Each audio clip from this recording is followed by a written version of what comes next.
What's up, guys? What's up, CXMP? What's up, Usman? What's up, Marquise? How y'all doing, man? I just can't believe it. I really can't. At first, I thought it was a hack. I thought it was, I honestly thought it was a hack. I really did. I thought it was a hack at first. I thought it was fake. And then it started dawning on me. I was like, wait a minute. Maybe this is a work. I was like, maybe this is part of the storyline. Maybe this is part of something that Bray Wyatt wants to do, him rising back from the dead. So I didn't believe it. I really, really didn't believe it. But I don't think Hunter, and then I seen the tweet from Hunter. The tweet from Hunter that he got a unexpected call. I think he said he got an unexpected call from Mike Rotunda. I believe that's Bray Wyatt's father, and his father had confirmed the news. It's just so sad, man. It's so sad because I've been saying for the longest. I've been saying for the longest that Bray Wyatt is going to be the one to defeat Roman Reigns. I've been saying that for the longest. I've been saying that Bray Wyatt is going to come back. He's going to come back stronger, and he's going to beat Roman Reigns. He's going to be the new Universal Undisputed Champion. And it's sad that we're never going to see that, man. It's really sad. When is he going to make his return? Unfortunately, Marquise, that's not going to happen, bro. I really wish this was fake, man. I really do. It was reported a few days ago that Bray Wyatt was dealing with a life-threatening injury. Well, he was dealing with a life-threatening sickness. Um, I remember they were saying that he was dealing with he was dealing with a life-threatening sickness as to why he was out. And then, like, what was it? It was like a few weeks ago, right? It was a few weeks ago they showed Bray Wyatt. He looked at, pretty dieseled. He looked more leaner. Like, what was it, a few weeks ago, a month ago, they showed that picture of him out and about? And he was like smiling. It just doesn't feel real, man. It really doesn't.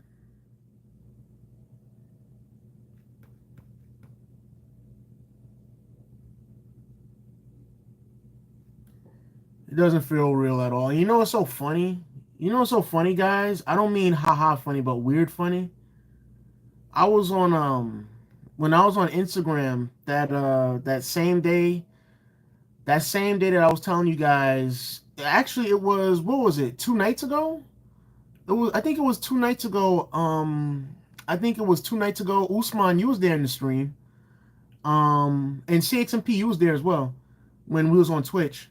And when I was telling you guys about Instagram and the stupid takes that people were saying, where this one person that was saying that Seth Rollins is overrated. Well, I seen another take of somebody saying that Bray Wyatt is nothing but an overrated something. They call Bray Wyatt overrated. They said that Bray Wyatt is nothing but overrated. He's overrated and overhyped and all this stuff. I'm like, see, y'all don't understand, man. Y'all really don't understand. Like, when these wrestlers are injured, when these wrestlers are dealing with injuries, that is authentic to the core, man. You don't know what somebody is going through. So for you to say something like that, that just shows the type of person that you are at the end of the day. You mean to tell me when Bray Wyatt had the Wyatt family with Luke Harper, rest in peace, Eric Rowan, Braun Strowman, you mean to tell me during that time period, you mean to tell me that that wasn't some great entertainment? You mean to tell me that wasn't something different? That wasn't something that was just, repackaged and recopied and reincarnated into different wrestlers. You know what I'm saying? That was authentic. That was authentic, man. That was authentic. That was real. With the fire. I gotta say, man. I gotta say, I have to say this. I feel lucky. I feel lucky because I was able to witness Bray Wyatt wrestle live. And I feel lucky to say that because it was Bray Wyatt's first matchup back. It was at the house show when he came out. And when he came out, everybody had on their, flashlight on their phone and everything like that. So I joined in the fun. And that was in December. Yeah, December. So I will never ever forget that. I remember going crazy and the crowd atmosphere was nuts. I'll never forget because it was the first time I seen Shayna Baszler wrestle live as well. And I was going nuts for Shayna Baszler, man. I really was going nuts. I can't even lie, man. I can't even lie. I'm trying to smile even though it's hard to smile, man. It's really, really hard to smile. So I say that because here's my thing. All you haters out there, all you haters out there that was saying that Bray Wyatt is overrated, overhyped, he can't wrestle, he can't do this, he can't do that, he's nothing. How do y'all feel now? How do y'all feel now? How do y'all feel right now that the man is gone? What, y'all thought he was at home with his children, with JoJo, just relaxing? Watching the show on TV, relaxing week in and week out? Is that what y'all thought? How do y'all feel? All y'all haters out there, all y'all haters that didn't like Bray Wyatt, all you haters out there that was talking crap about Bray Wyatt, how do y'all feel now?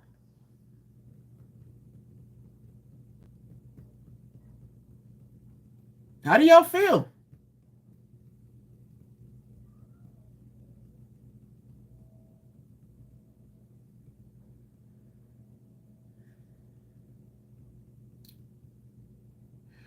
It just really really sucks, man. It sucks. Um, I was grateful to see him come back. I was grateful to see him just to come back to WWE when he had, especially when he had that segment with Undertaker, man. That was legendary. That's gonna go down as one of the most legendary moments of all time, quite honestly, if we're being honest. And the thing is, we're never gonna know what Undertaker said. We're never gonna know, man. Because Bray Wyatt, he said in the interview that he's taking that straight to the grave, man. He's not telling anybody what Taker said. He's not. What's up, Honorary? How you doing, bro? Yeah, Uncle Howdy, man. We ain't gonna be seeing Uncle Howdy, unfortunately. Ah, man, oh man. And I know, what's up, Thomas? I know that SmackDown is gonna be heavy-hearted. I already know. I already know. Yeah, we seen his last matchup. Bray Wyatt and Brody Lee are meeting again. That's for sure. That's for sure. Yeah, bro. What's up, Troy Dan Plug? Troy Dan Plug and Ben. Also Ben, rest in peace, man. Rest in peace to Ben. Shout out to Ben and shout out to his family as well. I didn't forget. I didn't forget at all. Let's see, I just finished working out and come back to this. This doesn't feel real, man. It's so sad. Chills. You found out by me? Yeah. You know what's funny, Honore? I was just saying earlier, bro. I was just saying that I thought it was fake. I thought somebody got hacked.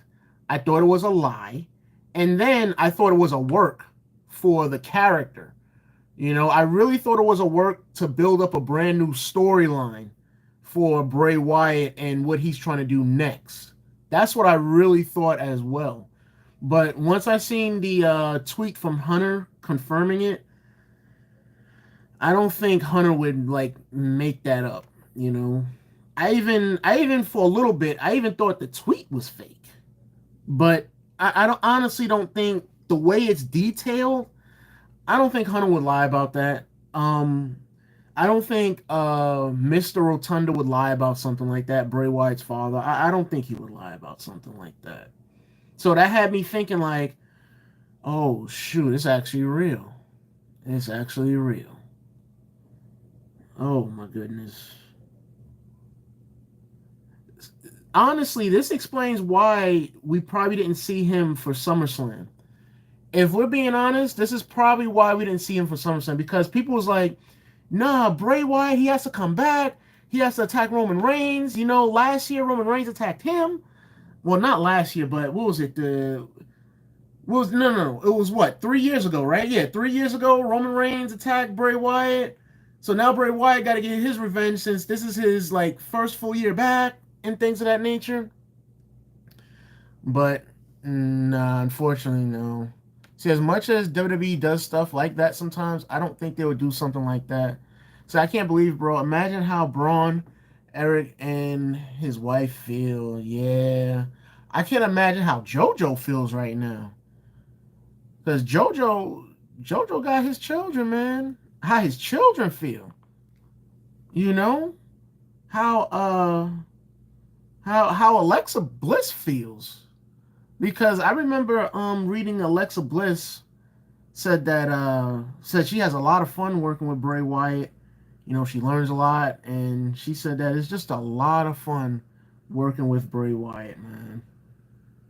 So I can only imagine how she feels as well, man. I'm gonna miss that dude, man. I'm really gonna miss him. Yeah, two of the Wyatt family members gone. That's what CXMP was saying a little while earlier. Who's going to take Roman Reigns' title? I don't have no guess at the moment. Not guessed. Guess. My bad, y'all. I don't have no guess at the moment. My guess was always Bray Wyatt. Always. I was adamant about that. I was like, nah, y'all, it's not gonna be Cody. I was like, yo, it's gonna be Bray freaking Wyatt taking those titles. Always said that. That was always my initial thought. Always. I was like, he's gonna take it. Because I had faith and I believed in him. I had pure faith, pure genuine faith in Bray Wyatt, man.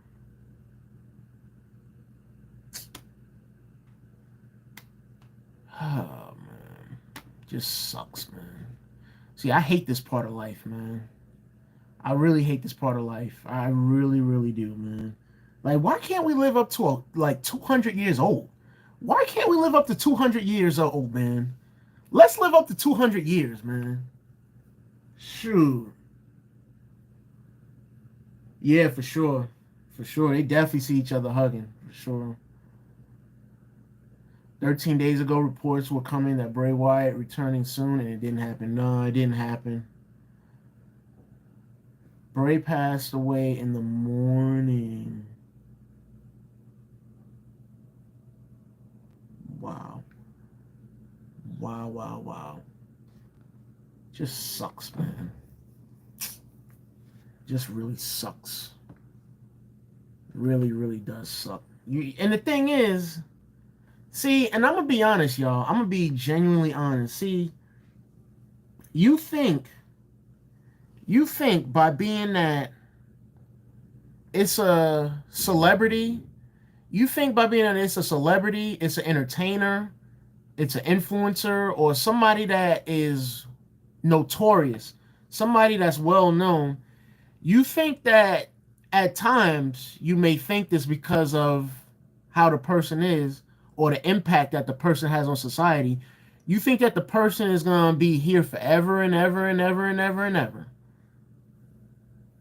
Well, at least I know for me, I used to think like that. I used to always think like that, you know? Shoot.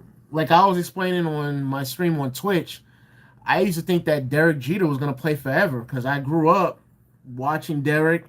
I grew up through elementary school, pre-K, daycare, middle school, high school, watching Derek Jeter, and then when he retired, it was like a blow. It was like a bam punch in the stomach of reality, man. You know, death always collects dues. Such a sad part of life. Yeah, man. Was his kids there? That's a great question. Maybe, maybe. I can't confirm that, unfortunately, but dang, man.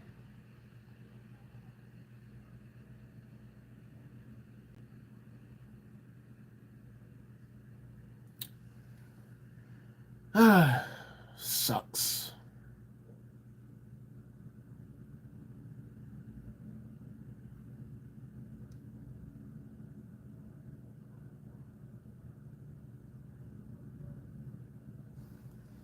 See, we was just laughing and having fun yesterday. Crazy how days change so fast.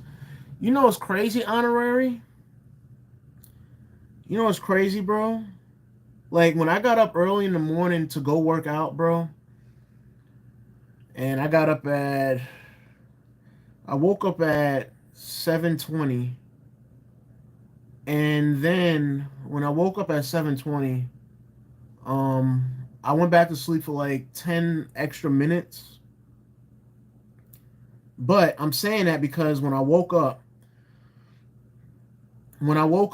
outside, it was so black.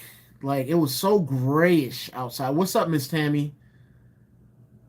It was so grayish outside, and I had a bad feeling. That's the crazy part. I really, really had a bad feeling because I was like, wait a minute, why is it so gray outside? And it wasn't raining. It was just like badly gray outside. And I'm thinking, I don't know, man. I'm like, I don't know. Something in the morning, something in the morning was like you got a bad feeling something's gonna happen. So, I got myself together. I went to go work out. I went working out. I went lifting. And when leaving the gym and walking, you feel better because you worked out. And whenever you work out, especially when you boxing, you throwing the jabs, 1 2 hook, 1 2 hook. When you're doing that, you get your bad feelings out. So I came back and I went to sleep. Then I'm looking on YouTube, looking at the shorts and the whole nine. And then when I exit out of the shorts, I get a stream recommended to me that Bray Wyatt passed away. And I'm like, nah, this can't be real life, man. This cannot be real, man. It can't be real. I'm like, yo, it cannot be real.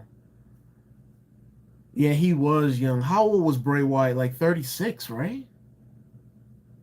It's just so sad. He said, I gotta work out. Honorary, I feel you, man. You have to work out. You're right. I'm honestly starting to get into, working out.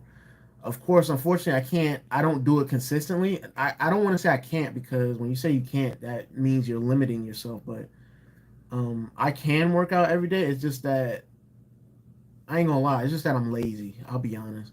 But I do work out twice a week. So yeah.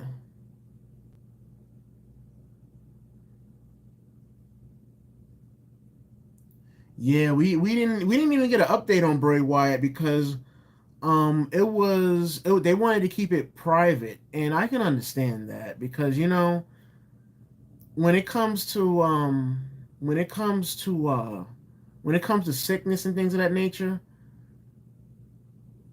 certain details you don't want let out to the public because you want to keep that frame of privacy within, you know.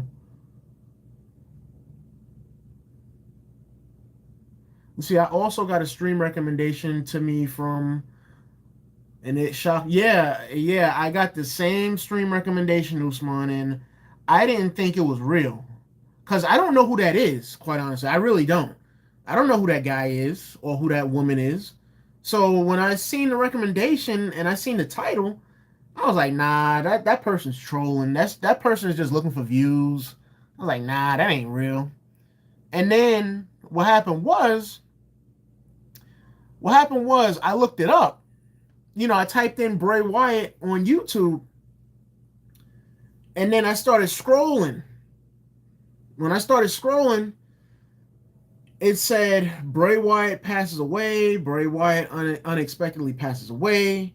Then it said rest in peace, Bray Wyatt. And then when I was scrolling, it showed Bray Wyatt and Alexa, like from a flashback, old video. And then it showed Uncle Howdy and Bray Wyatt. So I'm still 50-50. I'm like, nah. I'm like, nah. I'm still in disbelief. Like, I'm in denial. I'm like, nah. I'm like, nah. I'm like, he's not dead. Uh-uh. So then I seen the tweet from Hunter. And when I saw the tweet from Hunter, I was like, you know what? It might be true. I was like, it might be true. It might be true.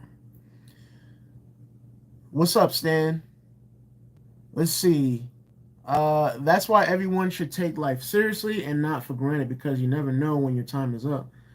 I try not to think about death because I've seen my mom die in front of me and my brother. Wow. That's a heavy situation. Very heavy situation. Um, wow. Wow, wow, wow. Uh, I don't even know how to rebuttal to that comment, Miss Tammy. But I do agree with you by saying don't take life for granted. And you know what, Miss Tammy? I think a lot of us, if not, I would say all of us, that's the one thing that every human being has to have in common, not to take life for granted, right? You know, there's times in the human community where, we might have bad times and we might say, man, I wish I was dead, or man, I wish I wasn't here anymore. But like they always say, those times will pass. Times will pass along, you know. Um, and the thing is, a lot of us forget that we only got one life to live because our emotions is so caught up with our IQ at the end of the day, because of whatever we're going through, whether it's a situation going on or whether it's an illness going on. Because, I've heard people who were sick say, man, I just wish God would take me. I don't want to deal with this no more. I've heard people say that, you know. I've heard people say, man, I wish I wasn't here anymore because things, was going pretty bad for them. So, um, I would agree with what you're saying. Don't take life for granted, you know.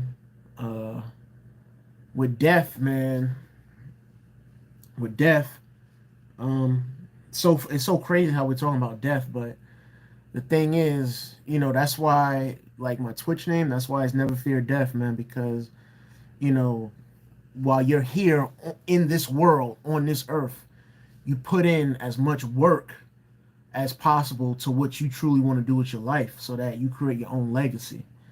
Um, yeah. Not only that, but situations I've been through, you know, it showed me that there's a reason why I'm here. And that goes for everybody. If you go through a situation in your life and you're still able to come out swinging, there's a reason why you're here. There's a real reason.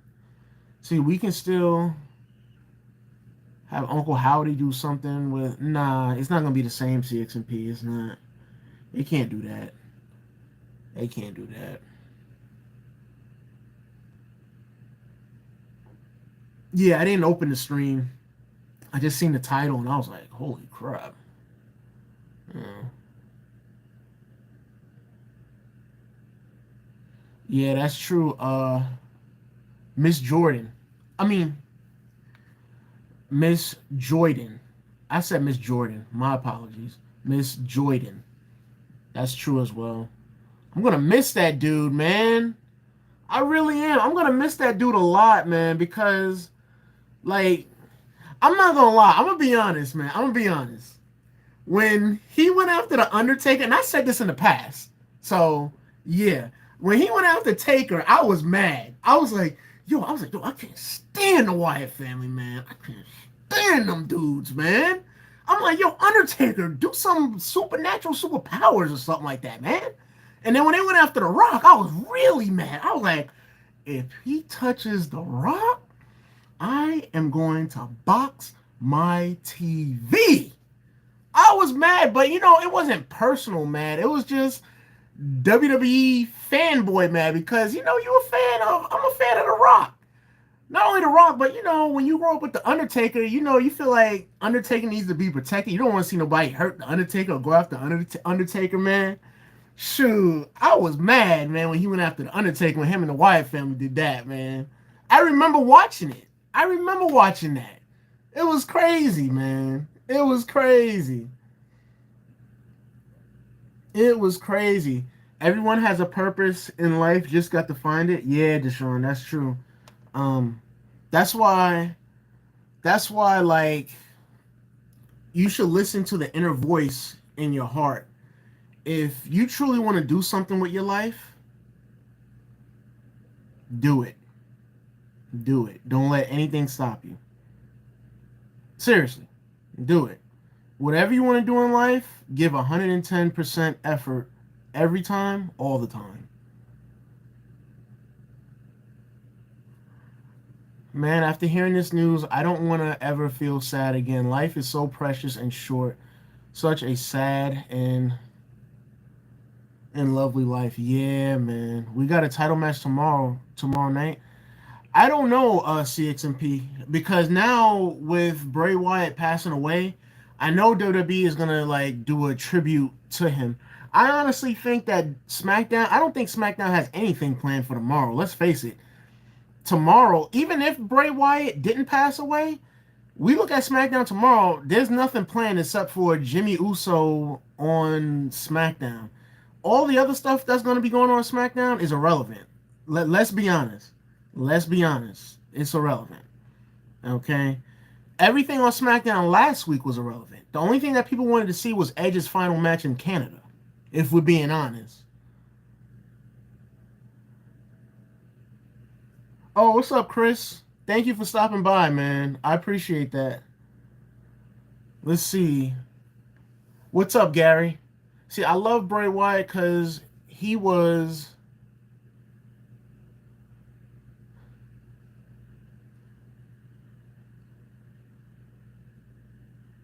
Oh, Bray Wyatt? Yeah, man. Yeah. Yeah, seeing him work was amazing. But how he was, Bray Wyatt was a good guy. How he was. He always made time for the fans. Always. He never took it for granted. I remember seeing the short of Bray Wyatt when he did like a meet and greet, and it was a long line. And um, when the girl got to see Bray Wyatt, she showed him her artwork, and he was like really perplexed by it. He was like, "Wow, you did that, man!" And he was like, "Where do you want me to sign it at?" He said, "I don't want to mess it up." Like he appreciated the fans. He appreciated it. You can tell. You can tell. See, you wanted to see Bray versus Cody? Yeah, me too. My heart can't take losing these people who built my childhood. Gary, I know how you feel, man. That's how I felt with when we lost Michael Jackson, Kobe Bryant. For me personally, when we lost them, for me personally, that like rained a damper on me for a long time, man. Because those guys were in my childhood, growing up as a kid, in the 2000s. See his family, Bo Dallas, his sister, his kids, condolences for real. Yeah, that's a fact, Miss Jordan. That's a fact, Miss Jordan. That is a fact. See, it's Io Sky versus Zelina. Okay, all right. I don't know what WWE is planning to do with that, but okay. Let's see, JoJo. Yeah, I was just saying earlier, Miss Jordan. We was just talking. I was just saying. I know JoJo. Her heart gotta be broken, man. Gotta be. Gotta be. Let me in. Yep. Bray Wyatt created the Wyatt family. Yep. Let's see, Tori Blonde. Wait, Bray passed away? Yeah, he did, Tori. What's up, Tori? I ain't see you in a minute. Oh yeah, cause I'm not on the second channel that much anymore. But yeah, he had a life threatening illness for a long time, Tori. Like for a mad long time. Like when he was taking off WWE TV, I believe that was when was that? April? I think it was either April or the end of March, I believe, when he was taking off WWE TV. I think his last appearance was that Monday. No, because that was just archive footage, like a trailer for Bray Wyatt to tease Bobby Lashley. Yeah, I mean his last appearance was in March on Monday Night Raw, but I think his final appearance was on. Yeah, it was on Raw because that's when the Undertaker came out in Chokeslam LA Knight. Yeah, his last appearance was on Raw. Yeah, but he was dealing with a life-threatening illness for a long time, Tori. See, we already lost Brody, and now this. Yeah, I think Brody had a lung sickness. I believe, if I'm not mistaken. I believe. I could be wrong. I could be wrong. I could be wrong. Yeah, that's the thing, Joy Dan. See, due to like certain situations that we may not know about behind closed doors with people, depression takes over a lot of people's lives.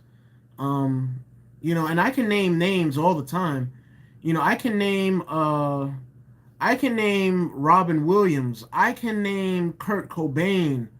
I can name uh the wrestler, I believe Ashley. I believe she was depressed as well. I can name China.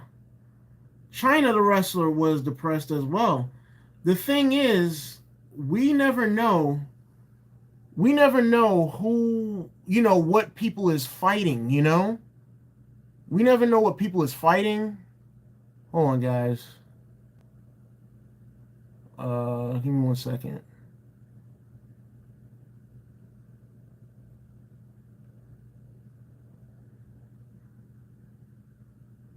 I'm just gonna remove him. Hold up, guys. There's got to be more options. Yeah, he's a clown. He's a clown. He's a clown that's looking for attention. But you know what? It goes back to what Michael Jackson said in 2002.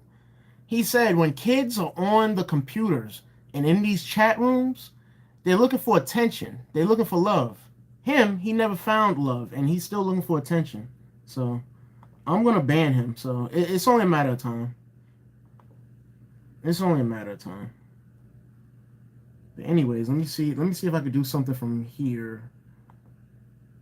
Give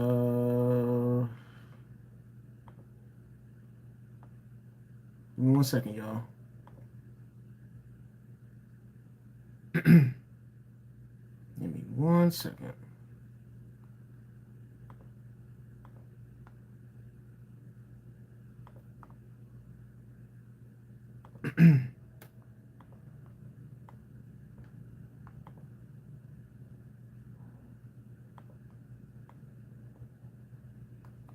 Hold up.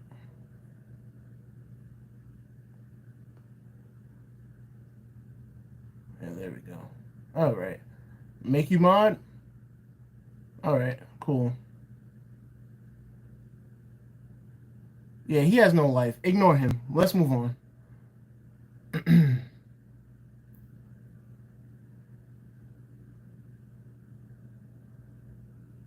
Yeah, it's a lot of heartless people out there, man. A lot of them. But we don't give people like that no type of attention. We don't give people like that no type of shine or anything like that. So, what comment did you have, Usman? Yeah, it don't feel real, Gary. It really don't. It feels like a nightmare, man. Man, it's like honestly, it's like if I'm being honest, it's like Kobe passing all over again, man. For me, if I'm being honest.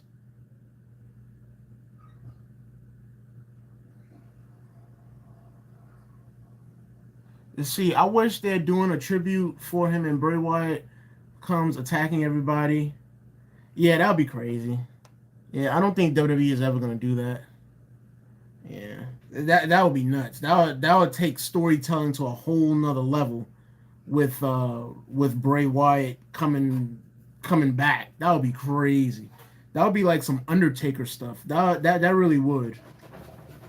That would definitely be something like that.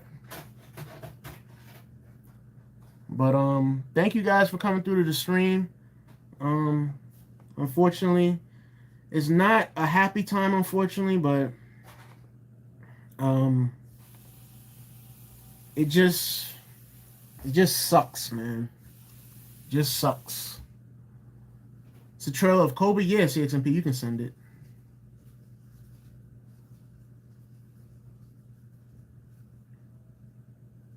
Yeah, I mean that. I mean the fact that we got Bray and Taker in the ring on Raw. I think it was old school Raw. It was pretty cool to see those guys in the ring because obviously Bray Wyatt draws inspiration from Taker. You know, he draws inspiration from Taker, Kane, Mankind.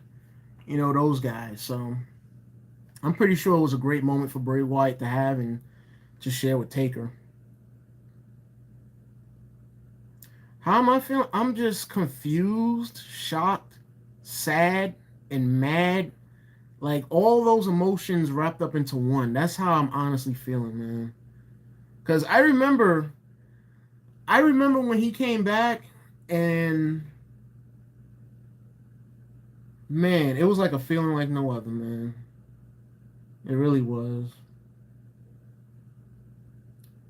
Just like I said, Honorary, just to watch him wrestle live for his first match back, to watch Bray Wyatt wrestle live for his first matchup back since he came back to WWE in December, that's something I'm never gonna forget. Um, yeah, I'm never gonna forget that. The atmosphere, everything, man. I'm never gonna forget that. Never ever. Um, hold up.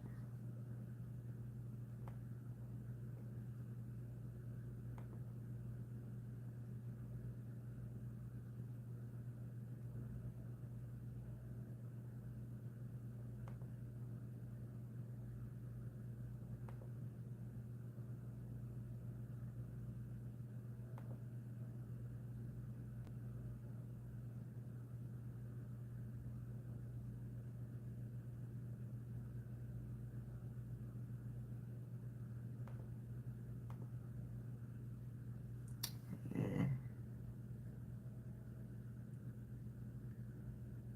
Let's see. Me too. I kind of feel scared in a way. Just too many weird feelings I can't explain. I can't properly explain. And you know what's so funny? When I say funny, I don't mean haha funny. I mean like weird. Like I was thinking about I was thinking about Bray Wyatt, man. I was like, I gotta get that game. I gotta get WWE 2K23 just to see in person how they made Bray Wyatt because I've seen it on YouTube, but to see it in person how he looks, I was thinking about that. And I was like, you know what? I was like, I definitely at this point right now, I have to get the game, man. I have to. But I understand how you feel, Gary. I really, really do. I really know how you feel because Bray Wyatt was a fan favorite, man. He was a fan favorite. See, it's crazy how Bray Wyatt passed before Undertaker. No offense, I just thought Undertaker was just way older and put his body through hell for us. I hope Undertaker stays for a long time. Yeah, I think Undertaker will be with us for a long time, honorary.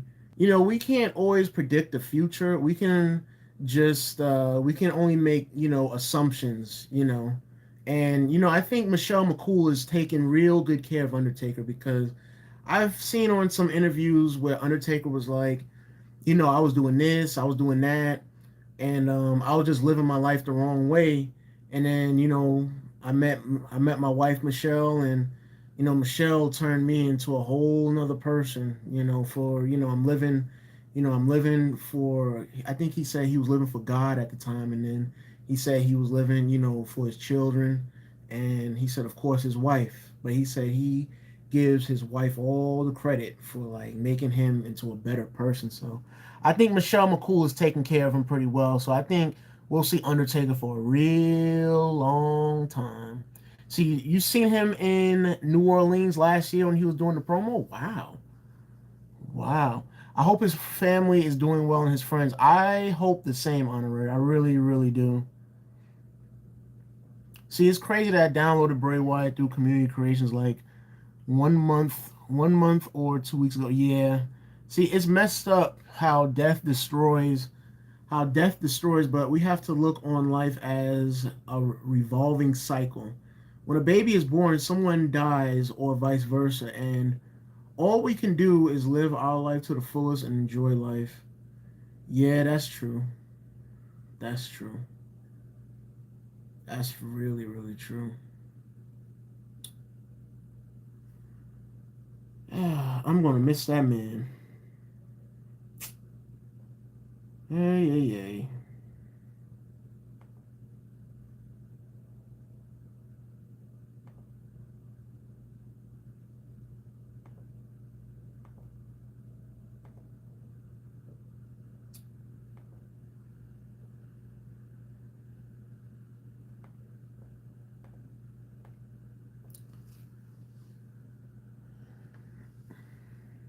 I think it was you, Usman, that was saying like, what if Bray Wyatt was the leader of the Judgment Day?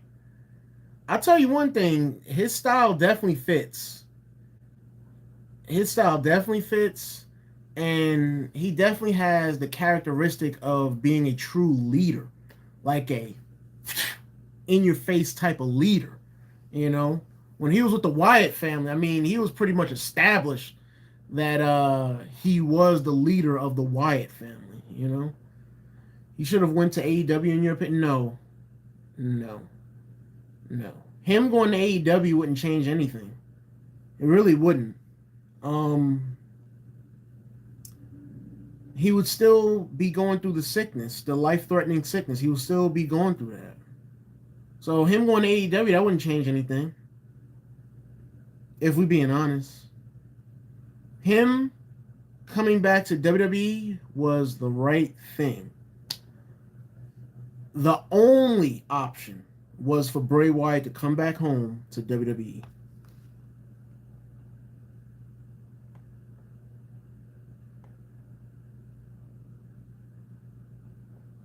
In my opinion, my personal opinion.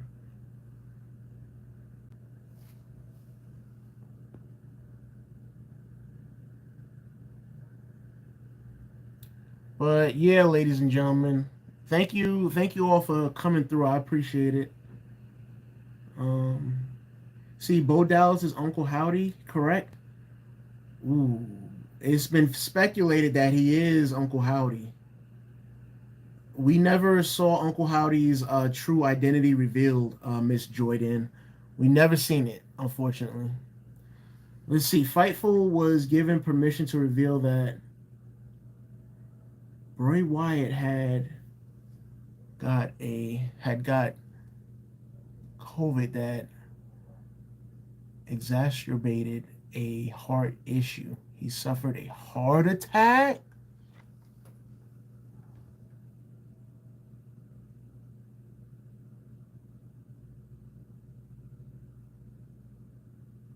But wait a minute. I'm wondering, was he in the hospital when this was going on? Like when he had the heart attack, I'm wondering, was he in the hospital or was he at home? Was he, and the thing is, details is gonna come out as the days go along.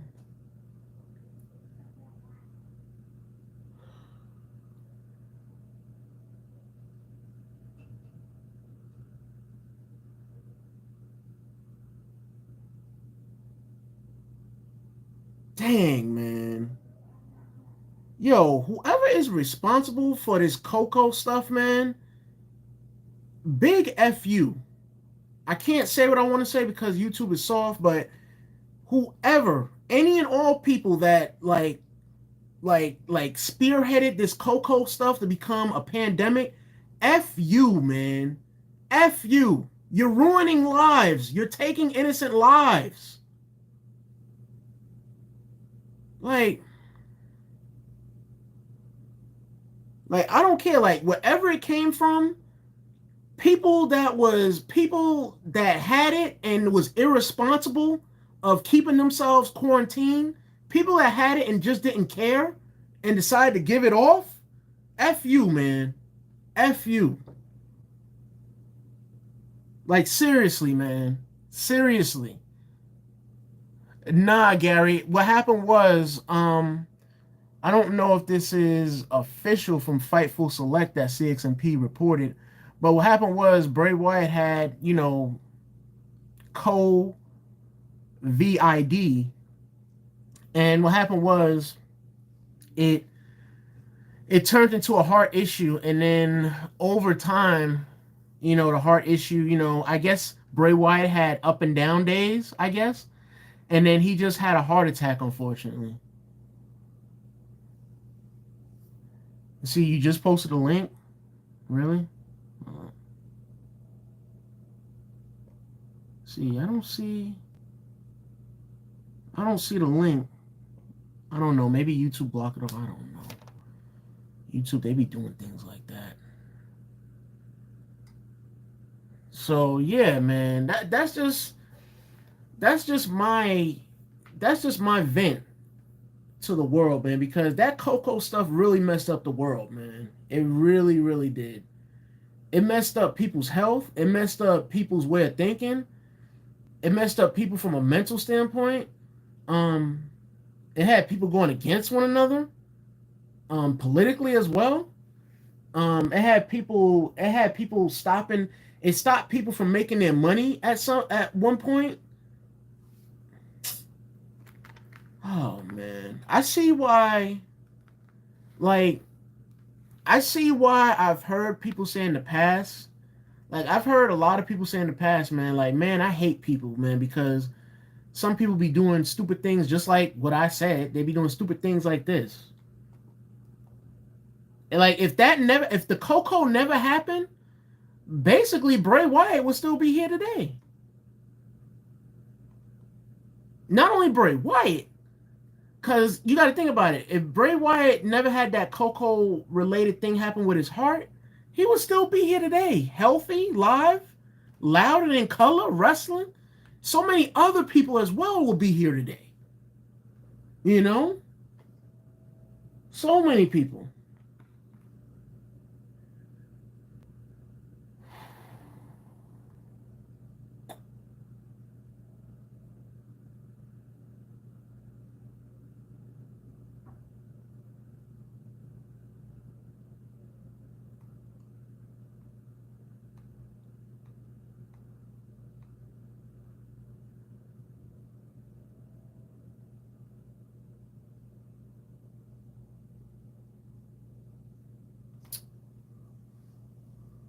Oh man.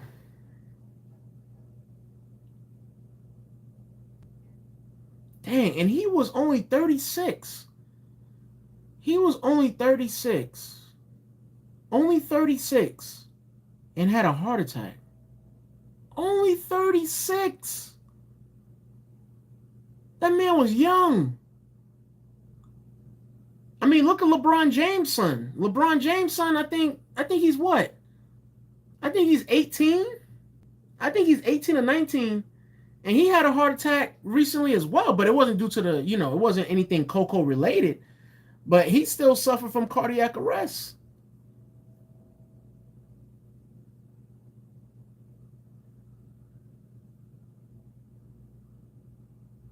Man.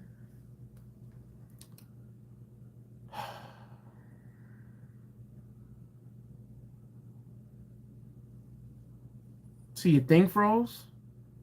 No, I was saying honorary. What I was saying honorary is that Bray Wyatt was 36 when he had a heart attack. And I said Bray Wyatt was extremely young. Like, extremely too young to be experiencing that. I was saying that LeBron James' son, I think, is 18 or 19, and he had a heart attack, but it wasn't due from anything Coco related. He had a heart attack, and luckily he pulled through. He came out of the hospital and everything. You know, Alexa Bliss is having, she's definitely. You can see she's showing. I can only imagine how she feels, man. Yeah, he had a heart attack. CXMP was breaking it down that honorary CXMP was saying that he got it from Fightful Select. I don't know how Fightful Select got like the report so fast, but apparently what happened was Bray Wyatt had some Coco Co VID. Um, he had something like go to his heart due from that. And I guess Bray Wyatt, was dealing, because when you have heart illness, man, it's not easy to, work out, do cardio, and the whole nine.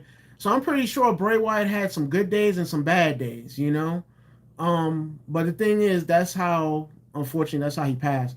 I'm just wondering if he passed in his house or if he passed in the hospital. That's what I'm really wondering. Let's see. I'm hoping I don't live long enough to see this happen to someone really close to me. I don't know how to handle it. Gary, let me tell you something, man. Let me tell you something. Gary, I don't know how long you've been a follower of the channel, but this is what I want you to do, man. Okay?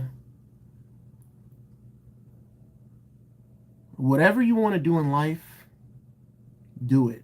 Give your all. Give 110%. Um, what I want you to do as well is to follow me. Okay? I want you to follow me because I genuinely care about people. Okay? Um, like I said, I don't know how long you've been, with the channel, but I urge people to follow me because the nature of my channel is to get to know people from all over the world.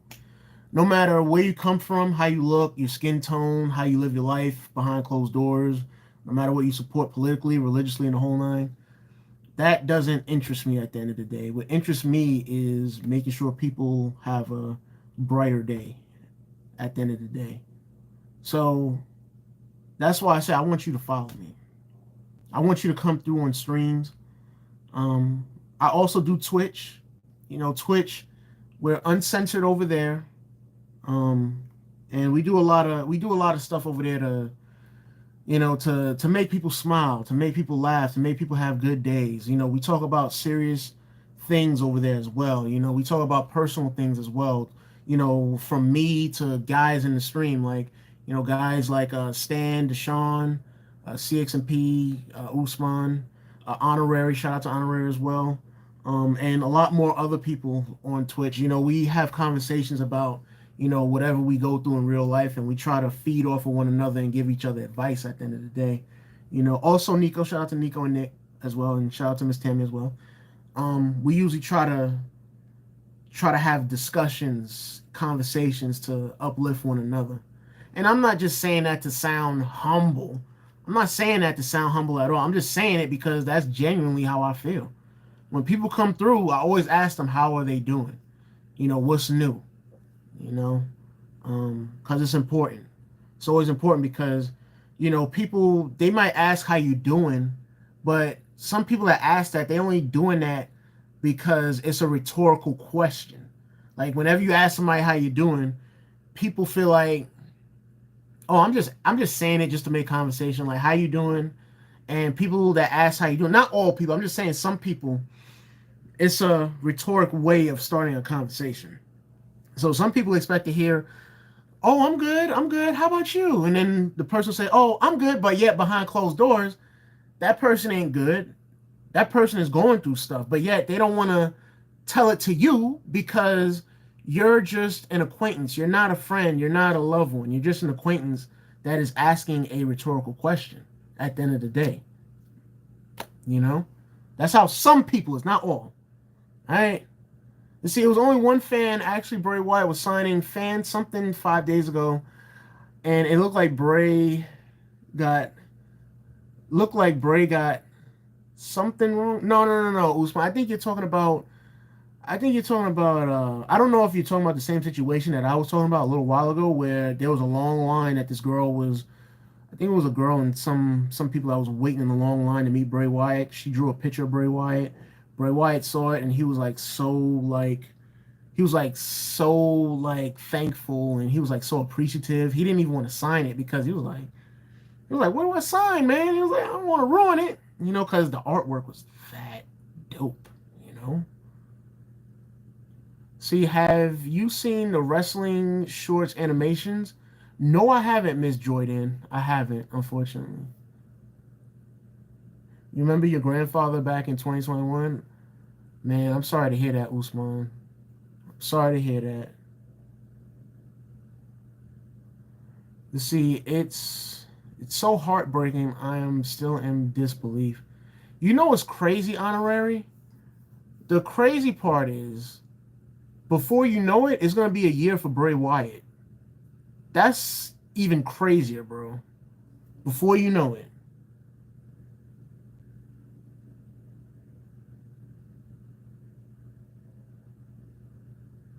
Yeah, I see the pic. It's nice. See, 5 days ago, Bray Wyatt signed something for a fan. Like, it's crazy because it only happened 5 days ago. Yeah, see, Bray Wyatt, he more than likely had his ups and he had his downs. Some days he was probably feeling good, and then some days he probably wasn't feeling good, and then maybe some days he was like in between. Because that's how it is with sickness. See, I hope we find out what Undertaker said to Bray Wyatt. I don't know if we're ever gonna find that out. I don't know. I really don't know. Hopefully one day we do, but I doubt it.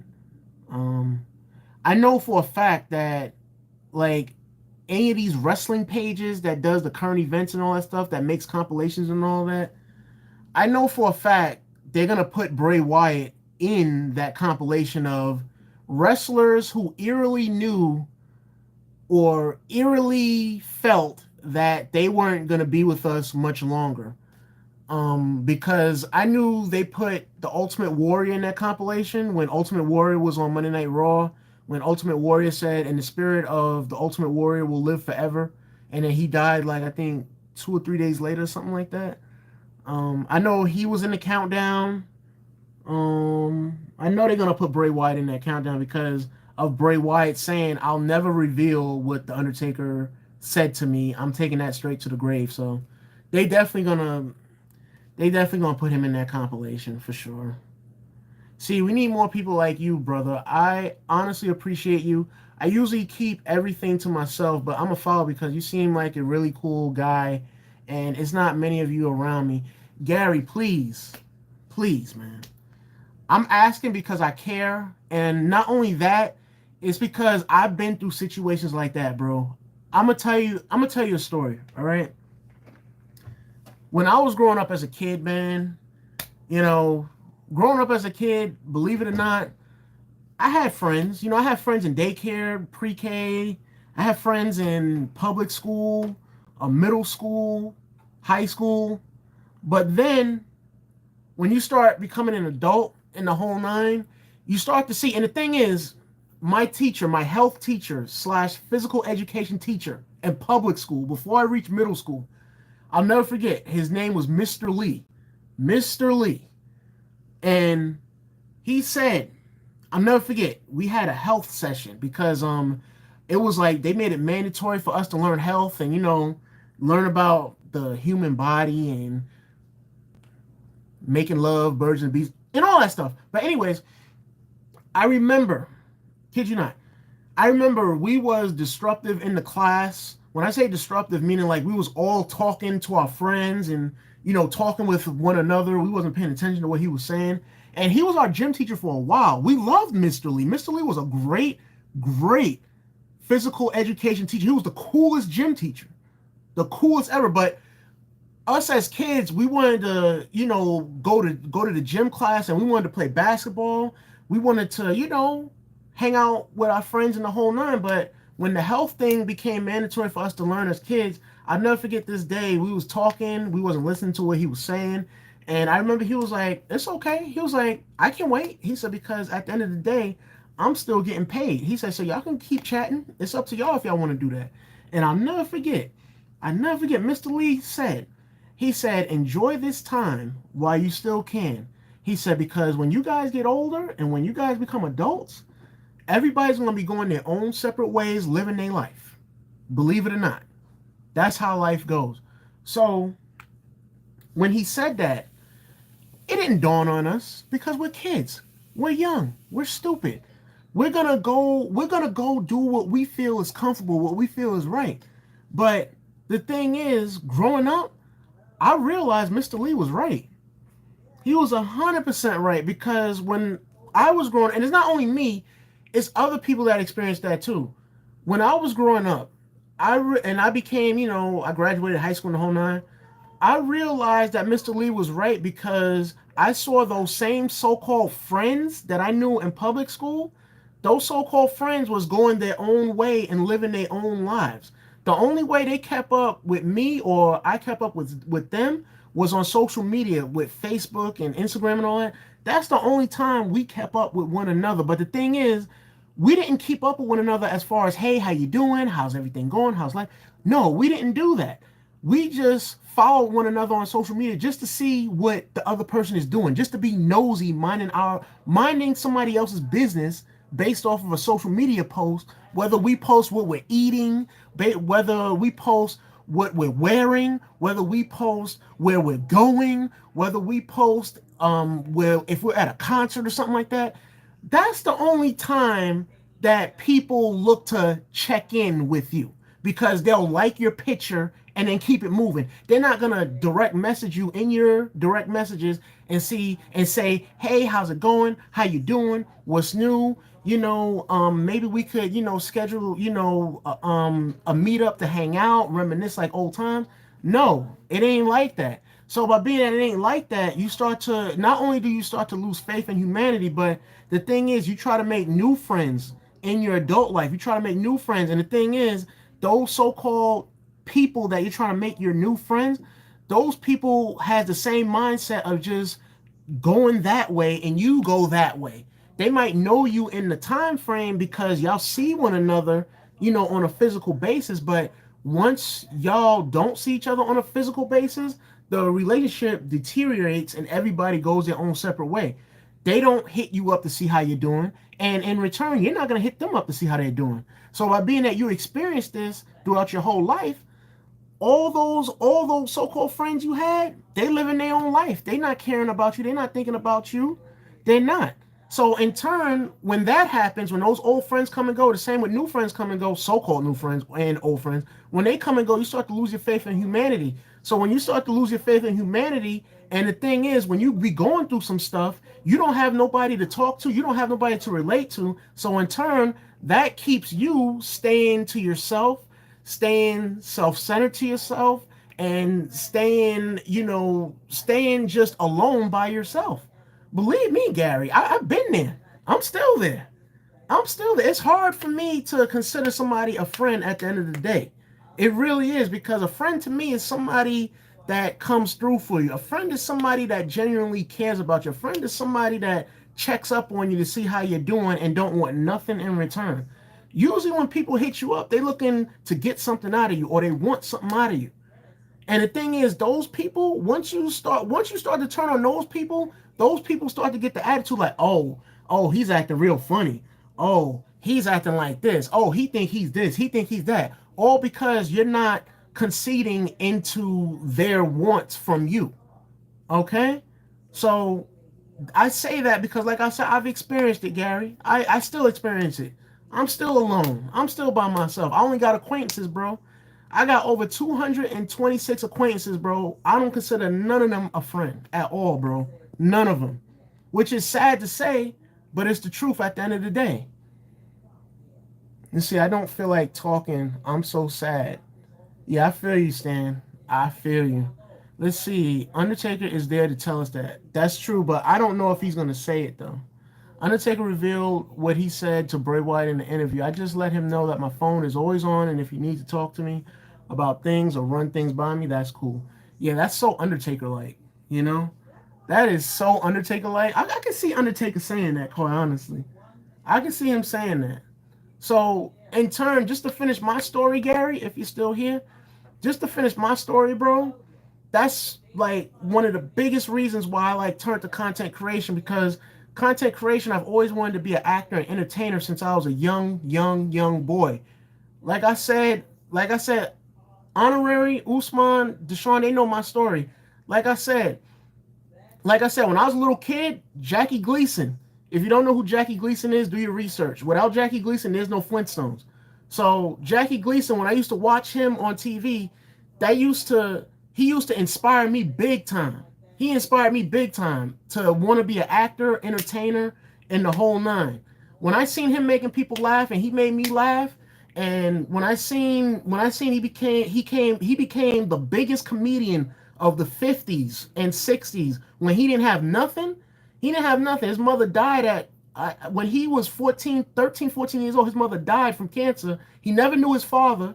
Hustled in the Brooklyn streets, hustling pool, skipping school to make money at the pool hall, and then looked to, stand-up comedy. And then once he got his big break off the Jack Benny show, he got his big break. CBS signed Jackie Gleason to a 20-year contract worth over $11.2 million. If that's not inspiration, I don't know what is at the end of the day. You know what I'm saying? So I was like 7, 8, 9 years old watching Jackie Gleason, looking up to him. And now as a man, it like seeing his story only makes me want to thrive even more. You know what I'm saying? So let's see, we're here for you, Honorary. I appreciate that. So like I was saying, me getting into content creation was also me getting to know people from around the world, from all backgrounds, all colors, all orientations, all genders, all political parties, all religions, and the whole nine. That's what I wanted to do. That's what I want to do. And thankfully, I've been able to meet a lot of great people off of YouTube. Because of YouTube, I've met a lot of great people. A lot of great people, man. Let's see. I hear no lies. My friends don't even talk to me no more. The only friends I have now are people that I play video games with, and I don't even talk to them every day. You see? I know exactly how you feel, Gary.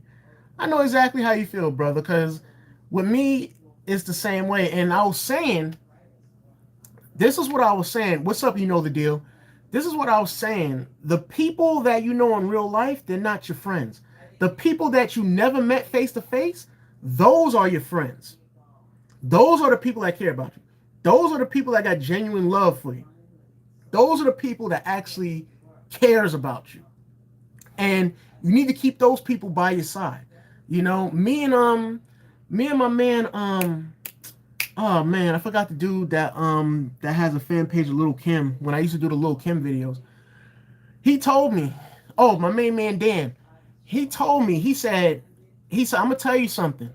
He said, the people that you meet in this business of content creation and making videos and the whole nine, he said, the people that you meet in this business, he said, they're gonna be more closer to you than the people that you actually know in real life. And I said, Dan, you know what? This is when I was first starting YouTube. I told my man, I said, you know what, Dan? I see that already because I made friends on YouTube. I know people. I know people, and those people check in with me, and I check in with them. Return the favor. I'd be like, "Yo, hey, how you doing? I'm just checking in, see how you doing, making sure everything is, everything is great, seeing what's new, just checking in on you, because it don't hurt to do that. It don't hurt to, pick up your phone and text somebody, say, hey, how you doing? I was thinking about you, just trying to see if everything's cool, see how you doing, how are you and the family.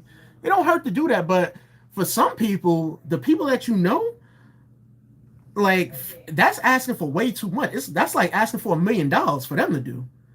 That's why I know I don't do it. And I used to do it. I used to always contact them and be like, yo, hey, how you doing? What's up? What's new? You think I ever get a text back? Nope. So ever since I don't get text back, I just cut those people out. I cut them out. Mm-mm. Let's see. You the realest one, and you only have the realest followers. That's a fact, Honore. Shout out to everybody out here, man. Shout out to everybody in the stream. Shout out to everybody that has hit that subscribe button on YouTube and on Twitch. Shout out to everybody that hit the follow button on Twitch. Shout out to any and everybody that's ever donated on YouTube, because I know I had like a couple of people donate to me on YouTube at one point. Shout out to them. Shout out to people that donated to me on Twitch as well. Shout out to all y'all out there. Shout out to all y'all, because at the end of the day, all I can do is try to go after a dream, man.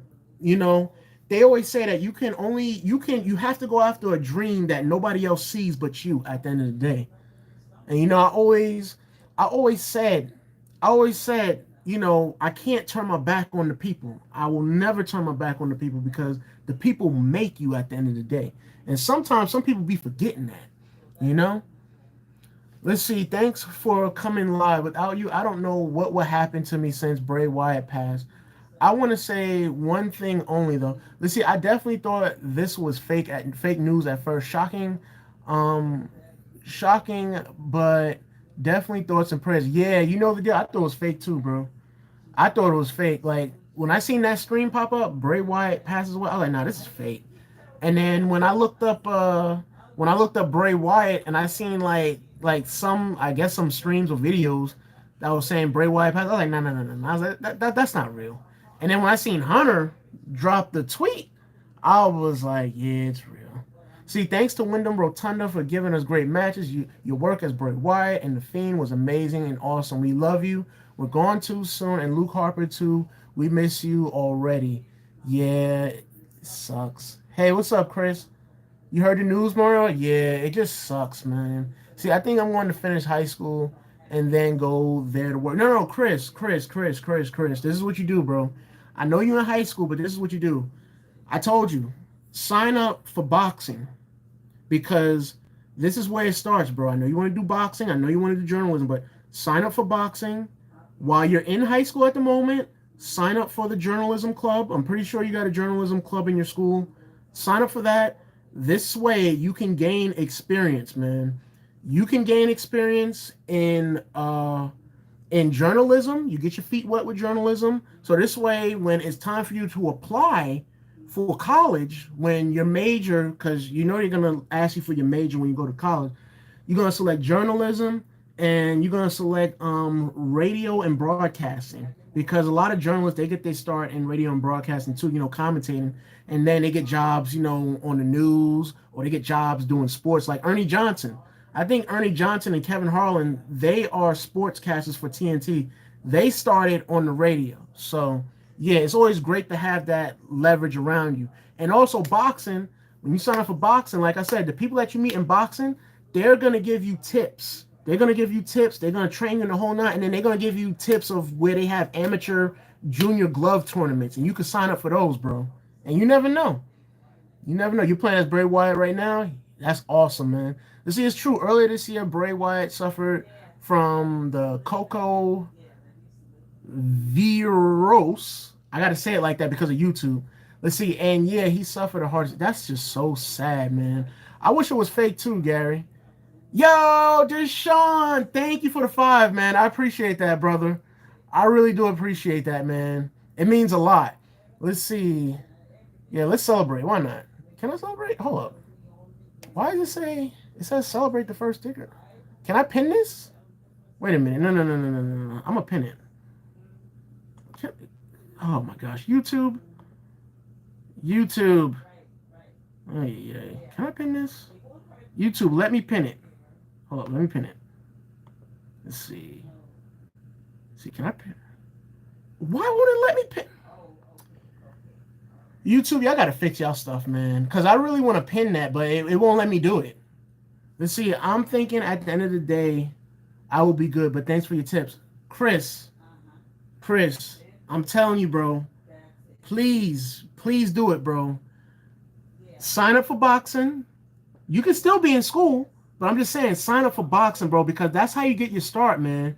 You see Floyd Mayweather, Mike Tyson, those guys started when they was teenagers, bro, when they was kids, bro. That's when they started training, bro. That's why I'm telling you, if you want to, you can have boxing as your like your secondary career, man, if journalism don't work out. Have boxing as, your second leverage, something to lean back on. You know what I'm saying?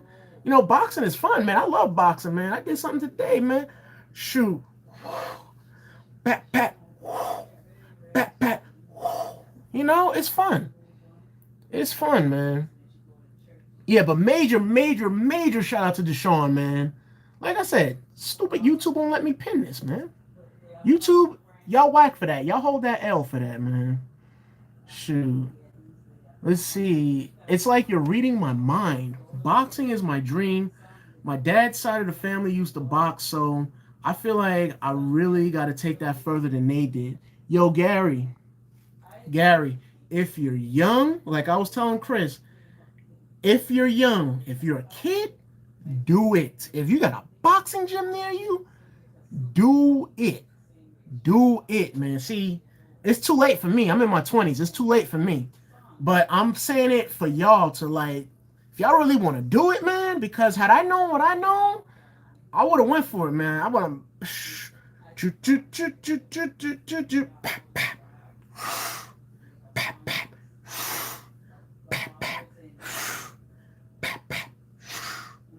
Like, I love doing it. It's fun.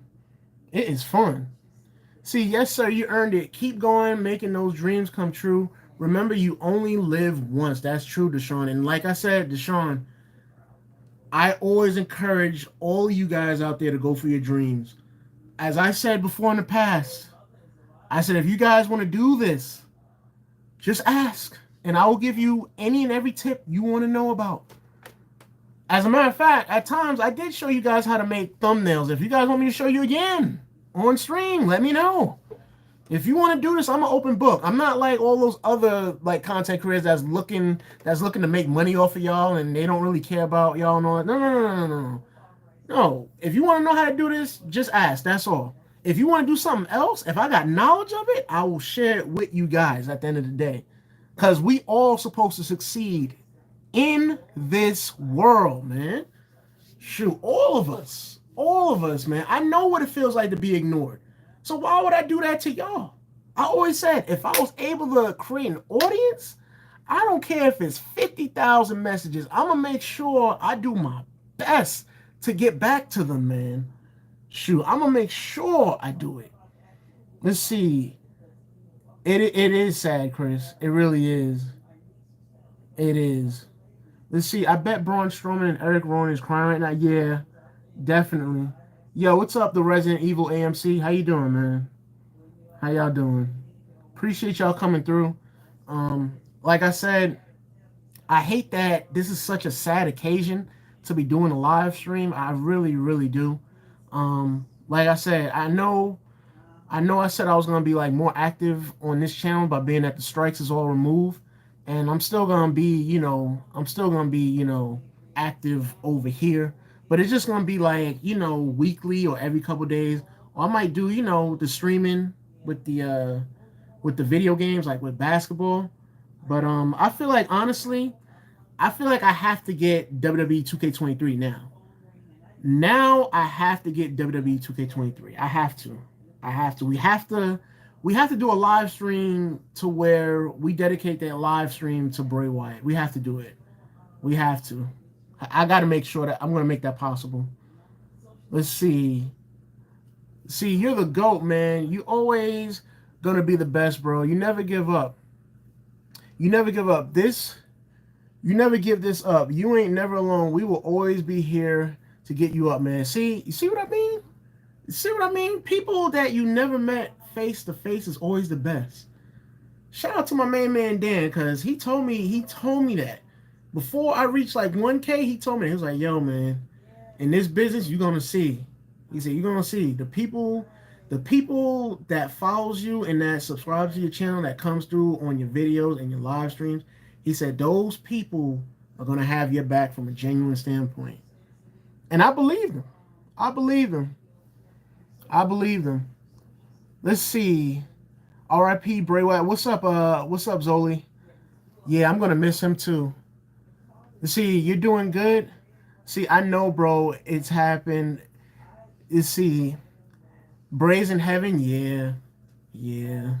Yo, man, I wish we could see, like, I don't know how it works up there, but I wish we could see like a matchup, like of all the legends versus all the, the superstars that passed away. You know, I would love to see Bray Wyatt in a storyline with Andre the Giant, things of that nature. So you should post on IG story telling people when you are live.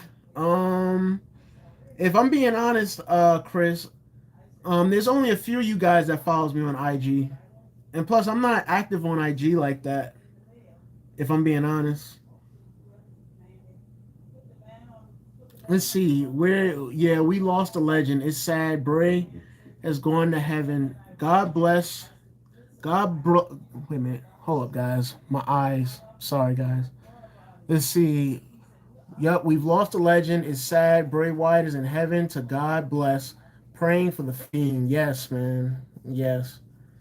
Yes. I just feel bad for the kids and JoJo. The kids, JoJo. I feel bad for IRS.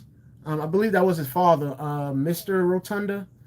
I just feel bad for them because they was used to seeing Bray Wyatt on a daily basis. They was used to talking to him on a daily basis. Like, how do you say goodbye to somebody that you've known all your life? First of all, as a parent, just to bury your child, you know how hard that must be. Like, it's nah, man. I can never like picture myself doing something like that because that's got to be so difficult. Got to be difficult. Let's see. Here, I think we can't, but in Twitch, we can react to the Bray Wyatt matchups in like a tribute. Yeah, we can definitely do that, Chris. Over on Twitch, yes, but over on here, they're gonna be like, oh, copyright, copyright, copyright, and you know how that goes. Let's see. Seeing Bray Wyatt now, watching his face and having hope he would return. Watching Bray Wyatt versus LA Knight is sad. Yeah, because we never knew that was gonna be Bray Wyatt's last feud. Of course he was supposed to have the feud with, Bobby Lashley, but unfortunately due to Bray being sick, that unfortunately didn't happen. It didn't happen. It just sucks, man. We're not gonna see Bray versus Roman Part 2, man. I hate that. I really, really hate that. Oh man. Hold up, I gotta turn on my AC, guys. Give me 1 second. It's kind of hot in here.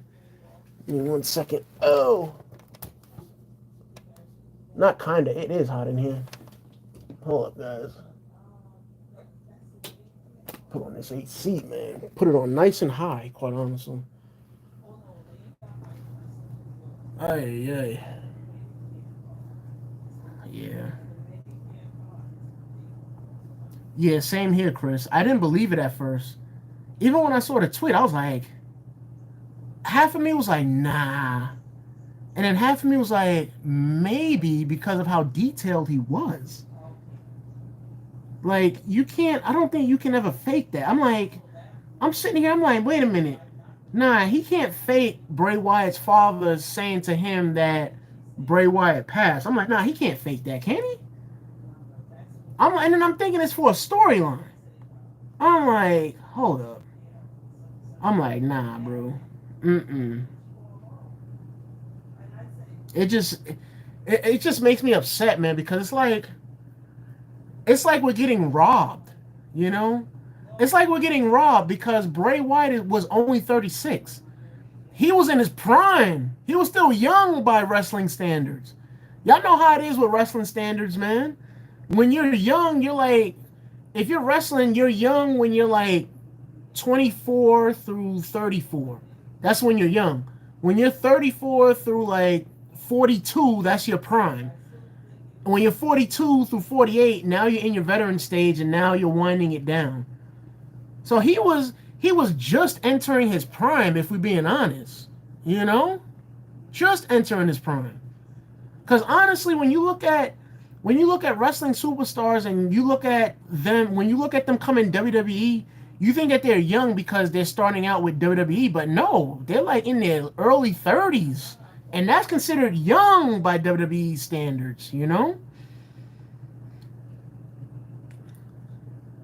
Let's see. Yeah, he never got a chance to bring back the Fiend too, Usman.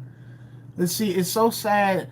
Two facts to kids, and that a young, strong man passed away from the CV. Yeah, yeah. See, wrestlers hit their prime in 40. Man, Bray had a lot of time. He had a lot of time, bro. He had a lot of time. And the thing is, with Bray Wyatt, what impressed me about Bray Wyatt, did y'all see the transformation that Bray Wyatt had when he was Husky Harris in NXT when he was with the Nexus? Did y'all see the transformation? Like bro had like honestly, bro was big. He had a belly, he had a belly. But then he worked on his body, repackaged himself from Husky Harris to the iconic Bray Wyatt. Like that right there is like difficult enough.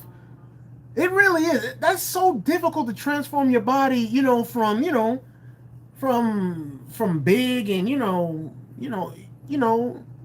like I don't know if he was like overweight or anything like that, but at the time, but when he was Husky Harris, but big, he was big. And then he turned that bigness into lean bigness. You saw him flex and flex the muscles and all that stuff. Like Bray Wyatt, man, making that transformation, that turnaround. If that's not inspirational, I don't know what is at the end of the day, man. See, I wish this was a work, but it is not. Sadly, no, it's unfortunately not. See, the torch that Taker passed to him, he is in the heavens. Yes, sir. Yeah, it's gonna feel weird using Bray Wyatt on 2K23. It is. I can't even lie. It is. It really is. But I'm gonna use him.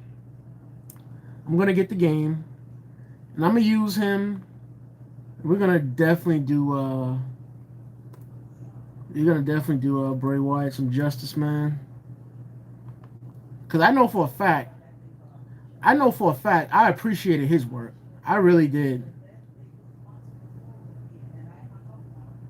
Yeah, this is so sad. Okay, how did it get revealed already? I thought autopsies take like weeks. Well, not weeks, but a week or something like that. See, there was a lot of positive progress towards a return and his recovery. Unfortunately, today he suffered a heart attack and passed away. I'm still wondering, like, was Bray in the hospital or was he at home? That's what I'm wondering, man. That's what I'm wondering. I guess all that stuff will come out eventually. You know?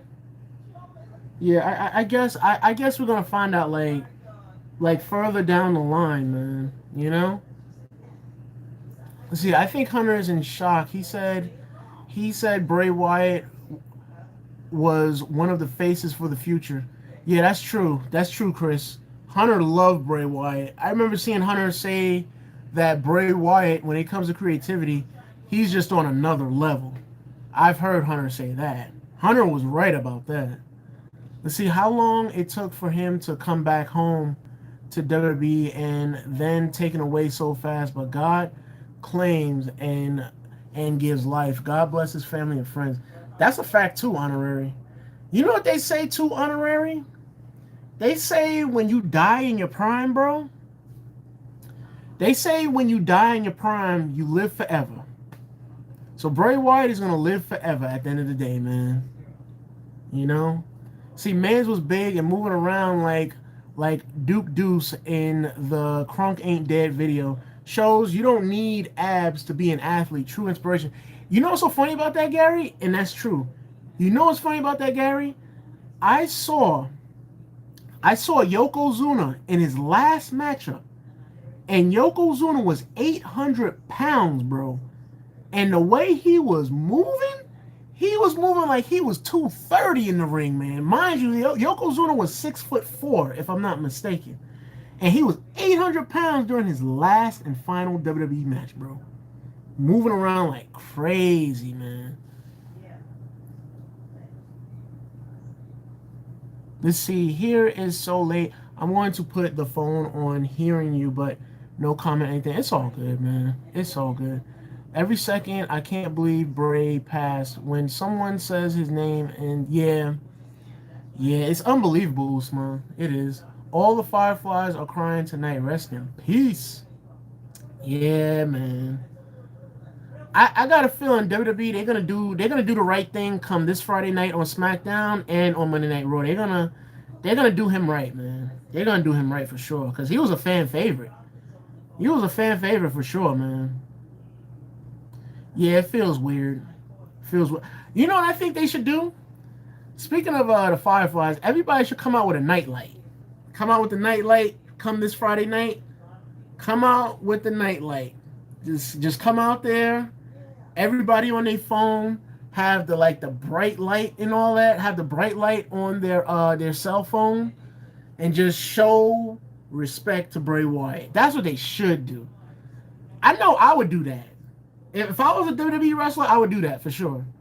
You know? Alrighty, Chris. I'm going to see you later, Chris. Appreciate you stopping by, my man. But, yeah, he was 589 pounds. No. In his final matchup, he wasn't 589. He was 800, bro. He was 800. My man was 800. See, Vanessa Bryant and her daughters and the Lakers are going to unveil Kobe's statue.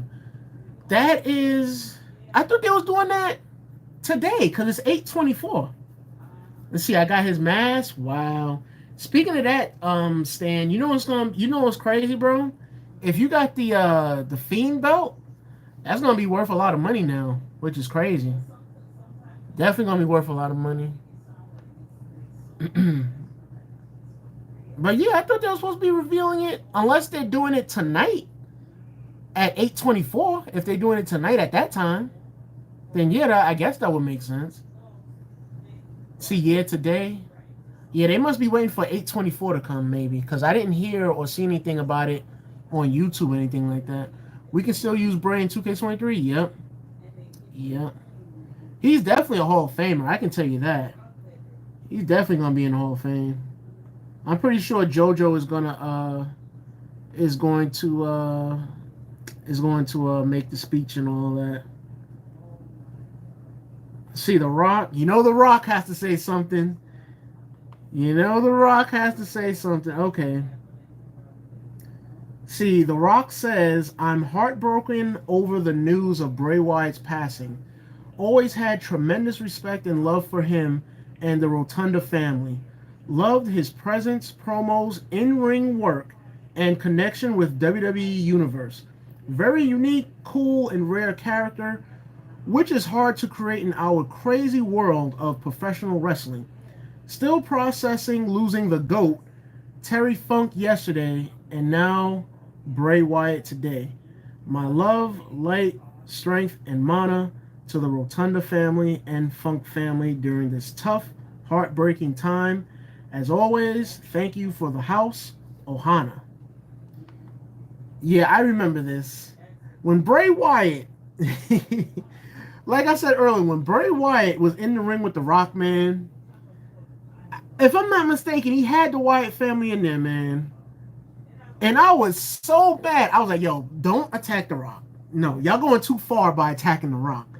Y'all went too far attacking Taker. I think they put Taker through the table, if I'm not mistaken. I'm like either Undertaker or Kane. One of them they put through the table. I think it was Taker. But I was like, y'all went too far doing that. Now y'all picking on The Rock. Y'all can't pick on The Rock, man. Do you know who The Rock is? Like, come on, man. Let's see. Did you see the trailer? I sent the link of Kobe. No, I didn't see the link, CXMP. I didn't see it, bro. I don't know if you sent it here on YouTube or on Twitch, but I didn't see it, bro. See, when you said that everyone gets torch in the lantern, I just started crying. Yeah, they should do that. Everybody should have the torch, the lantern, and also wear the hat. I would wear the hat as well. I would wear the hat and the vest as well. See, Bray Wyatt Hall of Fame next year. Yeah, why not? They should. They should. They're definitely gonna have something for him. You know what I think is gonna happen, guys? I think you guys see what they do for Eddie Guerrero as far as like keeping his legacy alive. I think they're gonna do the same thing for Bray Wyatt. That's just my personal opinion. Let's see, the Kobe situation had me down more than this, and his daughter definitely didn't deserve that. Facts, Gary. Facts. I'll never forget the Kobe situation, bro. When the Kobe situation happened, like I was going nuts. Like I thought it was a fluke. You know, I'll never forget because I was sleeping, sleeping in the daytime, getting ready for my night job. And then I got the call saying that Kobe passed. And I was like, nah. I couldn't believe it. And then when I turned on the TV and was seeing breaking news and all that stuff, I was like, nah, bro. I'll never forget. I called out. I called out. And then the a-hole that was managing the apartment complex that I worked at, he was like, well, what do I tell the staff? I didn't respond to him because he was an a-hole. He was an ignorant, lazy a-hole. And I didn't respond to his text. So I took off, and I'll never forget, I didn't eat for over a month when Kobe passed. I really didn't. I didn't eat for over a month. I didn't say much at all. At the time, I remember I had my stimulus check in the bank, and then I just went for my dream of being a content creator. Because when Kobe passed, it taught me that we could be here today and gone today, or even gone tomorrow. Tomorrow's not promised. So yeah. See, we just found out that Bray Wyatt had a heart. Yeah, he did. See, Bray, come back, please. Yeah, I wish that could happen, bro. I wish that could happen to where we could like bring back life, man. I wish that could happen, man. I really, really do. Shout out to The Rock for this post, though. Shout out to The Rock, man. And by being out there posting it on the WWE Twitter, the WWE official Twitter page, that's how you know it's like official, unfortunately. See, that's why people need to start being more open-minded and more sincere when people are sick, bro. Hey. It just doesn't sound right, you know? Let's see, Yoko was huge in one of his last matches on October 10th, 1999 in the Gloriously Bad Heroes of Wrestling pay-per-view event. He weighed 760 pounds. I thought so. I was like, I know it was 800 or in that range of 800. But yeah, did you see how he was moving for 760? Like, dude, this is why you don't make judgments. You don't make judgments about people based off of their size. Because let me tell you something. I seen a dude on a YouTube short. The dude had a big belly. Yeah, he had a big belly. He had a belly like Kamala. A big belly. And you know what he was doing? He was doing kickboxing, man. He was kickboxing that punching bag, that long punching bag. He was kickboxing it at an extremely alarming rate and at a fast pace. So you don't judge people based off of their size, man. This is what I always say. This is why the phrase of don't judge a book by its cover exists. Because you never know what that person could do at the end of the day, man. Athleticism, athleticism does not discriminate on size. You know what I'm saying? Let's see, how old is Bray Wyatt's kids? Oh, they're very young, Gary. If I'm not mistaken, they gotta be very, very young. They probably like, cause I know he had a baby. Like I know he had a baby because when I seen Bray Wyatt in a short, a YouTube short, and Bray Wyatt was with JoJo and they was going on the bus and Bray Wyatt had his kids and he had a baby in his arm and the guy wanted a picture with Bray Wyatt and Bray Wyatt was like, yeah, give me 1 second. And so they like very, very young. If I had to give or take, they probably like from a range of 2 to maybe 6 years old, maybe 2 to 5 years old, maybe. I'm making a guess. I'm making an inference. But yeah, I know he just had a newborn baby. I know that for a fact. I know that for a fact. Let's see. He wanted to be 800 to 900 pounds. Good Lord. Let's see. He moved not too fast, but the man was able to move and not be bedridden. Yeah, like a lot of people that size, Spence, they're like in the bed, like they can't get up at all, bro. Like it's very hard for them to maneuver around.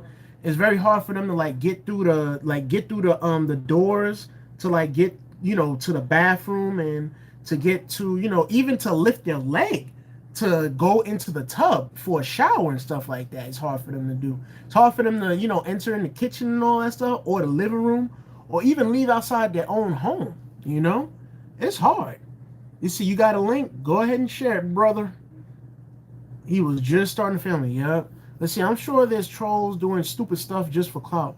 Yeah, Nate. We just had one of them in the stream here, like saying dumb stuff, bro. At the end of the day, Nate, I just think of Michael Jackson, man. When I see his last interview, when I saw Mike's last interview, he said, these kids, he said, and these people in general, he said they go to these chat rooms because back then they didn't have Facebook and all that stuff like they do, today. He said these kids and these people, they go to these chat rooms, and he said they go to these chat rooms looking for love and looking for attention because they don't get it at their house. They don't get, noticed in their lifetime, from a physical standpoint. Nobody notices them. So they go out there to these social platforms and these chat rooms because they want love. They want to feel appreciated. They want to feel like they are somebody.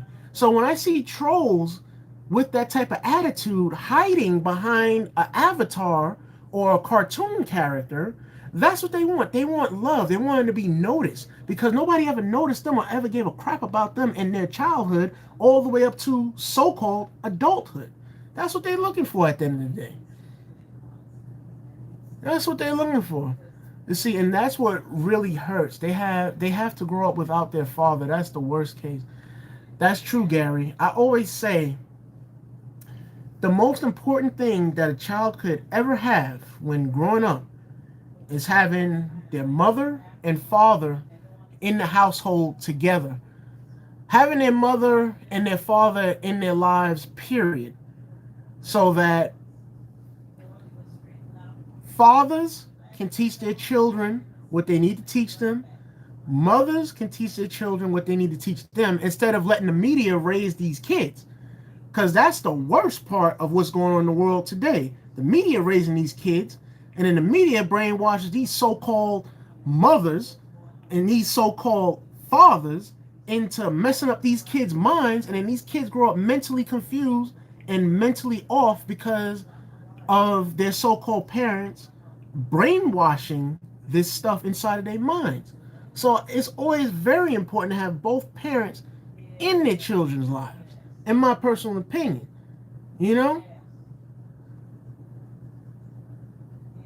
Let's see. Amen, brother. Like those big folks in the 600-pound life.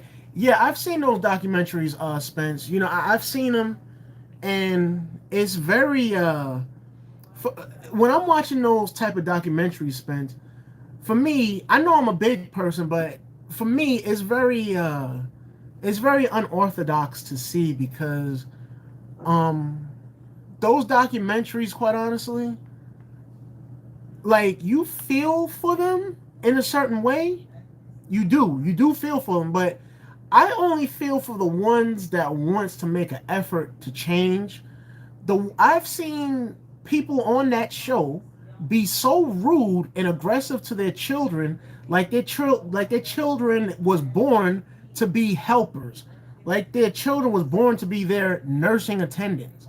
Those people I don't feel sorry for. I only feel sorry for the ones that got a heart and that's trying to, the ones that's trying to do the right thing and get their health back. Those I'm for 1,000%. You know what I'm saying? That's just my personal opinion on it. But yeah, I've seen those documentaries, brother. Let's see. It's sad how wrestlers have to choose what they love or having kids. That's hard. That's a hard choice. Kids need all the love and attention they deserve. Everything. That's true. That's true, Honorary. That's very, very, very, very, very true. 1,000% true. Kids, they need all the love they can get from their parents. Let kids be kids at the end of the day.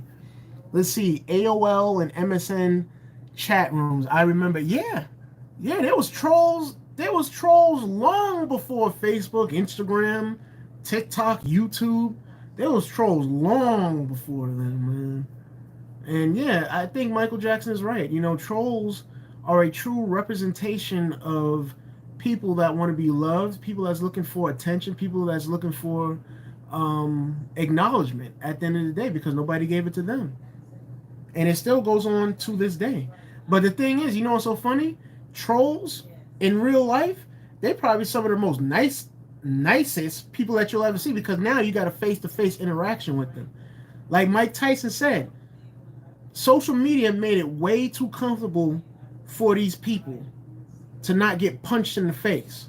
Meaning that by being that these people are hiding behind these profiles, you're never going to see what they look like because if you saw what they look like, they would immediately get bam punched in the face.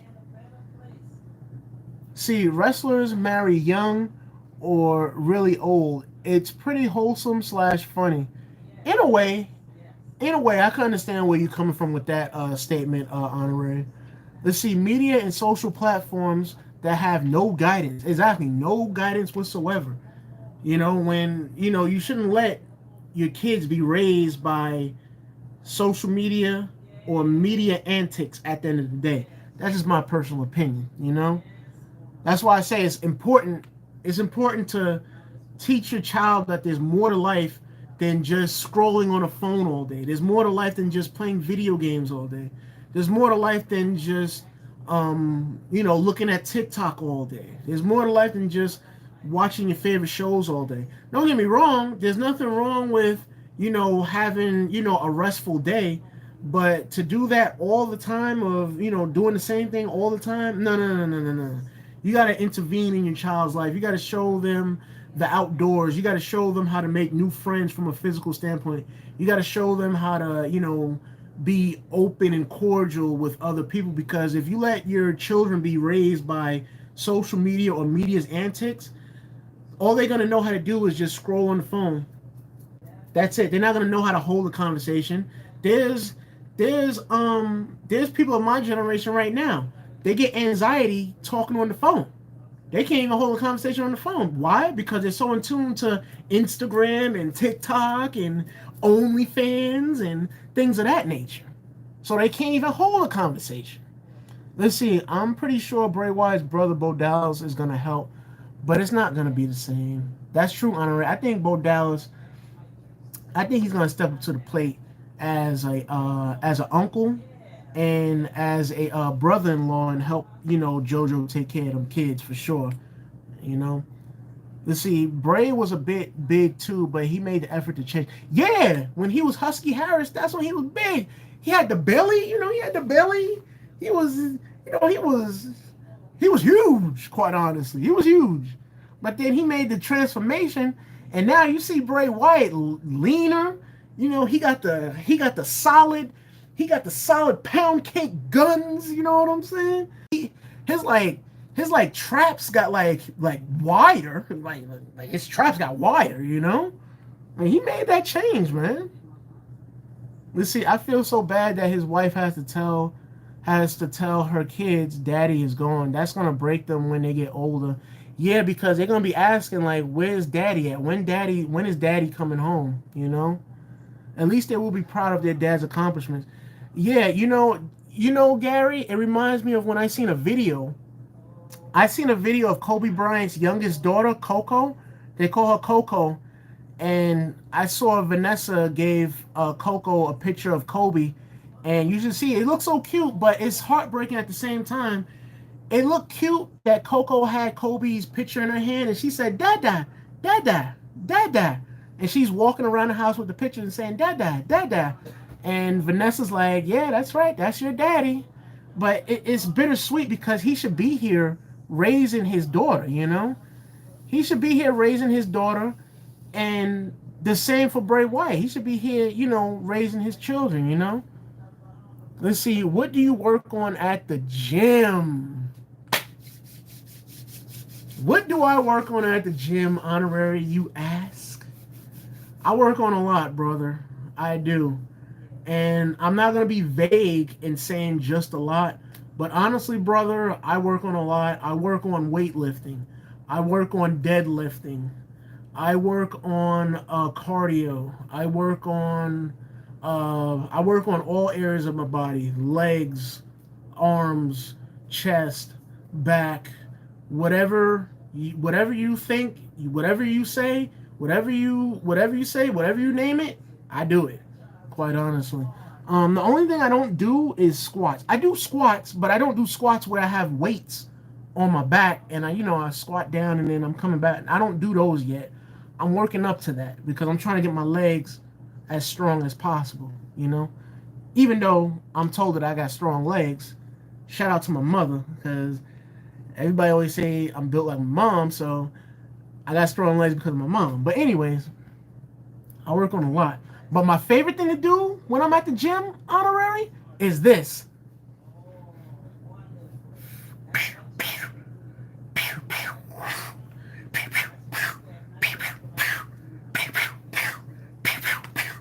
That's my favorite thing to do when I'm at the gym, bro.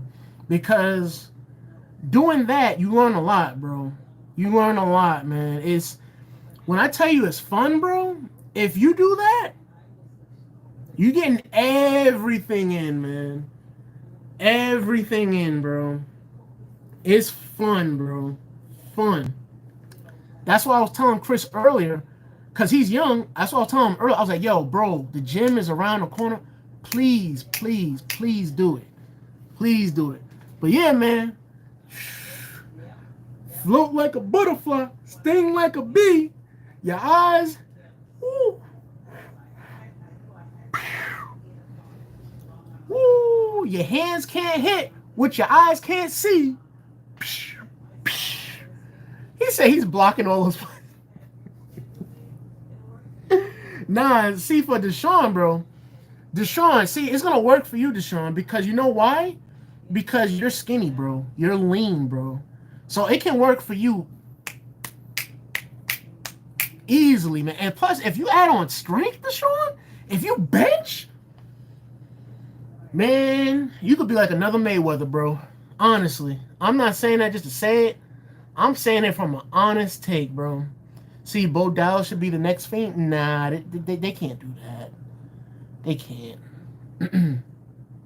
See, the way Bray passed was likely at home, which is tough for the kids because they might have seen him. Imagine how the kids of Owen Hart felt because Daddy was at work. Yo, that's the thing, yo.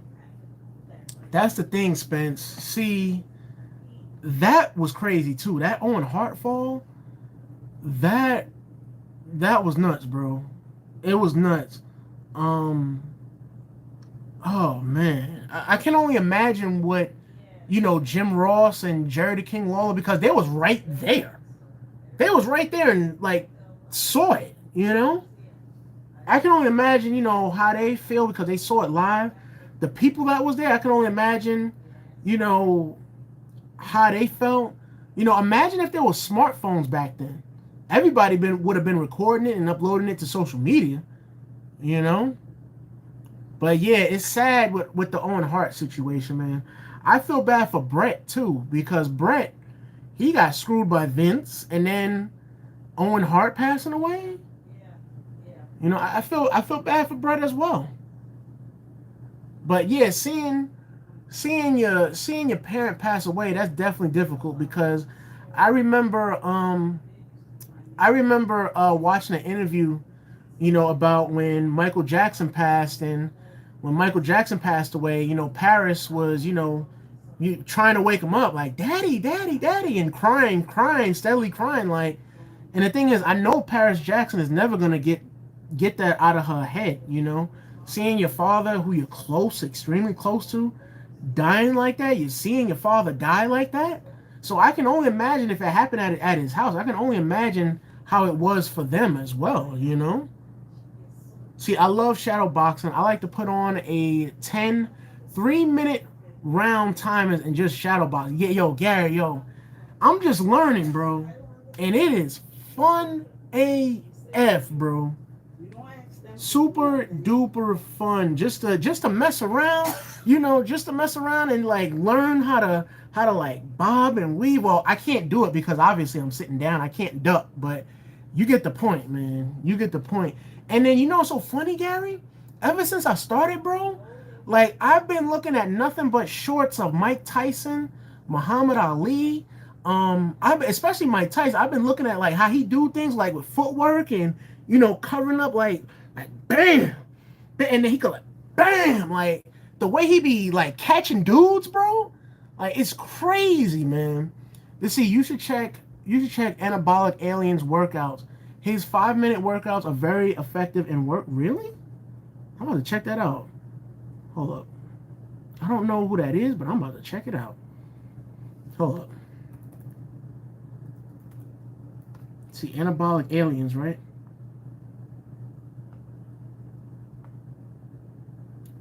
Wow, that's a big. Look at the dude. Look at the dude's arms. What the heck? Yo, look at his calves, bro.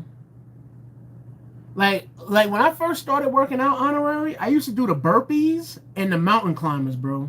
Mountain climbers is like hard. Burpees is hard too. Burpees, I ain't gonna hold you. And now I take the like I bend down and I push a tire, bro. I push a tire, I bend down, push a tire, run it all the way to one side of the gym, and then run back. I do that 4 times, bro. 4 times. He also has 5-minute workouts if you don't have much time. Let's see, I think I'm more like Mike Tyson. You can be. Deshaun, you can be. You can. You can. Don't ever doubt yourself, bro. You can do it, bro. You can do it. Like when I first started, bro, I thought of Brock Lesnar. I'm like, man, I'm going back to when I was 6, 7 years old. I'm like, man, I feel like Brock Lesnar, man. I'm like, yo, let's go, let's run it. I'm like, yo, let's go. And when I started learning, I felt more like Brock Lesnar because the dude that I was working with, he was like, damn. He said, you hit hard like a mother effer, man. I was like, yeah, I know. I was like, I know. Let's see. I saw that live. They didn't show much, but I heard it on the Spanish announcer feed. Wow. I'm pretty sure what happened on TV, Spence, I'm pretty sure what they did was, like, as soon as it happened, like, the camera just cut, See, he has a 5-minute dumbbell and no equipment workouts. I'm gonna take a look at that, Honor, because I see it right. I see his channel right here, Anabolic Aliens. I see it right here. Let's see. I need to get my arms solid. That's what I want to do. I'm gonna do that eventually. And then I'm gonna get my traps right. I'm gonna get the water traps, brother. And then I'm gonna be like this. I'm gonna be like Hogan. I'm gonna be like, oh! I'm gonna rip my shirt. I'm gonna do the poses like this. I'm gonna be just like that. Let's see. Mike Tyson scares me. I can't lie. I love Mike Tyson, man. I love that dude.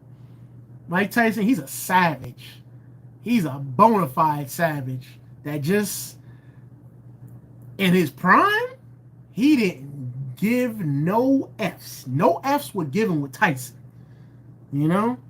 See, it honestly has me feeling like I can beat any and every boxer. The 10 3-minute round timers even helped me lose some weight in like 3 months. I was 262, now I'm 220. Man, I wish I was 220, bro. I'm still 270. No, I'm not 270. I'm 278. I used to be 330. So, yeah. But the thing is, when I was 330, I never felt it. I never felt it because I was always active with walking. I was always walking outside a lot, bro. Always. So I never felt like I was 330. When I started losing weight, you could feel it. Like now I could feel it. You know, before I didn't feel it, but the scale showed, another story, Showed another story. But yeah, man. Boxing, that stuff have you losing weight, bro. It really do. Let's see, man, trust me, his workouts are really effective. If you keep doing them, my forearms got more veiny and bigger because of his 2 5-minute forearm workouts. Really, honorary? Word? Yeah, I want to get my arm, I'm already strong. Okay? I want to get strong to the point where I can bench 300 pounds. Because that means, you know what? I ain't going to say that. Prime Mike was a demon? Oh, for sure, man. He really was. The thing is with Tyson, he matured over time, but in his prime, that ain't the man to mess with. That's all I got to say. It ain't the man. Honestly, you wouldn't want to see Mike Tyson in the dark alley. In their prime, I'm talking about. Tyson. Nah, I think Tyson would be feared the most. Out of any boxer, I think he would be feared the most. I'm not saying Tyson ain't beatable, but I'm just saying, stuff I've seen him do, on these shorts, is just, nuts, man. Let's see, if you do something that's short and really effective, it really helps with not burning out. I've heard that, Honorary. I've heard that people take their time with their workout. When I be on the I don't know what that machine is called. Honorary, you probably know what I'm talking. I'm talking about the machine where, you have your back, your back straight, and then you start pulling the thing like this. I don't know what that machine is called, but when I start doing that, bro, I take my time. And then I seen The Rock working out on the same machine, but The Rock does it different. The Rock, he'll take the handle and pull it out, and then he'll lunge forward. He'll lunge forward and then pull again, and then lunge forward and then pull again with that same machine. I don't know what that machine is called. My bad, y'all. I've been going to the gym for over a year and still don't know what the machine is called. My bad, y'all. But y'all know what I'm talking about. Y'all know what machine I'm talking about. But yeah, man. Yeah, bro. See, let me tell you, you can also do Zumba and slim down if you want. I slim down by a bit, man. I really want to help you with anything you like, with anything like you helped us. Honorary, that means a lot, bro. Zumba? Man, you know what's funny, Honorary? I remember when the Zumba craze was so popular, bro. And I remember my aunt was into it. She used to do it I think at the time she used to do it once a week, I believe. Maybe twice a week if she felt up to it. And I remember when the Zumba thing was crazy, crazy popular, See, Weight Loss with Natasha Mohan also is very good and has good Zumba videos, short and long and sitting ones if you don't want to do stand. Speaking of sitting exercises, Honorary, bro. Bro, today, bro, I'm gonna tell y'all what happened today in the gym, man. What happened was, hold on, let me look up this chick which you was telling me about, Honorary. You said Natasha. Mohan. Mohan, my bad. I said Mohan, my bad. Wow. Okay. Okay, I'm gonna check out her stuff. But anyways, basically what happened when I was in the gym today, guys. Oh man, it was so difficult on me, man. See, y'all can tell. I don't know if y'all can tell or not, but like I said earlier, I lost weight. This shirt is like huge, as you guys can see. It's huge. I used to rock this. This is a 3XLT. But anyways, that's irrelevant. Anyways, today, guys, you know what I was doing? We in the gym, we got the punching bag, right? The long punching bag, bro. We got the long punching bag. You know what I had to do? I had to put my legs around the punching bag like a pretzel. Then, once I had my legs around the punching bag, I had to go all the way down to the ground. And I had to sit up with my gloves on and punch the bag. I had to do that. I had to do that for over 2 minutes. They are the absolute longest 2 minutes I've ever experienced in my young life. It was so crazy because I was getting winded. I'm like, oh my gosh, bro. I'm like having my legs around the punching bag. I'm like, I can't do it. I got the gloves on. I'm trying to push myself. I'm like, bam, bam. And then I'm like, bam, bam, bam. I'm like, oh my God. Yo, I kid you not.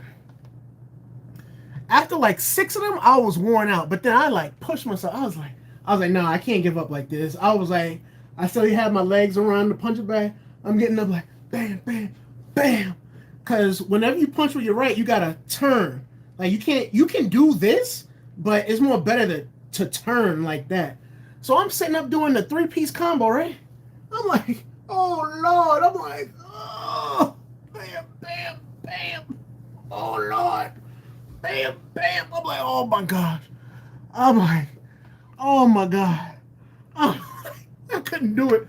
The first time I did it, which was on Tuesday, that was my first time ever doing that workout. I felt like my abs was on fire, bro. My abs was on absolute fire. No cap. No cap. Let's see. I seen Charlotte do that. Sheamus workouts is really... Yes. Yes. I've seen Celtic Warrior workouts. I've seen him do it with Liv Morgan. It was Liv Morgan? I believe I seen Cena.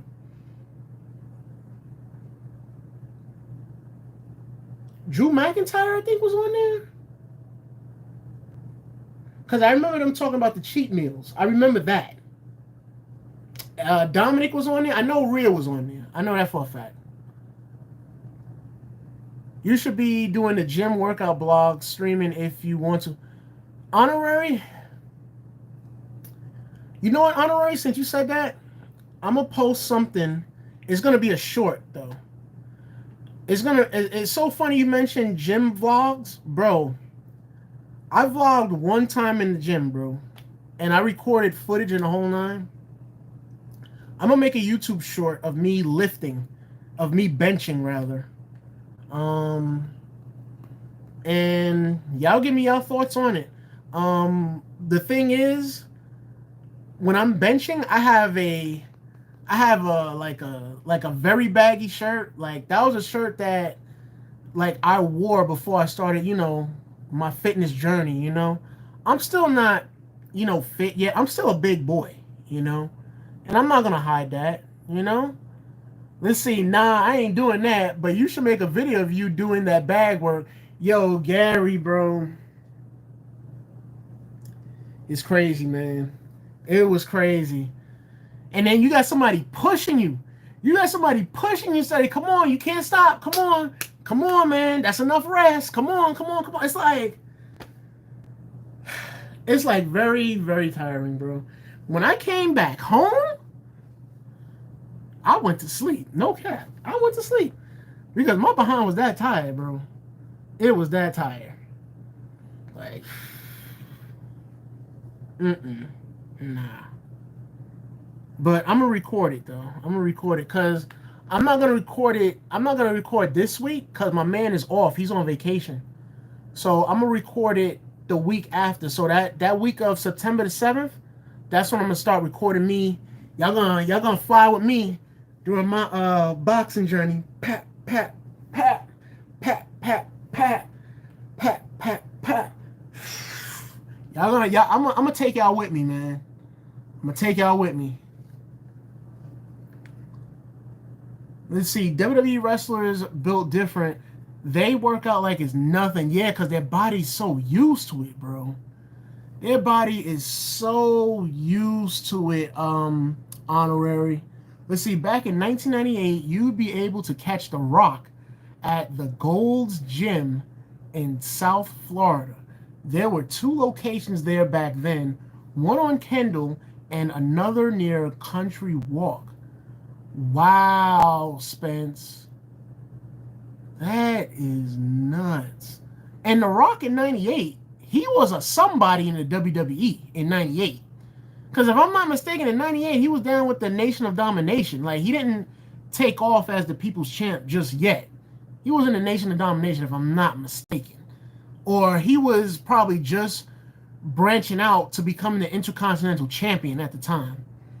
Let's see, how did you see Cena's workout? That's impossible. I met John Cena, by the way. Great, great dude.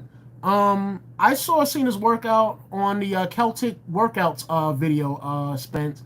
Sheamus got a video on his YouTube channel of him and Cena working out. Let's see. Hey, how you doing? Sorry I haven't been on the lives. Hope you're doing amazing, man. Yo, Mr. Chango.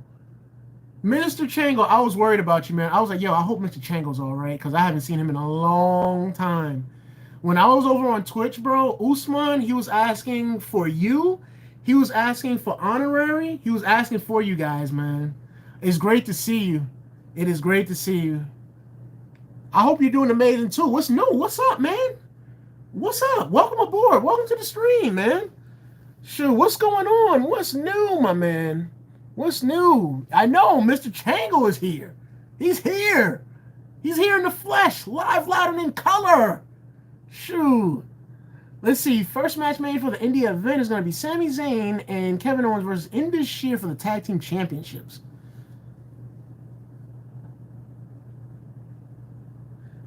I can see why they did that. I can see why they did that.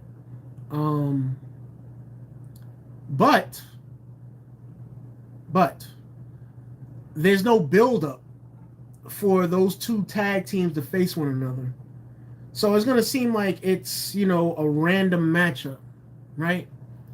It's going to be a random matchup. But, like I said, I see why they're doing that. Okay? He said, I've been at the gym. I saw a raccoon trying to spot Knight. Man, Mr. Chango, shoot, I will take a machete and end that raccoon, man. Shoot. You see my girl Nia losing weight, man. She's a skinny mini now, man. I saw her last night. She was on TikTok with Angelo Dawkins and some other dude. The other dude looked like Devon Dudley. I don't know if it was actually him or not. But she was on TikTok, man. Oh, my girl Nia, man. She lost all that weight. I can't lie. I'm a little sad, but at the end of the day, Nia always owns my heart, man. Always gonna be number one in my heart. Always gonna have love for that woman.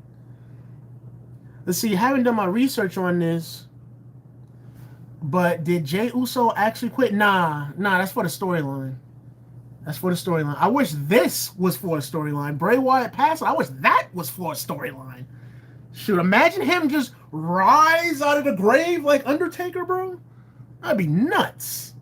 Shoot. See, they haven't been on TV, though. I know they haven't been on TV. That's what I'm saying. There's no build-up to the matchup of Indus Sher versus Sami and KO. There's no build-up. It's like a random match. Like usually you have a build-up to bring value on championships. You need to have a build-up on a storyline. Like the Shayna and Ronda storyline. That build-up was awesome. But the matchup was horrible. WWE fumbled that. WWE definitely fumbled that.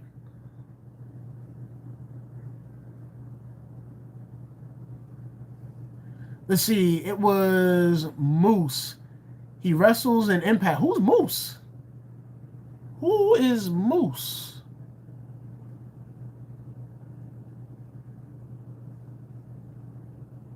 But that's crazy. Back in '98, you could catch The Rock at Gold's Gym and fought. Dang, that's nuts, bro. And you know what? The Rock probably blended in so well that nobody probably even knew that was him. Probably.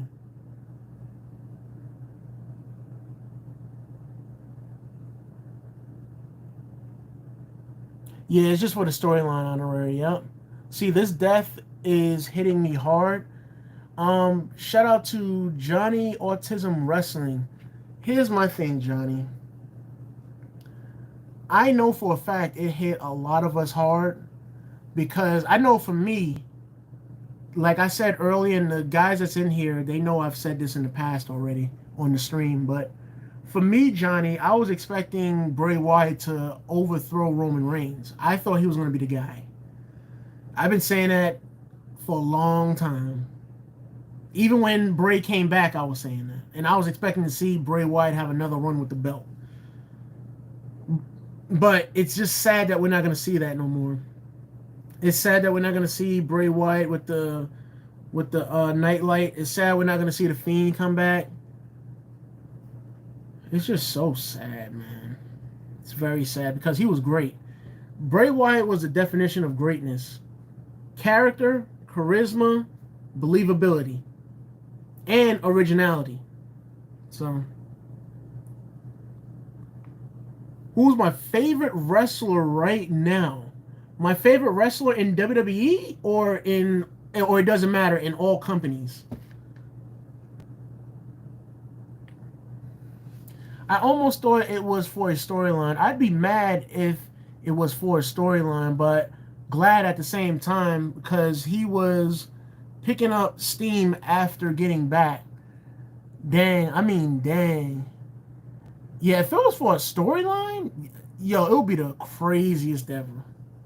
It would be the craziest. Wait, the other dude in the Nia Jax vid? Oh, his name is Moose? Bro, I thought that was Devon Dudley, man. What? Hey, yay. Did you know Cody got a BBL? No. I think you meant Cora Jade. Cody Rhodes ain't got no BBL. What? Oh, man. See, it's the best booker of WWE. It's Vince McMahon's birthday today. CXMP? Is it today or was it yesterday or something like that? If it's today, I might have to post something about Vince.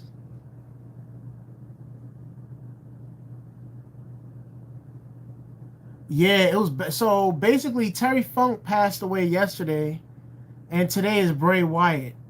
Bro, I don't even want to. I don't even want to see the next day, man. I don't want to see the next day because I'm not trying to hear that. Um, I'm not trying to hear another wrestler passing away tomorrow. I'm not trying to hear that. Bray would have been the perfect guy to beat Roman. Yeah, because when Roman attacked Bray back in 2020, Bray Wyatt never got a rematch due to him being released.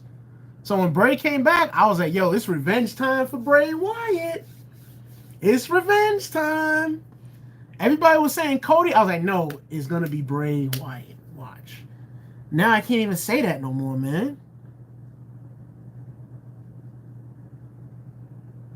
It's going to be Cody beating Roman since it's been planned since after WrestleMania 39. They planned it. That's going to be so whack, though, man. That's going to be whack. That's just my opinion. Because it would have been more nostalgia to it if Cody would have won the first go round. If Cody would have won the first time, it would have been way bigger than life, in my opinion. But then again, some people will be mad because they'll be like, "Oh well, WWE, they're giving Cody everything that he wants. Oh, Cody just came back. They got him winning the Royal Rumble. They got him winning the belts over Roman. Where?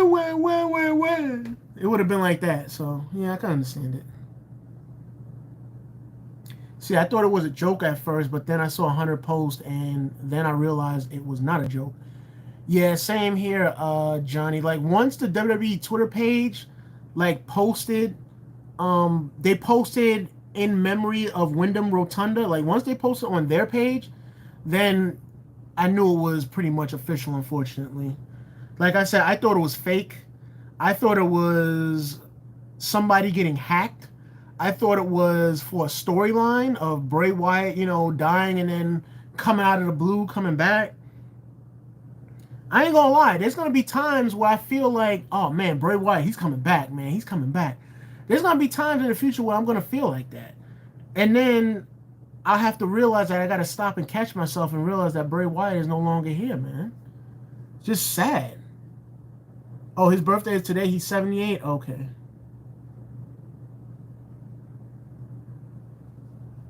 He said, yo, I was about to say, please say it ain't so, Cody. Come live on Twitch so I can listen to a theme there? Okay.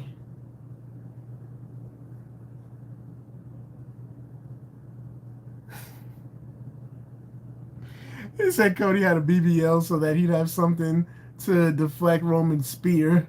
That's hilarious. Who's my favorite wrestler? Who's my favorite wrestler in WWE right now?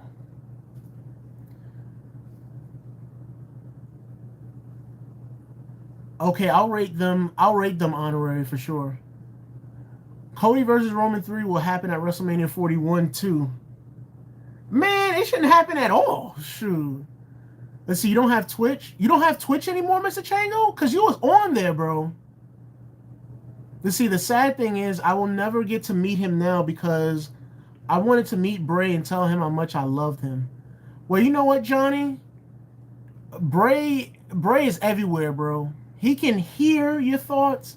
And you know what's so funny, Johnny? Bray Wyatt already answered fans like you, bro, because Bray Wyatt said that I never thought I could have this impact on people, and he said I'm so grateful for it. So that's his response to you, Johnny, is that he loves and appreciates you. He said that in an interview. He said that in an interview to all his fans. He never knew that he could ever have this type of effect on people. He never knew it. But yeah, honorary. Let me know what profile you want me to look at, and I'll go through it and I'll, rate it in the whole nine. I don't have a problem with doing that. My favorite wrestler in WWE right now, Mr. Chango, is Tamina. Tamina is my favorite wrestler in WWE right now. Um, I know Tamina hasn't been active a lot, but she's still contracted with WWE at the moment, so she's my favorite wrestler, my all-time favorite wrestler out of any promotion, out of anybody in any promotion right now, is Tamina. Um, let's see. Tamina is first, hands down. Second, I would say is Shayna Baszler. So, from a full-time perspective, Shayna Baszler is my favorite. Um, third, my third favorite is Otis because Otis is very loving, very charismatic, very enjoyable, and plus you can't hate on Otis. The type of moves that he does in the ring too for a big guy is pretty dope. It's pretty cool. Um, let's see. Uh, those are my top three favorites. Like, if I had three favorites to go off of, those would be my three favorites. Fourth, I'll put a four. I'll put a 4 and a 5 in there. Fourth, I would say. Fourth, I would say is Nikita Lyons, for two obvious reasons. Just saying. Yeah, fourth is Nikita Lyons. See, Nikita Lyons, and then fifth, I would say is my fifth favorite wrestler.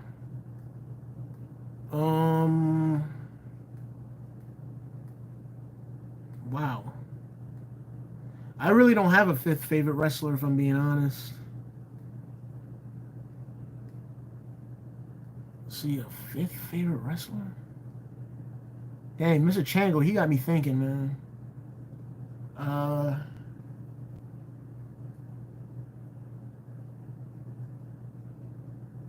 I mean, there's some wrestlers that I like, but they're not my favorites, you know? Like I like Jey Uso. I like Solo Sikoa, but I wouldn't say they're like my favorites, you know? But yeah, I would say those four. Those four are my favorites. So Tamina first, Shayna second, third Otis, and fourth Nikita Lyons. I would say Nia Jax, but you know Nia's not wrestling, unfortunately. Which makes me lose my appetite to watch WWE, but I have to do it because I'm a content creator. So I have no choice but to do it. Anyways, let's see. I don't have storage. That's why I haven't been on Twitch. The raccoon made your power go off? That's hilarious. My favorite WWE superstar is the GOAT, The Rock. You're absolutely right, Deshaun. The Rock is my favorite WWE superstar of all time. Yep. Yes, sir. Yes, sir. Let's see. I have no favorites in WWE right now because my favorite has just passed. My indie wrestler is still alive, so he's my favorite right now. Oh, okay. Yeah, I'm very sorry. I'm very sorry. I'm very, very sorry, Johnny, because I can tell you looked up to Bray Wyatt, man. I really can tell that. Um, like I said early in the past, like in the stream, I was just very lucky to witness Bray Wyatt's first matchup of when he came back to WWE, which was at a house show in December. I was very lucky to witness that, and I was very lucky to witness Shayna Baszler as well, because she's probably my favorite in WWE at the moment. So yeah, I'll never forget. Like I said, that's a memory I'll never forget. Everybody was going crazy for Bray Wyatt, man. And after the matchup, Bray Wyatt was very thankful to the fans. You know, he was like, you know, giving kisses to the crowd, and you know, he was like, you know, bowing and thanking everybody, man. I'll never forget that. I'll never ever forget that. He was giving everybody a high five, you know, on both sides of the you know, that cage. I don't know what they call it, but you know when the superstars come out and the fans is here and the fans is over there, he was giving high five to everybody on both sides of the cage when he was going out. See, Otis is like the modern day Bam Bam Bigelow. Amazing talent with likability. Really, Spence? That's an interesting comparison. The modern day Bam Bam Bigelow. I never thought about that. You know who does? Oh, man. No. Because I was going to say Bronson Reed reminds me of Bam Bam Bigelow. But honestly, Bronson Reed reminds me of a mini Yokozuna, quite honestly. That's who he reminds me of. There's one wrestler that reminds me of Bam Bam Bigelow a little bit. I can't think of the name. Let's see.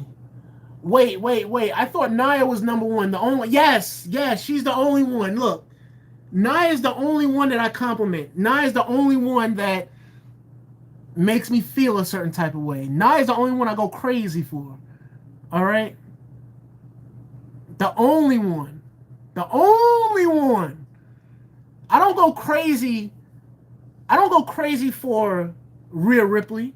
I don't go crazy for Liv Morgan. I don't go crazy for, well, Mandy Rose is gone, but still, I don't go crazy for those three. Only Nia, man. Only Nia. The average male wrestling fan goes crazy for Rhea, Alexa Bliss too. I got to throw her in there. Wait a minute. Rhea, Alexa, Liv, Mandy Rose at the time. They go crazy for those four superstars, right? I didn't. I went crazy for Nia, all right? Just saying. I was the only one going crazy for Nia Jax. Just saying. Just saying. Let's see. Who do you think is the best heel right now?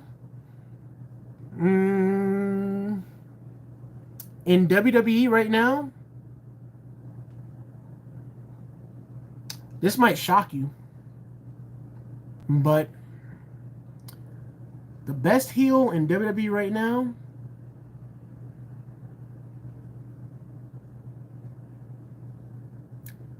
is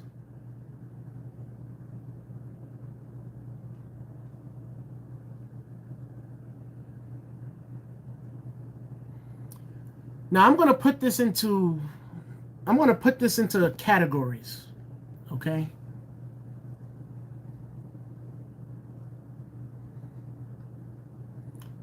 From an intimidation standpoint, Karrion Kross. Karrion Kross is the best intimidating heel. Okay, in my opinion, based off of what I've seen. The best heel on the microphone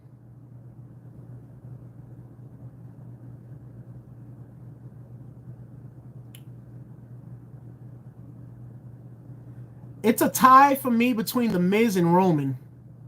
But the best heel that can act out is Roman Reigns.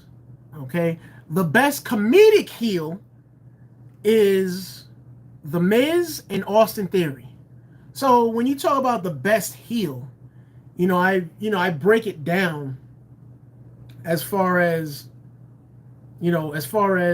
characteristics for a heel goes. The best reaction is Dominic Mysterio. So, give or take, those are the best, in my personal opinion.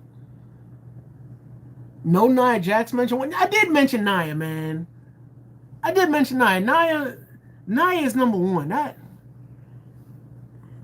That's why I bench, because I want to be able to lift Nia Jax, man. That's why I want to bench like 300 so I can lift Nia Jax with ease. Shoot, this way when we doing our thing in the bedroom, I can maneuver Nia Jax easily into any position that we want to do. Respectfully.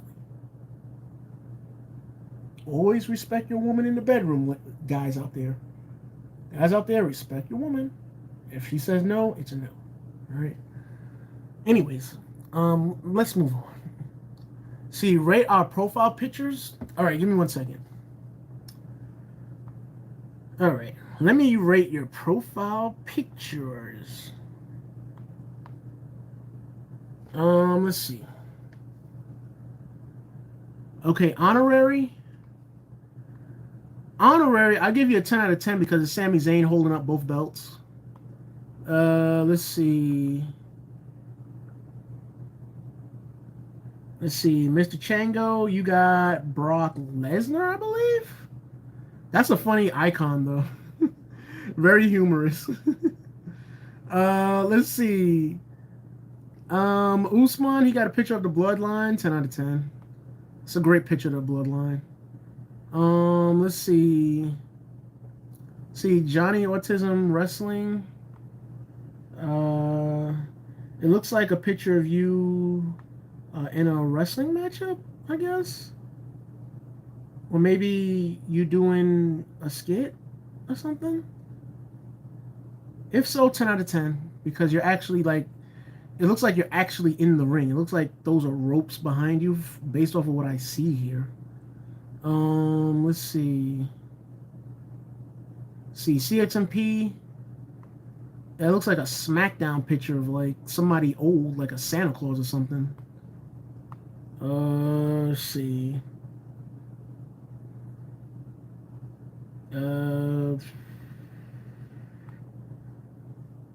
I give it a 10 out of 10 for the edit, I guess.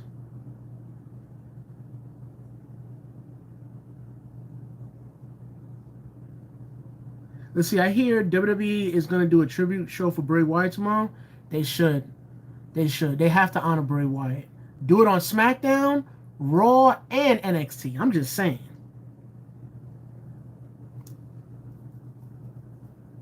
See the barricade. Yeah, the barricade. Yeah. Otis and Bam Bam Bigelow are very athletic boys. Yeah, you know what's so funny about that, Spence? I'll never forget. I remember hearing Bret the Hitman Hart They asked him to name like top big men of all time, and he said Yokozuna, and he said Bam Bam Bigelow, and I believe he said Andre as well. But I remember him commenting on Bam Bam Bigelow. He said that he was very underrated. He said he's telling, no, man, no. How would you like it if I tell Bailey on you? You wouldn't like that. You wouldn't like that at all. Shoot, how would you like it if I told Bailey cakes on you? Shoot. See, I always thought Bronson Reed was like Bam Bam Bigelow because Bam Bam was a good heel.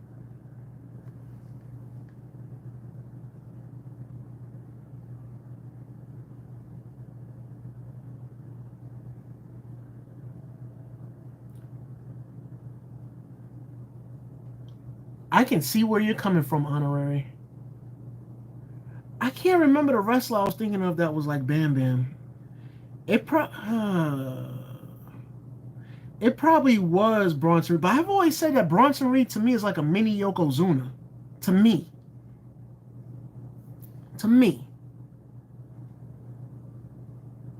Kelly Kelly? Oh man, Kelly Kelly. Honestly, hands down, Kelly Kelly is one of the most nicest, sweetest people ever, man. I think she's expecting, I want to say the last time I heard about Kelly Kelly. So congratulations to Kelly Kelly. I remember Kelly Kelly. Kelly Kelly, like I said, man, one of the nicest people ever.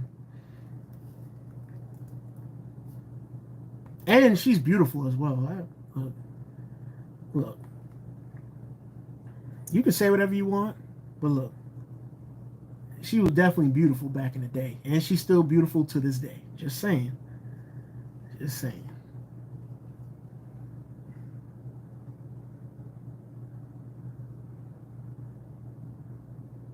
He said, nah, I go crazy for Bianca. Oh, you like Bianca Belair? Okay, Gary, all right.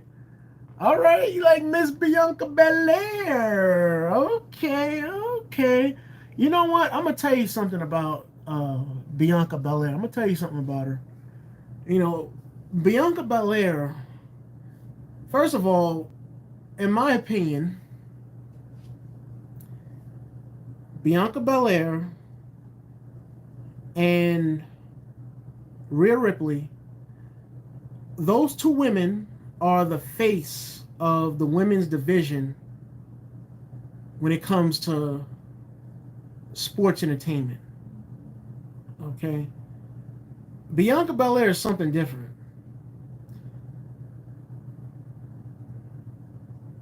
To me, Bianca Belair is the female version of John Cena. And I'm pretty sure that's not the first time any of you have heard that before, but that's just my personal opinion. But she's definitely something different. Man, where do I start? Because there's so many interesting points about Bianca Belair to the point where you don't know where to start at. Like, I don't even know where to start at. I really don't. Like, Bianca Belair, like, where do you start for Bianca Belair, man? Where in the freak do you start when it comes to Bianca Belair?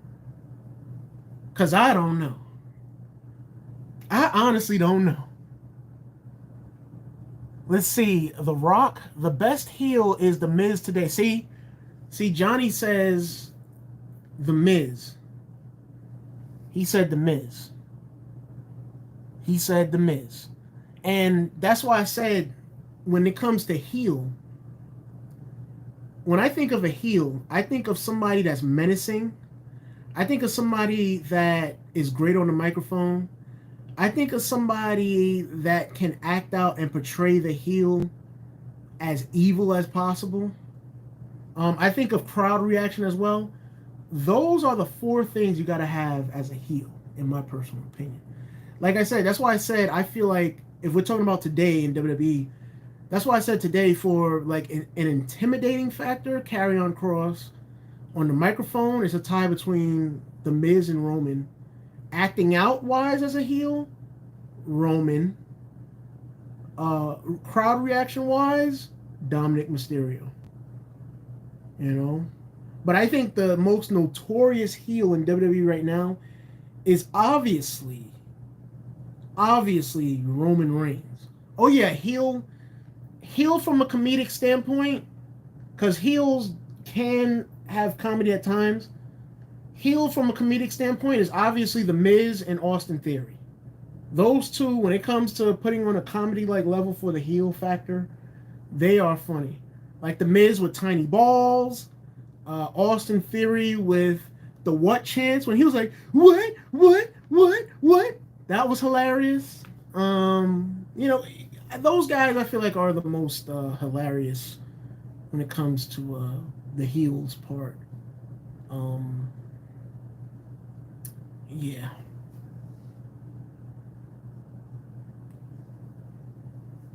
See, can you rate the people in the chat profiles 1 to 10? People's profiles? Wait, when you say profiles, what you mean? Like y'all make videos or something like that? Like, is that what you're talking about, Honorary? See, the best heel is the one that people hate or boo for the most. That's true, Spence. That's true. That is definitely true. Yeah. See, Dom is the best heel, better than MJF. MJF is mid in your opinion? See, I like Dominic. I think Dominic does a great job. Um, here's my thing, Honorary. Here's my issue with Dominic Mysterio as a heel. Here's my issue with Dom. Dom gets the greatest reactions ever when it comes to being a heel. My issue with Dom, and I've said this in the past, my issue with Dom is that his microphone work needs work. Him on the microphone, he definitely needs work. He definitely needs to read out the crowd when they're booing him. At times, he's like off. When I say off, meaning like he's off with trying to deliver words on the microphone, I notice. He got to work on that, and he got to work on having an aggressive tone in his voice when he's speaking on the microphone, because when he's on the microphone, he don't have an impact with his voice. Like when you look at Judgment Day, Rhea Ripley is doing most of this talking because she has the perfect volume and the perfect niche on her voice when she's addressing the crowd. Dominic doesn't have that. Okay? He doesn't. And when Finn Balor's on the microphone, the same can be said for him because, first of all, the crowd don't even relate to Finn, being a heel like that. Let's face it, the only ones that stands out in Judgment Day is Rhea and Dominic. Those are the only two that gets the best reactions, if we're being honest. But I feel like Finn, people can't really feel him when he's on the mic. Damian Priest, when he's on the microphone, is very robotic at the end of the day. It's like he says his lines, but the way he delivers it is not to a point where the crowd is going to react. That's just my personal opinion. He's not bad on the mic. It's just that you can see that he's a little uncomfortable on the mic, just a little bit, in my opinion. Yeah. Let's see. Respectful move with Nia. Which one is better, Figure 4 or Schoolboy? Wow. Figure 4 or Schoolboy? I would say Figure 4 because Schoolboy, that's just a roll up, really. So,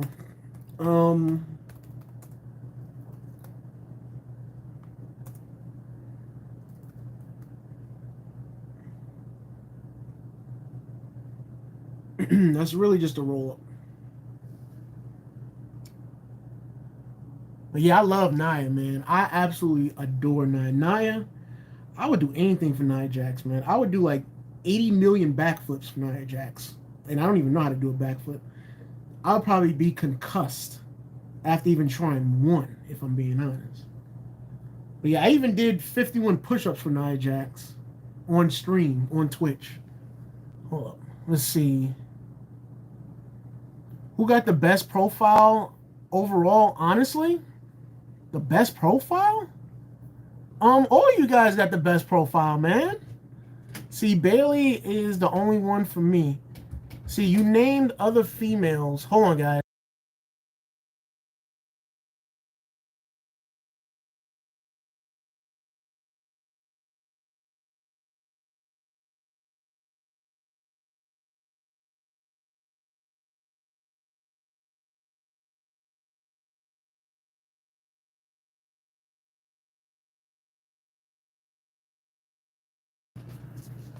Let's see. Who got the no, I already answered that. Okay.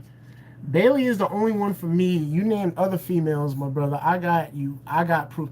Hey, hey, hey, hey, hey. I only meant that from a what they say? Not a cordial standpoint, from a platonic standpoint. Platonic standpoint. So no, you don't got me, brother. See, if Nia was in here right now, what am I saying? Honestly, if it was the real Nia, I would go crazy. I'm not even gonna lie, I would go crazy. I'd be like, Nia, we gotta talk. We gotta talk privately because Nia's a private person and I'm a private person. All right, I'm not gonna lie, I would shoot my shot. I'd be like, Nia, look, we gotta hang out, man. I know you busy in the whole nine, but look, we gotta hang out. Look, look, Nia, I know you single, but look, I can cook. I can cook. I'm funny. I'm understanding. We could have a nice candlelit romantic dinner. I could buy you a 7 foot tall teddy bear with like 300 roses. Ain't no man ever did that for you. But me, I'm doing it. I'm doing it. I'm doing it. All right? Shoot. Let's see. SmackDown. That reminds me. I visited the SmackDown Wrestling Academy back in 2001. It was ran by Mr. Rocky Johnson. Rest in peace, by the way. Over in Miramar, Florida. And the training ring was the ring they used for WrestleMania 3. Wait, hold up, Spence. Did you actually train in the ring, or was you like there and you like seen it?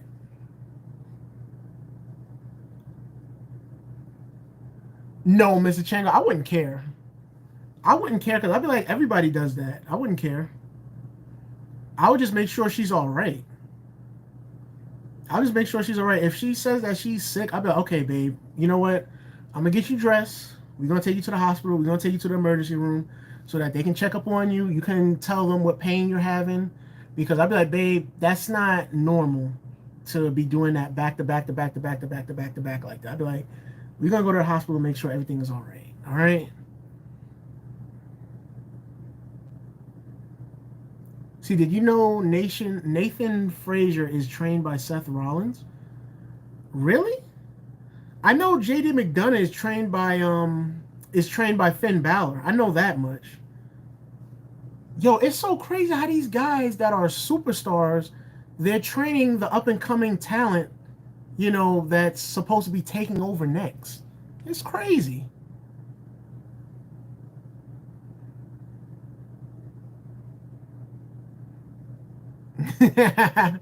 He said, I respect the art.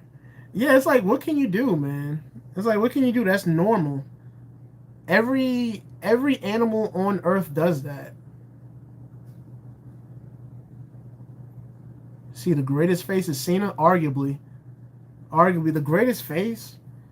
The greatest face I would say is Hogan. I would say Hogan, cause yeah, I would say Hogan is the greatest face. Yeah, I would say Hogan. I would say Austin. Honestly, I would say Austin is the greatest face because Austin, his character, a lot of people in general could relate to that, where they wish they could beat up their boss, get paid for it, come back the next week, and then do it all over again. Austin, he had the highest selling merchandise. I mean, he saved the WWE when WWE was really at a rebuilding standpoint after Bret the Hitman Hart left. after Shawn got injured in the whole nine. So I would say Austin is the greatest face, and then I would say after Austin, I would say Hogan, then I would say Rock, and other guys, afterwards. You see, I hope they put Bray Wyatt in the Hall of Fame next year. Yeah, I think they're gonna do that, Johnny. They should. He was bound to be a future Hall of Famer anyway.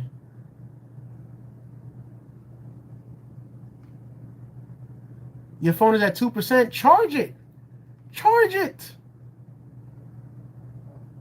See, you respect my opinion. I appreciate that, Honorary. Yeah, Spence, they should do that. That sounds perfect. That right there sounds perfect. Because that's how he would have wanted it. You see, I double dare you to ask Becky Lynch. I don't know. Heck no, man. I can't do that. I can't do that because first of all, let me just say this: Becky Lynch is an attractive female. Okay, only a hater would say no to that. So first off, I'm gonna say this: Becky Lynch is an attractive female, but I'm committed to Nia Jax, man. I'm loyal to the soil for Nia Jax, and plus, I don't think Nia Jax likes Becky Lynch. So if you got a problem with Nia Jax, you got a problem with me. I'm just saying. But Seth Rollins, I don't have a problem with because he said Nia is just a big, strong woman. He said it just like that. So the fact that Seth Rollins said that makes me salute Seth Rollins for saying that. Because he knows Nia is strong AF.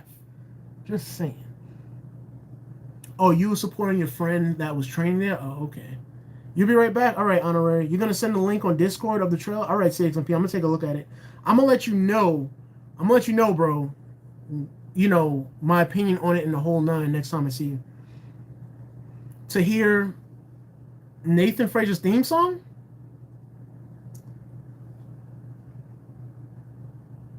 Nathan Frazier. Why does that sound familiar? Nathan Frazier. Nathan. Hold up. Okay, Nathan Frazier. Oh, that's who he is. Isn't he the guy from NXT UK? I could have sworn he was on NXT UK, right? Or no? I think he was.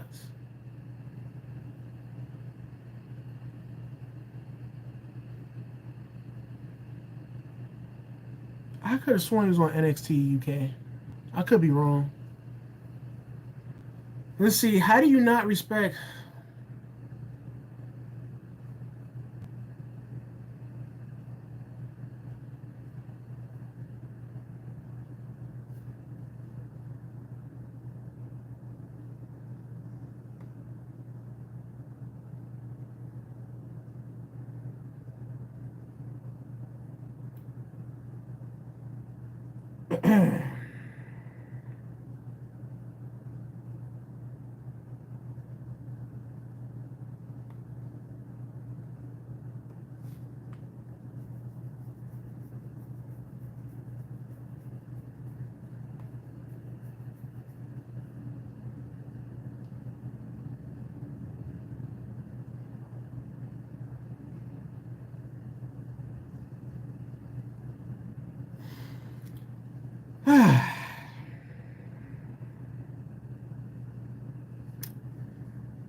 Okay.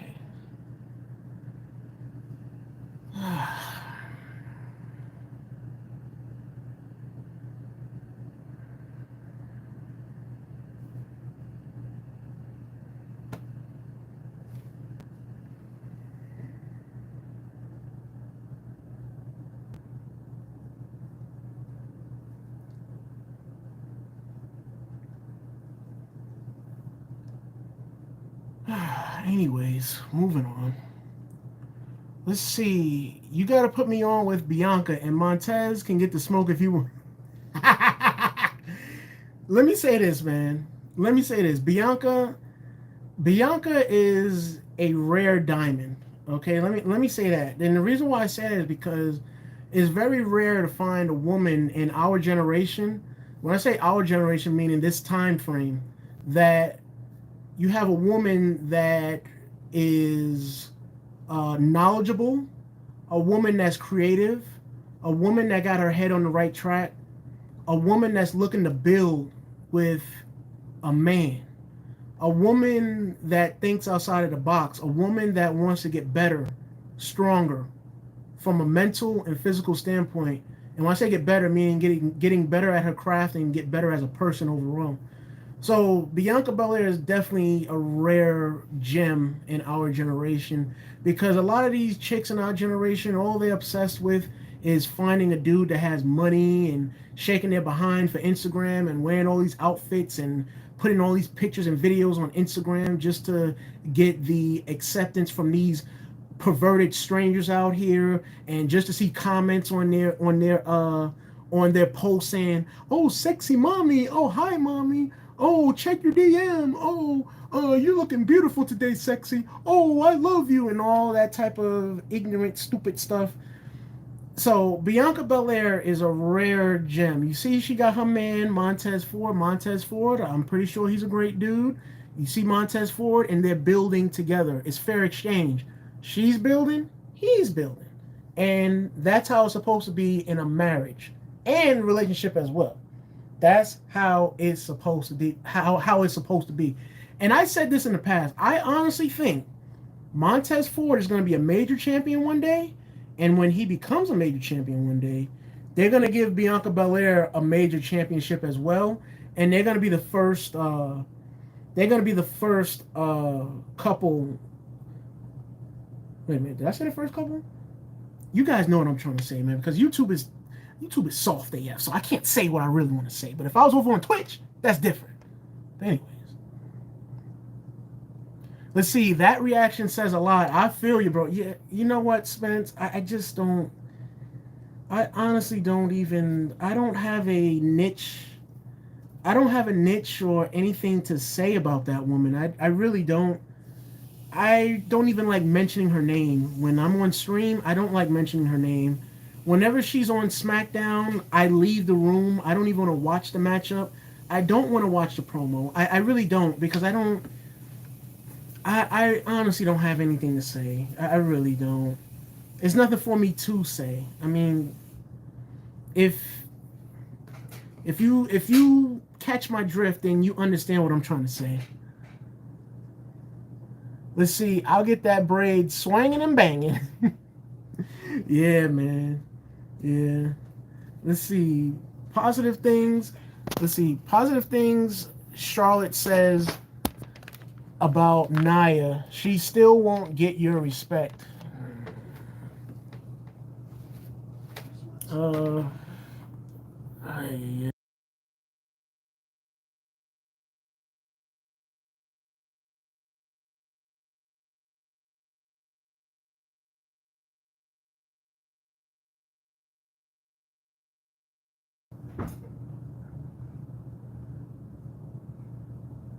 I mean,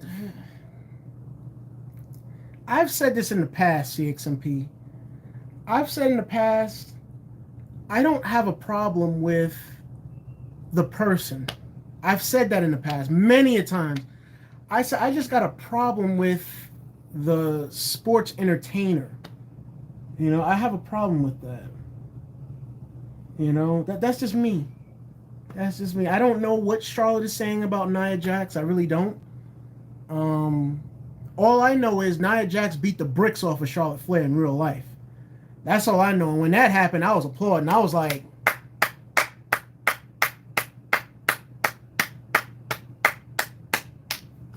I kid you not, I was applauding that.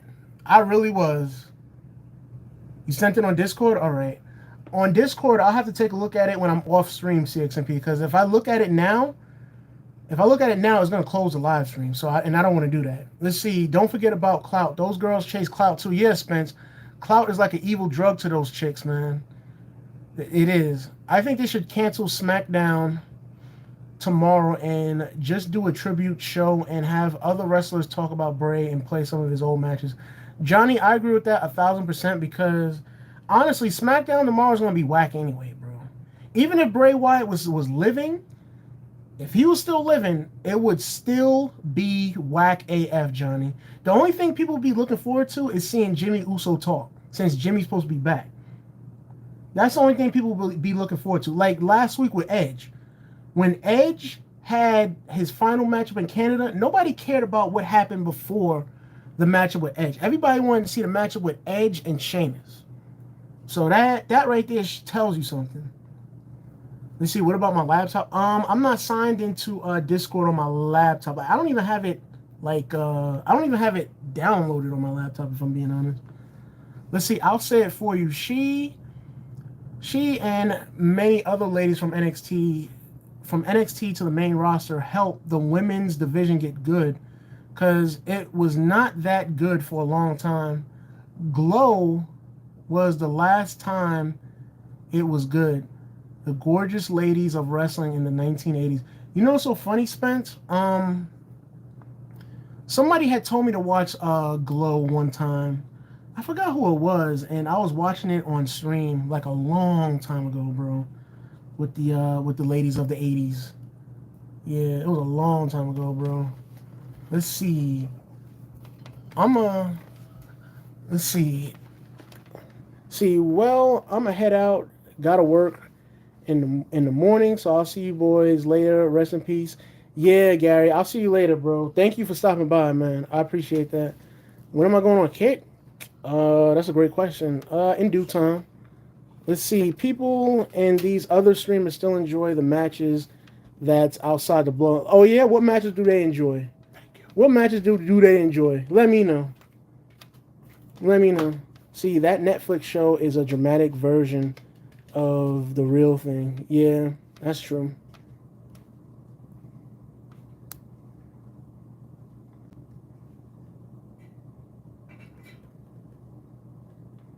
Wait, Spence, who you talking about?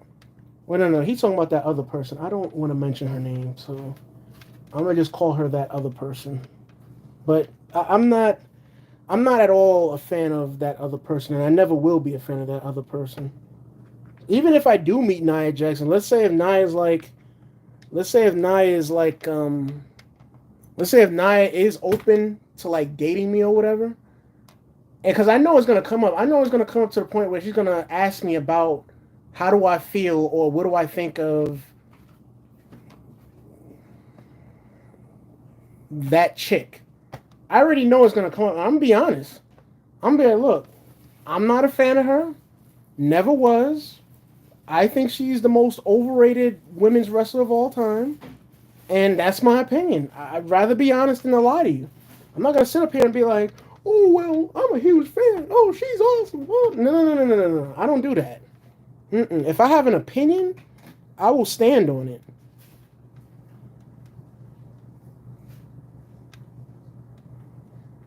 Oh, I appreciate that, Spence. Later, Spence. Yo, Spence, thank you for coming through, bro. It was nice talking to you, man. Let's see, whatever matches that gets announced on Raw and Smack. CXMP, be honest, bro. You know, see, we watch Raw and SmackDown. Hold up, guys. We watch Raw and SmackDown a lot of times, CXMP. You mean to tell me that some of those matches people is interested in? Like the squash matches? Okay, you know what? This past Monday night on Raw, the Gunther and Chad Gable match, yeah, that was a good matchup. Yeah, that was good. I'll give them that. But the filler matches, you really think people care to see that, bro? Be honest. Come on now.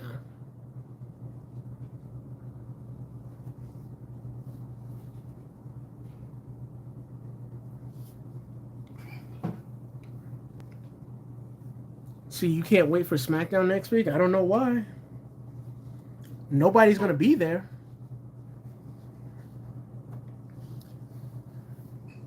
The Street Profits versus the OC, they enjoyed. I didn't even watch that match. I don't even know if that matchup was good. I didn't even watch it.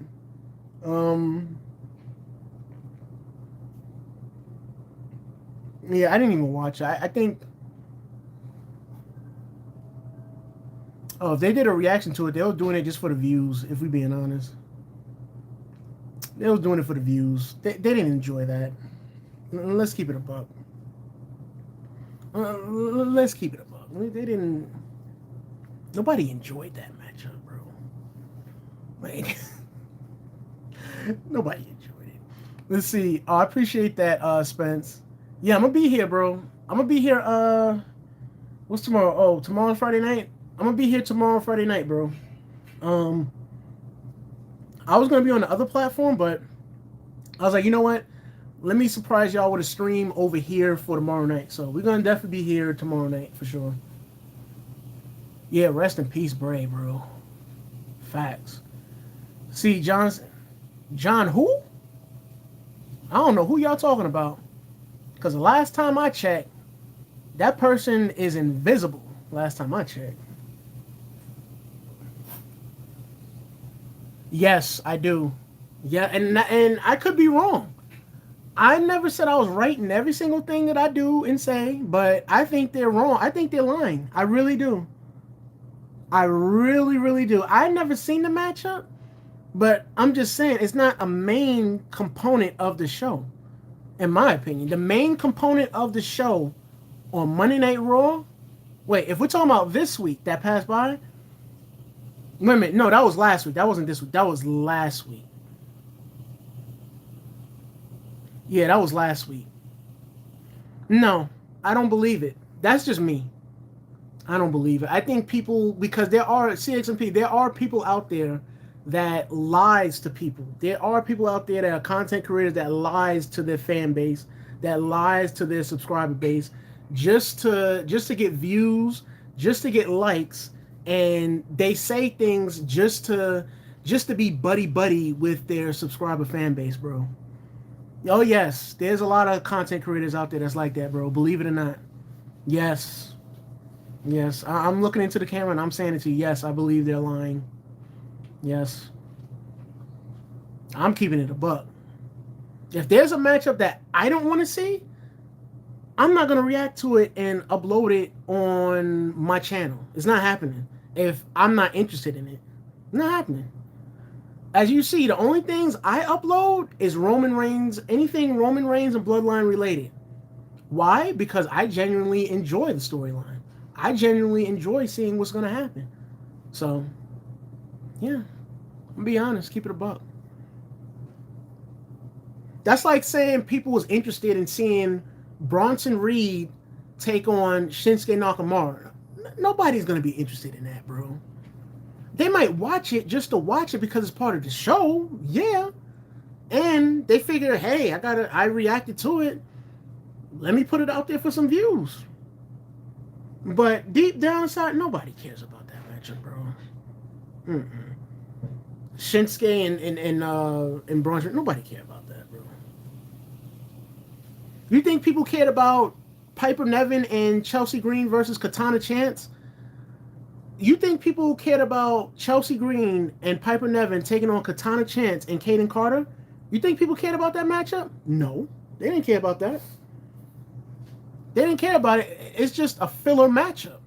It's just a filler matchup. See, the funny part is people are saying the Bloodline storyline is getting stale. Yeah, they can say that, but at the end of the day, they're gonna watch it. Think about it. They're gonna watch it. Why? Because it gets views at the end of the day. That's why they're gonna watch it, and that's why they're gonna make a reaction video out of it. They can say it's getting stale, but if something, think about it. Think about it. If something is getting stale to you, wouldn't you stop watching it? Seriously, think about it. I don't know if content creators said that the Bloodline storyline is getting stale. I don't know if they said that. But if they said that, if they said that the Bloodline storyline is getting stale, why are you watching it? Why are you uploading the video in the first place? Why are you doing that?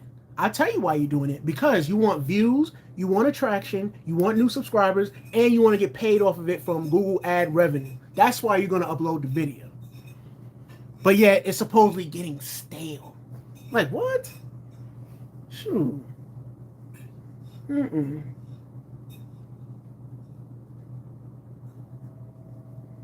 shoot, the chick you mentioned, CXMP, she's stale to me. Whenever she comes on, I'm out. I don't watch the matchup. I don't watch it. You don't see me watching it. I walk out. You see me walk off. I go to make me something to eat, bro.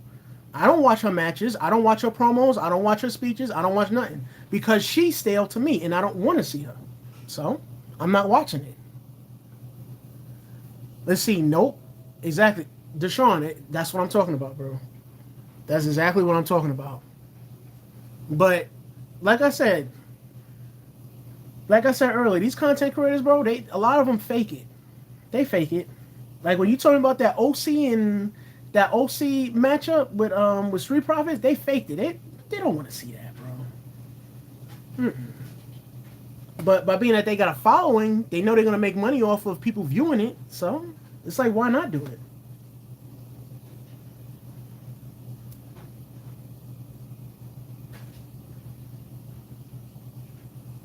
See, yeah, we're gonna miss Bray. He was a true WWE superstar of all time. Yeah, he was. He was different too. It's not like he, you know, it's not like he was a carbon copy of somebody. Like he took inspiration from everybody, bro. He took inspiration from like Kane, Taker, Mankind, and he made it his own thing because he loved those guys, you know. And I think he's gonna go down as one of the most influential superstars of all time as well. I definitely see that happening.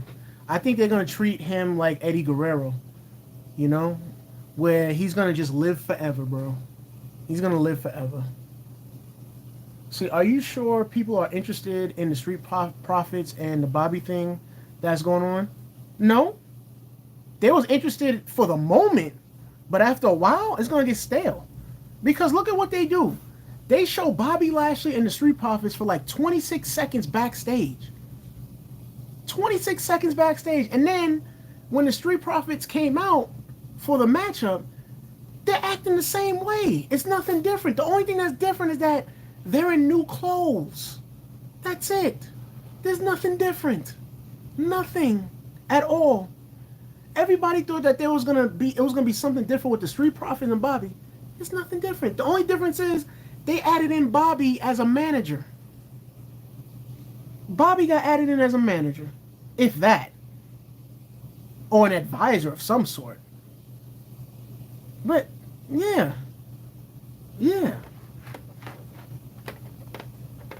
It's the same thing with the Street Profits. The same thing.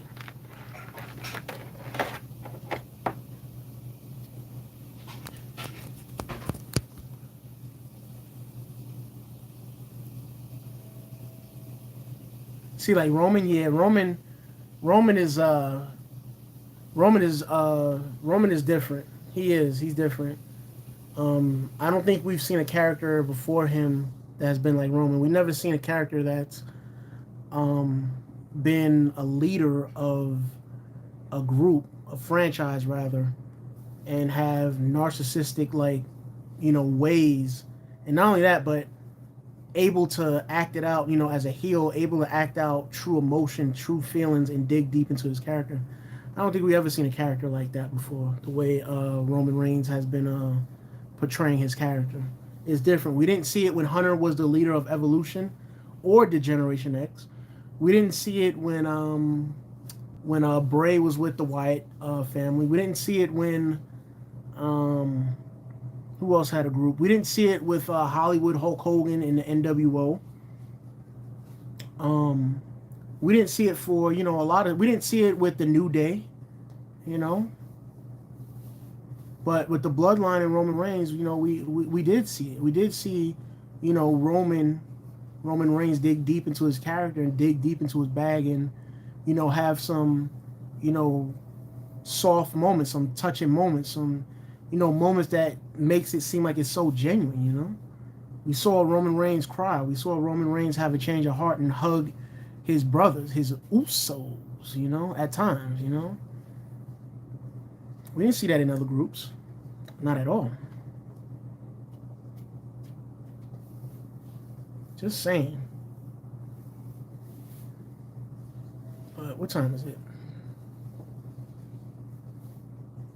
It sucks we're never gonna see the Wyatt Six. Yeah, that's true, Stan.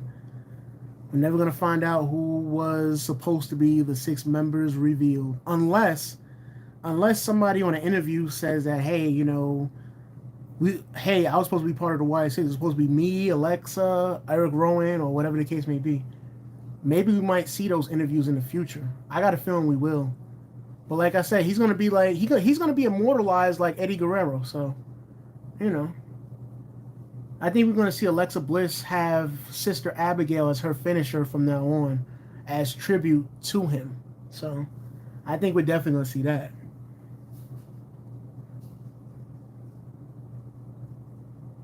It's just so shocking and sad. Let's see facts. Yeah, man, Roman is one of one. He's different. Um, like I said in the past, he's definitely going down as a top 15 all-time great. I mean, the accolades speak for itself. I mean, his work speaks for itself as well. Uh, yeah. Especially if he has a successful face run. Oh, forget it. He's definitely going down as a top 15 of all time for sure. Top 15, top 10 around there. Like he'll go down as like top 8 through 15 when it's all said and done.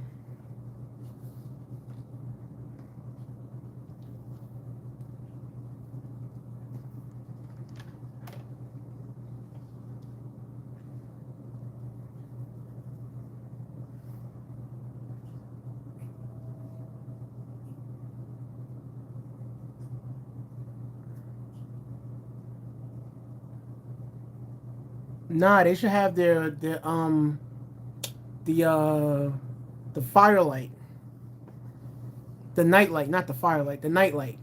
Everybody should come out with the nightlight, and everybody should have the hat that he used to wear.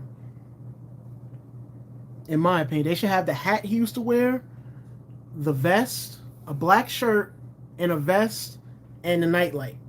That's what everybody should dress up in my opinion. They should do it like that. And give off a salute to him. That's the proper way of doing it, in my opinion.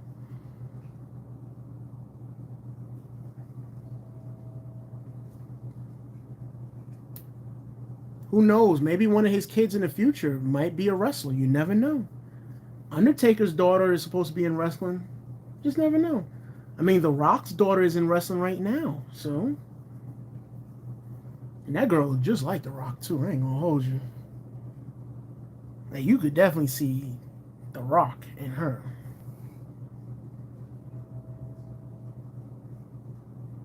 Say he's putting his fiend mask on.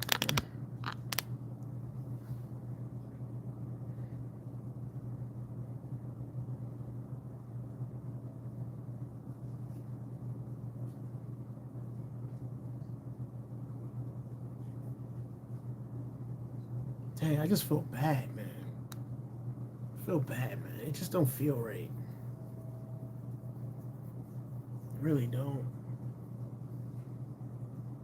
It's like bittersweet today.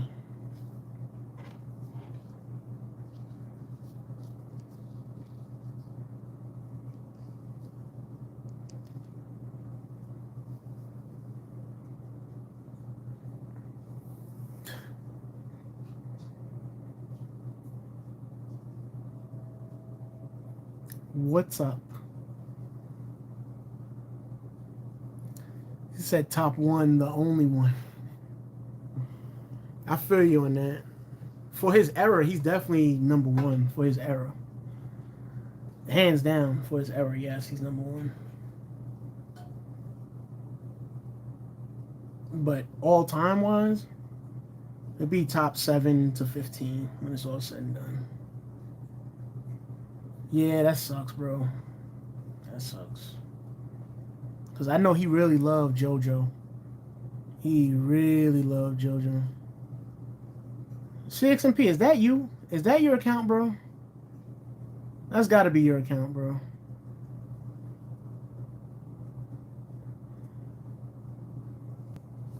Nah, I don't hate. I really don't hate. I just hate is when you're making comments that is out of the sky. That is just comments that are like irrelevant that don't pertain to the person at all. That's hate. Like hate is like hate is like me hate is me calling Rhea Ripley ugly. That's hate because Rhea Ripley is a very attractive woman. That's hate. Hate hate is me saying that let's see. Hate is me saying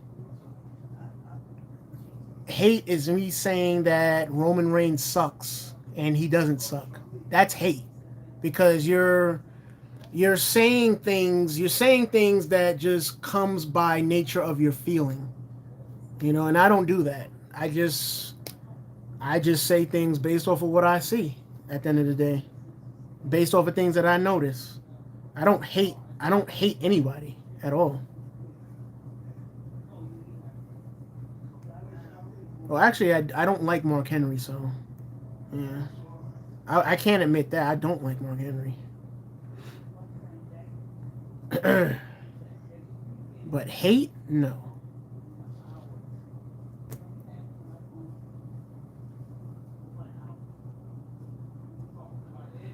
He said, "Who's CXMP?" There's CXMP. I got a feeling that's CXMP's account. Something tells me that.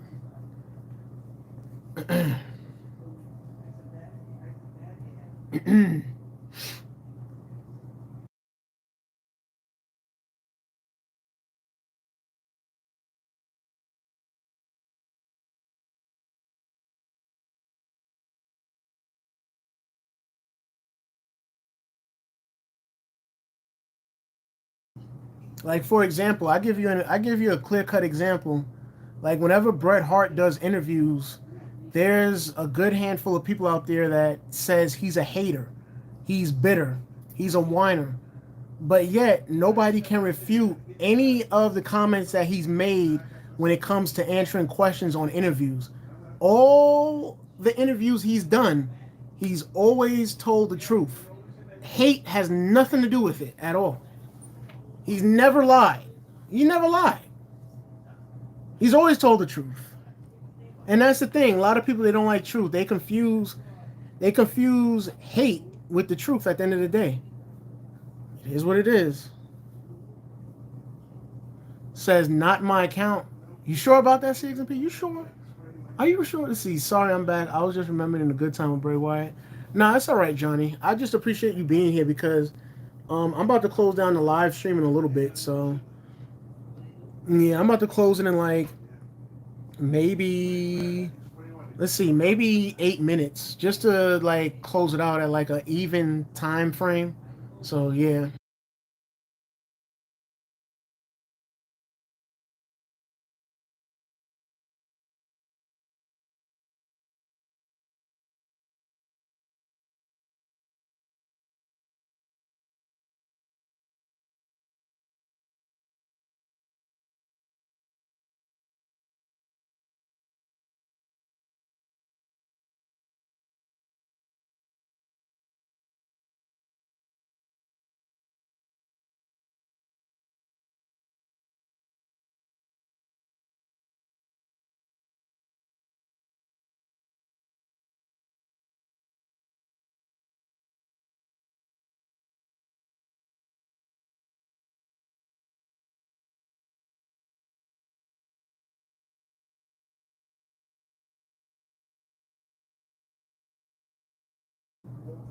It's not yours. Maybe their name is Charlotte. Yeah, their name is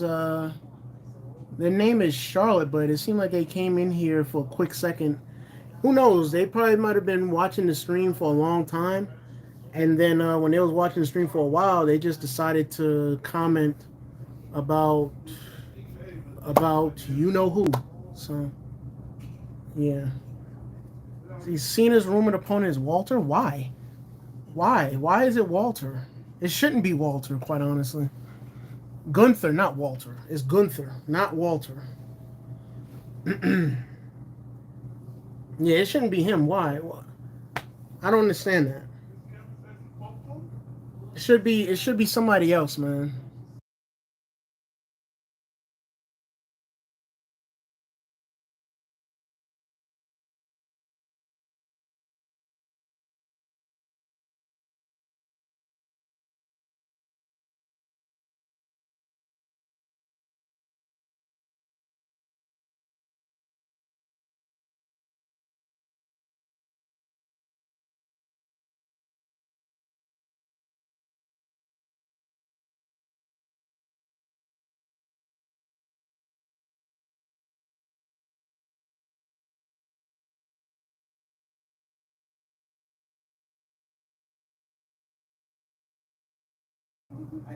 It doesn't matter if it's Walter to you. The correct term is Gunther. It's Gunther. It's Gunther, not Walter. They can't use Walter no more. They don't do that. Let's see. Let's see. Let's be honest. What you said about the Bray Wyatt haters on how they feel. Let's just imagine this: if Charlotte passes away, how you gonna feel about it? I hope it don't happen. She's young. I'm not gonna feel any type of way because I'm not a fan. I'm not. I'm not a fan of hers. I'm not at all in any way, shape, or form. That's like telling me if Mark Henry passes away next week or something. That's like telling me like how am I gonna feel if that happens? I'm not gonna have any type of feeling or feel any type of way because I don't like Mark Henry.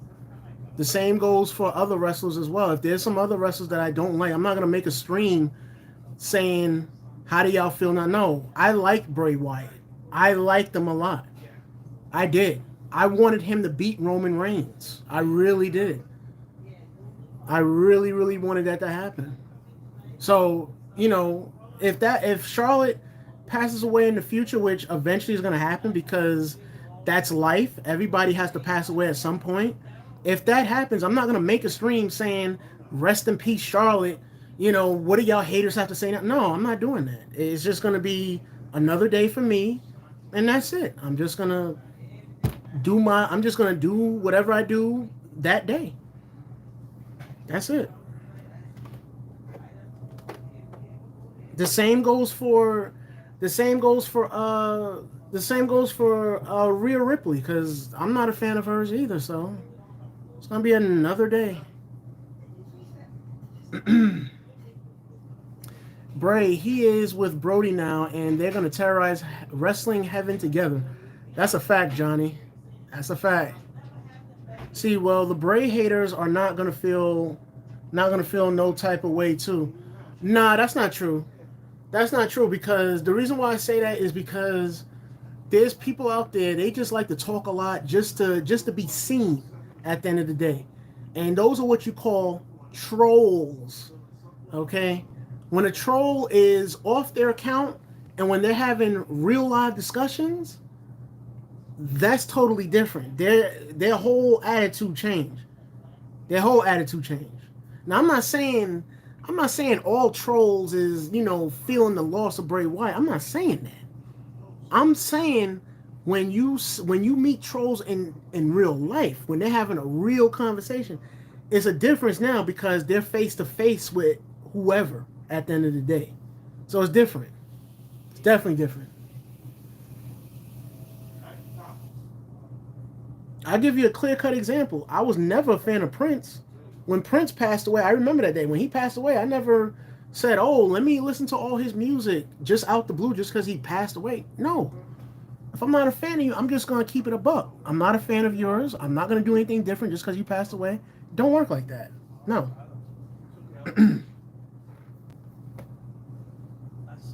Now, if Ric Flair passes away, that's different. Because I met Ric Flair. I had a one-on-one with Ric Flair. I met him. That's different.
Yeah, it is a sad day, Razor. It's a very very sad day. I'm gonna miss that dude, bro. I'm gonna miss him. That man was definitely one of the all time greats. He was definitely one of the realest all time greats. Like you can tell like he didn't take it for granted, bro. Dang, and we just heard news that he was doing way better, man. We heard news that he was doing way, way, way better. And to hear this,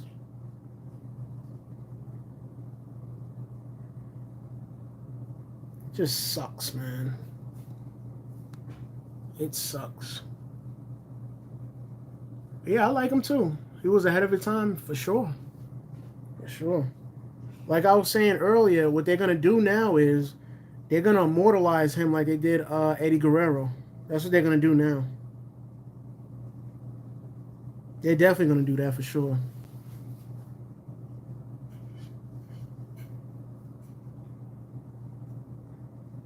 But let's see what SmackDown has cooked up for tomorrow.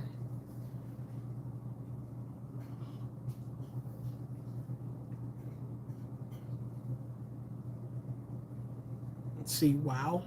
Wow what? Yeah, same here, Usman.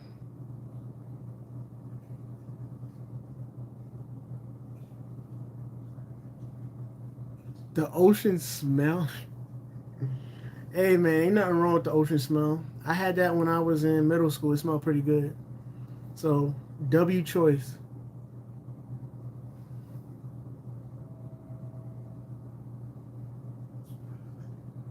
I haven't been to Bed Bath and Body Works in a minute. I might have to go there just to do a surprise visit. Feel bad for Eric Redbeard, man. He's the only one left in the OG Wyatt family. Yeah.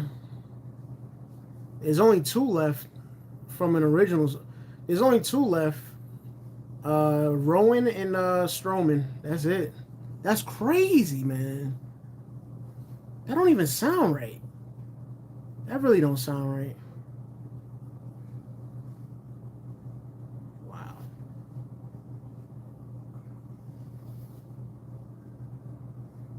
Yeah, it feels weird.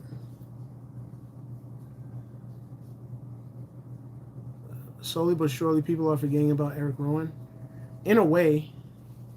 In a way. Yeah.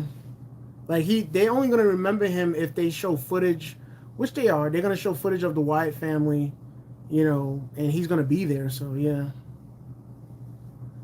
The last time I've been to Bed Bath and Body Works, uh, I was in school.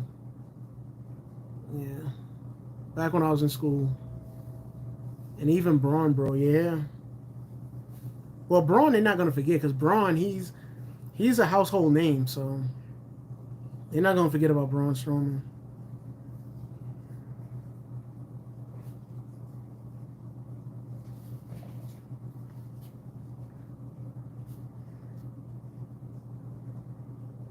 But yeah, just to clarify, I'm a touch up on. I'm gonna touch up on. Let's see, what's my favorite cologne? That's a good question.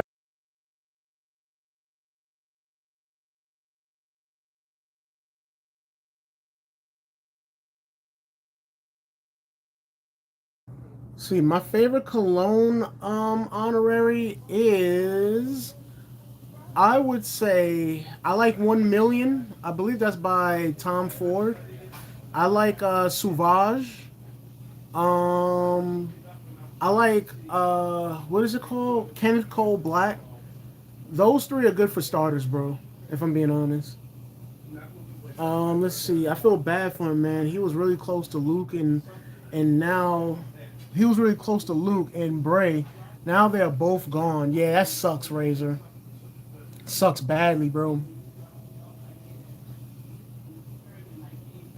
The Fiend versus the Demon, Finn Balor. Yeah, you was telling me that, bro. You was. But let me clarify. Let me clarify. I don't know if CXMP is still in the stream. I've said this in the past, and I'm going backwards. But let me clarify. This is the final time I'm gonna say this. Let me clarify the. You know who I'm talking about. Let me clarify that situation up really quick, and then I'm just gonna end it. Number one, I don't hate her. Number two, I already said in the past, if I seen her out with a flat tire, or if she needed shelter or needed food or water, I would help her out. So no, I don't hate her, but I don't like her character. I don't like her gimmick in WWE. Okay, let me repeat that one more time. If Charlotte had, I can't believe I mentioned her name. If she had a flat tire, if she was starving, if she needed a drink of water, if she needed a place to stay, if she needed help financially, I would help her hands down from a genuine standpoint. If she needed a home cooked meal, I would do it. If she needed a house clean, I would do it. Okay? I would definitely do it. If she needed somebody to talk to, I would do it. Okay? I would do it.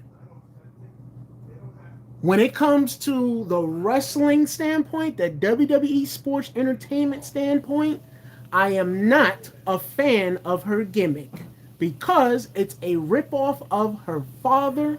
I don't like her robotic microphone skills. And plus, whenever I watch a matchup, I already know it's going to be predictable AF. And plus, she always is in the title picture, which is very annoying. Okay? So that is my final, absolute final opinion on that woman. Okay? So no, I don't hate her. If I hated her, I told you I would not do those things if she was in need and if I was the only one to help. Even if I wasn't the only one to help and I knew I could help, I would help her out during her time of need. So no, I don't hate her at all. When you hate somebody, you wouldn't help them out if they needed help. If you hate somebody.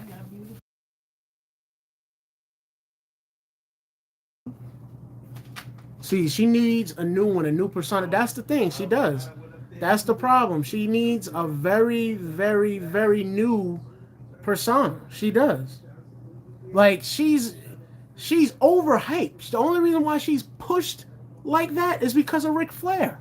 If she was not Ric Flair's daughter, she would have been got released a long time ago. Let's keep it above. Come on, man. Be realistic at the end of the day. Her title reigns has been terrible. She never was up there with the longest title reigns. It was always Becky Lynch and Bayley up there with the long title reigns. Like, come on, man. 1 day title reign, 2 week title reign, 1 week title. But this is what y'all like. This is what y'all respect, and this is what y'all honor. Anyways, did you see what Alexa Bliss said in her tribute to Bray Wyatt? No, I didn't see it. And I said that Alexa's going to be torn over that. I said that because Alexa Bliss said that she had a lot of fun working with him. And she said she was looking forward to working with him when she came back off of maternity leave. So, yeah.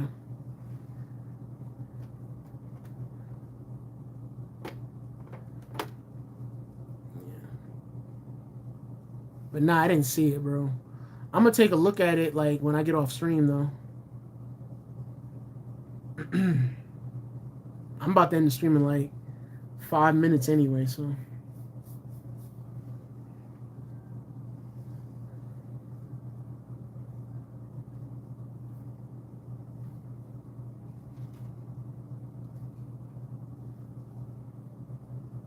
Yeah, I'm curious about that too, Honorary. Hold up. Let me get my laptop. Hold up. Wait a minute. She said she wants to beat Ric Flair's. Yeah, she said she wants to beat Ric Flair's record. Like, what? You don't even deserve it, if I'm being honest. You really don't. And not only that, Ric Flair's held the belt for like 25, 26 times. I don't know why they don't count it. It's not 16 times. It's like over 25, 26 times. But for some reason, they don't count it. I don't get it. I don't know. A lot of wrestlers are paying tribute to Bray Wyatt. I'm glad to hear. I'm very glad to hear that. Hold up. See, Alexa Bliss made a video, or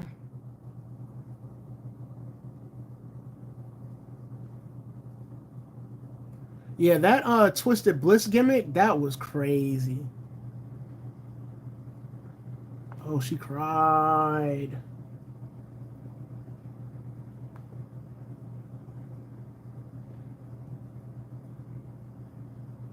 I never thought he would be gone, man.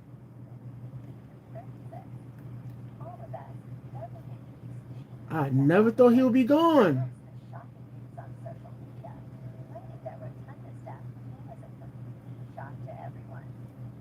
Former WWE champion Wyatt signed to the company last year and will make his much-anticipated return at WWE Extreme Rules on October 8, 2022.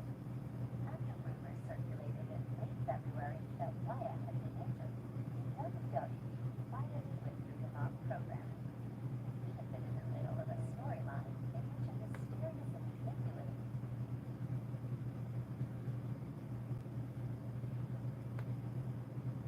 Hold up. I'm trying to look for Alexa Bliss. I'm trying to see what she said.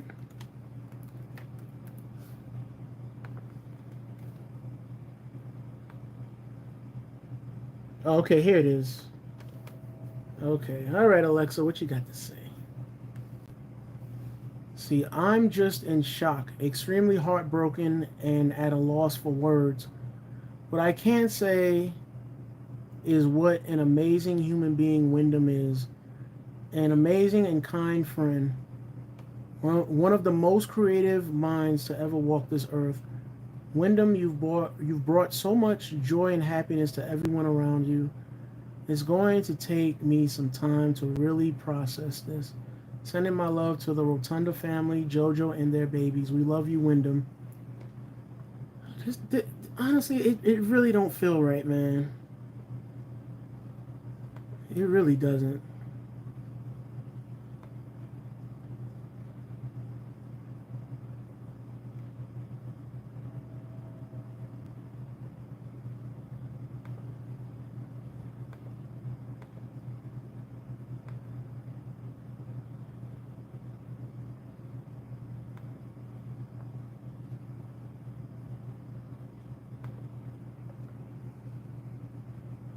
See, Alexa Bliss beating Ric Flair's 16 world record instead of John Cena or Randy Orton.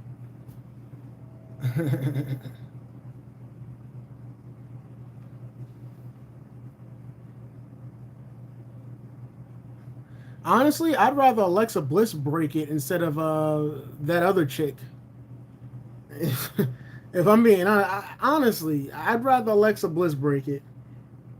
I'd rather see that happen. I don't that because she don't deserve it. She don't deserve it. She's the prime example of not earning anything. It's given to her, not earned at all. It's not earned at all. No.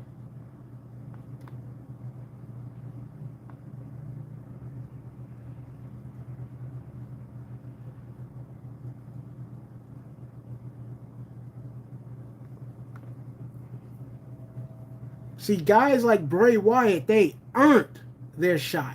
They earned it. Alexa Bliss earned it. Sasha Banks earned it. Bailey earned it. Yeah, I haven't seen Braun or Eric say anything yet.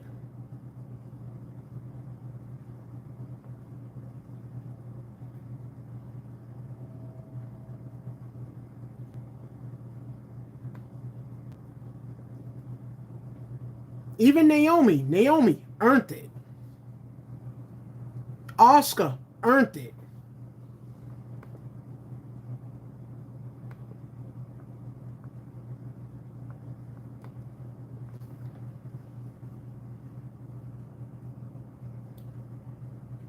Maybe he might wear something, uh, something, Something that's like the Fiend. Something that's Fiend like. Yeah, they're going to Alex for sure.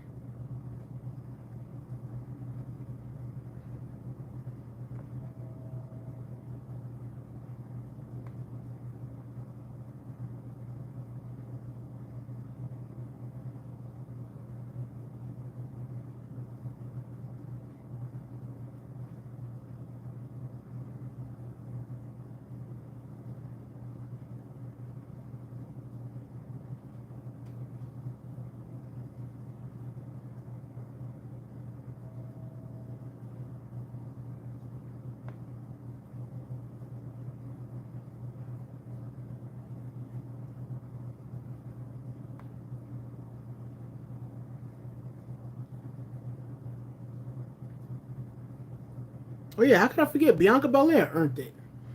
Bianca Belair to me is way better than that other chick. Way better to me. Rhea Ripley earned it. Natalia earned it.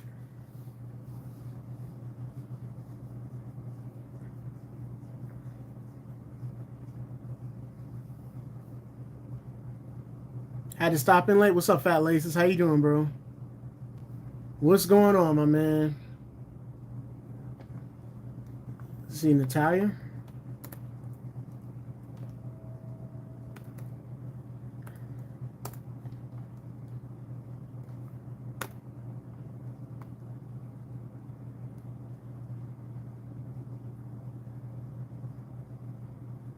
Wait a minute.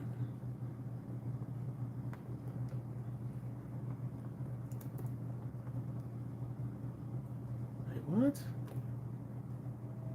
There we go. About time. Shoot, I'm about to say. You mean to tell me Google don't even know who Natalia Neihart is? Like, come on, man.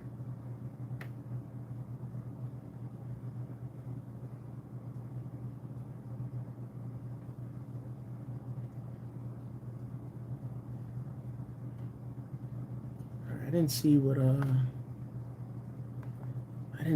Natalia said. What did Natalia say?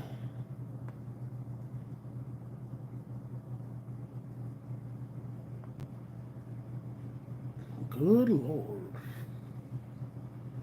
Okay, Natalia, I need to get off your Twitter, man. I really need to get off your Twitter. Because if I don't, that means I'm doing an injustice tonight, Jax. Just saying. See, a man was hating on Sami, saying he was nothing without Roman Reigns and don't deserve a title shot against Roman. First of all, let me say this with Sami Zayn. And I've said this in the past about Sami. Sami Zayn, how can I put this? Because I want to put it the right way. Sami Zayn is the definition of working your way from the bottom up to the top. He's the definition of that because before the Roman Reigns thing, even before the Brock Lesnar thing, nobody really thought of Sami Zayn high like that. Nobody thought of Sami high like that. Let's keep it a buck. Until he started doing the segments with Brock Lesnar, and that got over with him trying to be Brock Lesnar's friend in the whole nine. That got over. And then when he was the advisor, the secret advisor to the Bloodline, it got over. And then when he was in the Bloodline, he got over because of himself. Has nothing to do with Roman. Roman didn't write Sami Zayn's lines. Roman didn't write how Sami Zayn is supposed to act in the Bloodline. That was Sami Zayn himself. Sami Zayn built himself up. So that's like saying Roman Reigns is nothing without the Anoa'i family. Roman Reigns is nothing without the Usos. Like, what? Like, what are you talking about? See, man, the Charlotte versus Naomi feud, I was really hoping Naomi would have dethroned Charlotte, man. That's another reason why I don't like her, because she don't like to do what's best for business. You know, she don't like to do it. She don't like to do it at all. I have a extreme problem with that. When somebody doesn't want to put somebody over just to do the job, when they don't want to put somebody over and put their ego in front of business. I don't like that. Let's see, I don't bother with Twitter for real. Yeah, me neither, fat ladies. I don't like social media at all. You won't see me posting on social media. You won't see me retweeting or any of that stuff because I don't like social media, bro. That stuff is nothing but trouble, bro.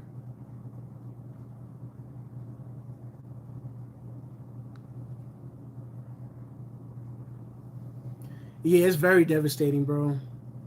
Because he should still be here. He should still be here to this day, man.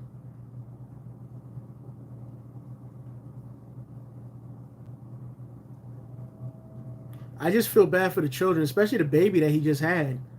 The baby he just had. I mean, they don't know their father.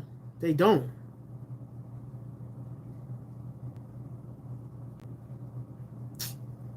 Just sucks.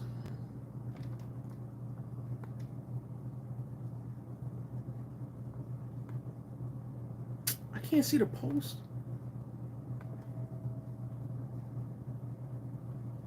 Dang, man. Why, man? Why? Why? Why?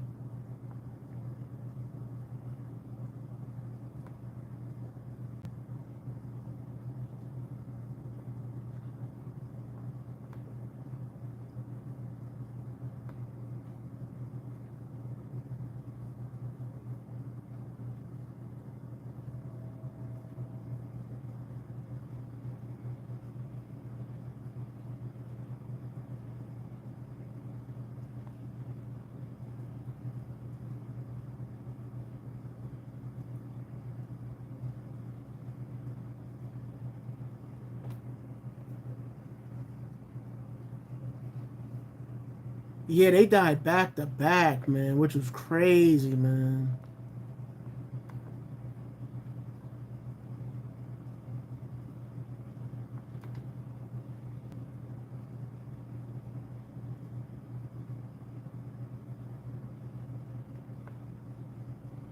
Yeah, for sure, Alex.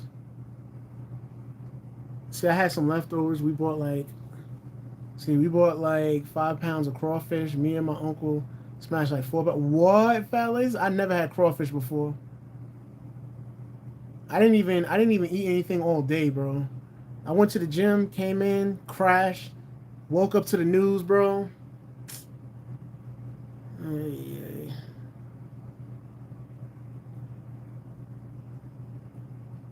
Yo, honorary, bro. Honorary. If you hold up, honorary. Do you like? Hold up, bro. What body wash do you use, bro? Because I'll give you a tip on that as well. Since you asked me cologne, I want to know what body wash do you use, bro?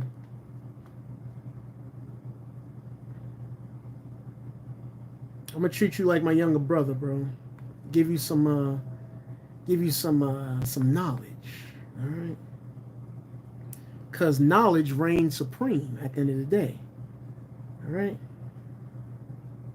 Shout out to KRS-One. Hey, what's up, Nico?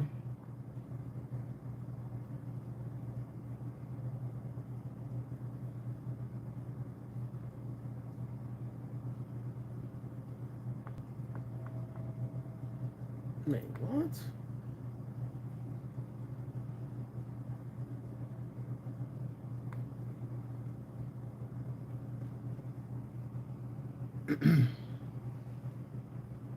Yeah, we cool. How you doing, bro? Let's see. You used the Bear Glove Old Spice body wash. That's a good one, Alex. Yeah, honorary. Which body wash do you use, bro? Because you asked me about cologne earlier, so rap and wrestling may be worlds apart, yet very similar. Yeah, I can understand where you're coming from because rap and wrestling, they tell a story, number one. And then number two, at times there's physical confrontation, there's physical confrontation at times. So, yeah. You just use your dad's? Oh, okay. I was getting ready to say, because if you're using body wash, he wears an Old Spice one? That's pretty good because I was gonna tell you that to get Old Spice to because I use the Swagger Bergamot Old Spice one, and let me tell you, yo, that body wash lives up to the hype, bro. Because I'll shower early in the morning, then I'll go to the gym, and when I go to the gym and I work out, when I come back home, I don't even smell like sweat. I don't smell like funk. Oh man, got me thinking about Terry, man. I just say I don't stink, but I still take my shower and the whole nine. But that body wash is strong, man. When I say strong, I mean like it does its job, bro. That's my personal opinion.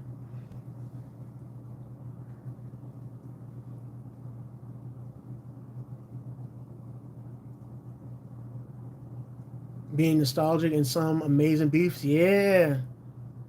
The Aspen cologne? I've never heard of Aspen.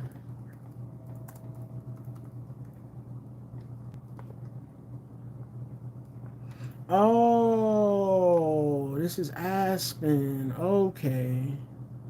Never heard of it. All right. See, my dad being the man. My parents are the best. Appreciate them every day. That's what's up, honorary. That's what's up, bro. It's always best to appreciate your parents, man, while they here, bro. That's what's up, man. Like it's great to see a rapper make a comeback album or a tour, like LL Cool J is doing. He's doing a tour right now, I believe. 50 Cent is doing a tour as well.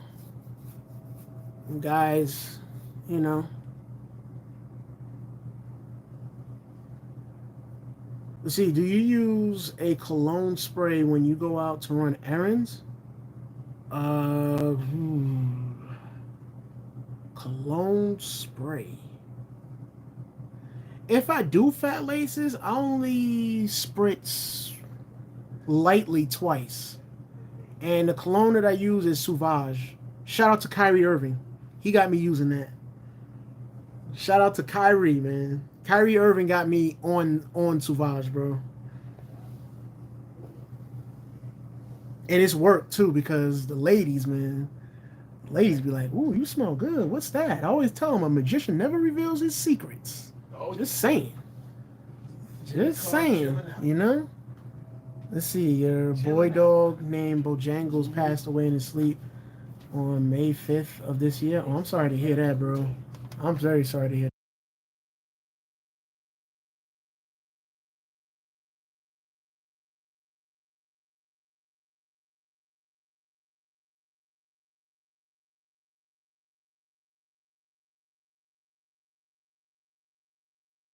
I know Bojangles. Bojangles is a restaurant in the South, a chicken restaurant.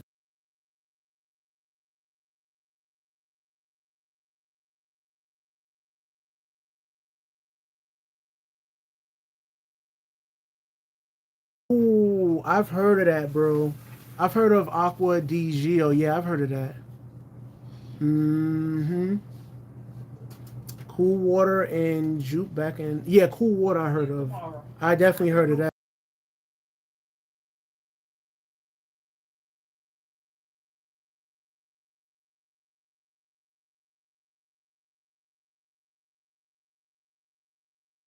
What? They made fire biscuits? I never tried them before. I gotta try them. They don't have none of those restaurants where I'm at, unfortunately. I wish I could try them, but none is in my area.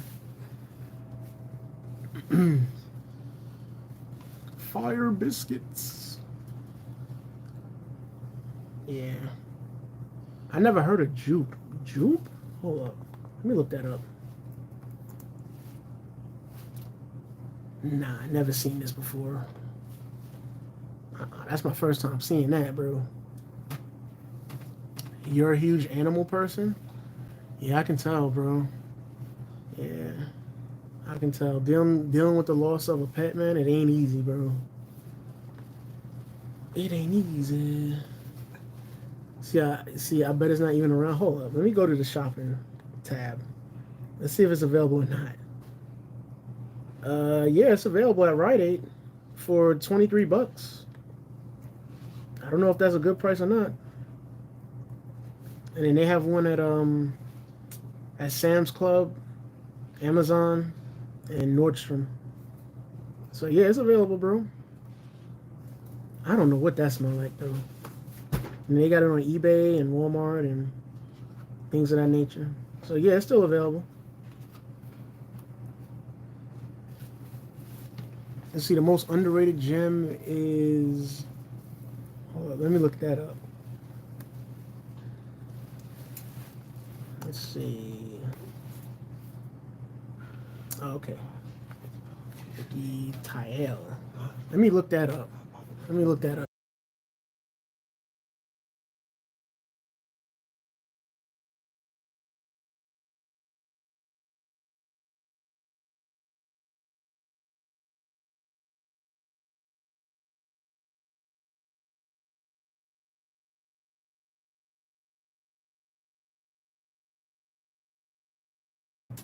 Nah, I never heard of that.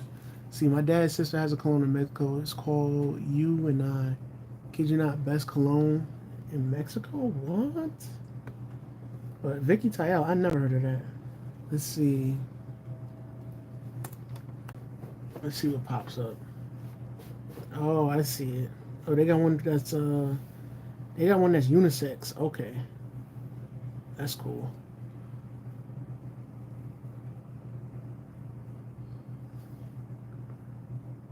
Blue jeans.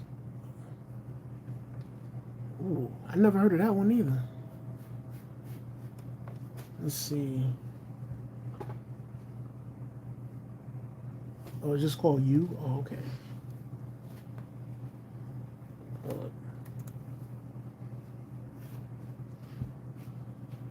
Oh, okay. Well, they have a U. Okay.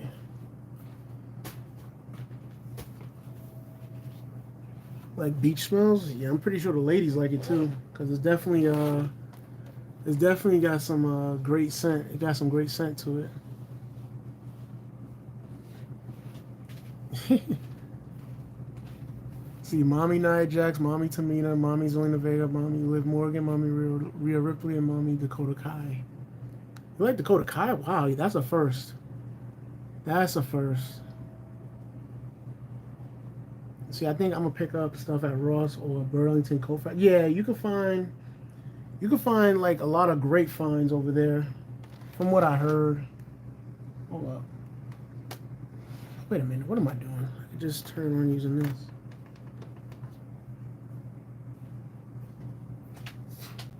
What kind of scents do I like? Something sexy. You know, something that you could wear casually as well. Something that's gonna last, you know, and not be overpowering, you know? Because you don't want to wear something that's overpowering, you know?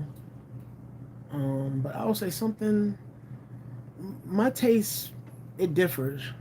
I like the fruity-ish type of smell. I like the grown man type of smell. I like something that's gonna catch a woman's nose. Like burnt wood. Ooh, yeah, that's a good one. That's a good one for sure, bro. Yeah. Let's see.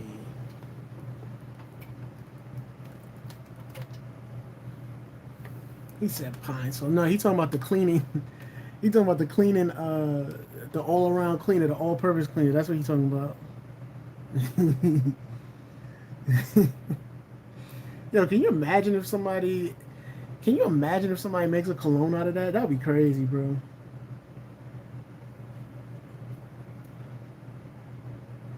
He said, I thought it was the worst thing.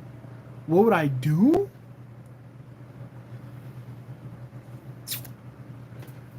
I would take my time and enjoy every single second of it. If I'm being honest, I would. I would take my time. I would let her sit for hours, bro. Upon hours. Just saying. Alright? Oh, you didn't know what it was? see why because of the news. Like we all haven't been able to process it yet. That's why. Unfortunately. Pineapple, yeah. If you wear that in the summertime, pineapple smell, yeah. That's for the summer, bro. For sure. That's definitely a summer vibe. Anything pineapple related.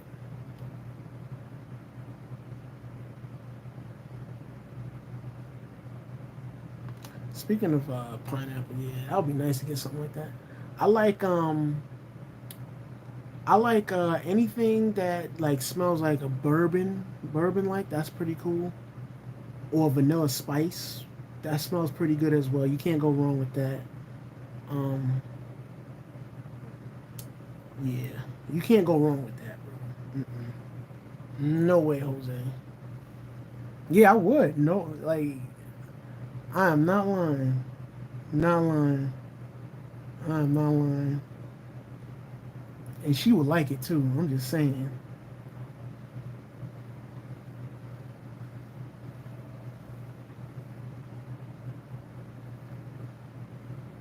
Yeah, that's true, Rue.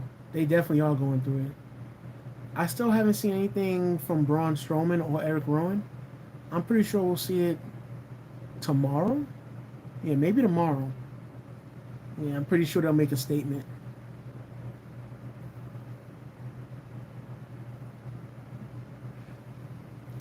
Only Naya.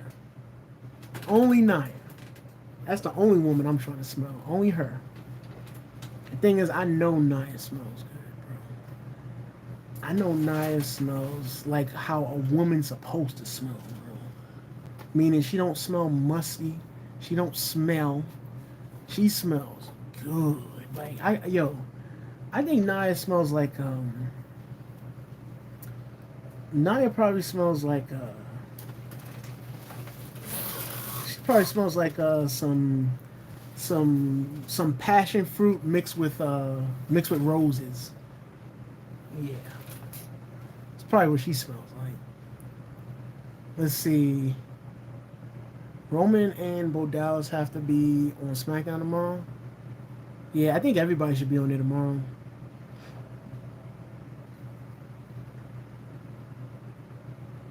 Yeah, that's true, Rue. Braun said something already? Adam Shear. Let's see. All right, Adam. What you got to say, my man? Let's see. Did he say anything? Ooh, I think he did. Let's see. What's this here? Wow, he got him in his profile pic. What a chapter in life. Oh man. Dang, them dudes is tall too, bro. They're like super duper tall. Like, no kidding, bro.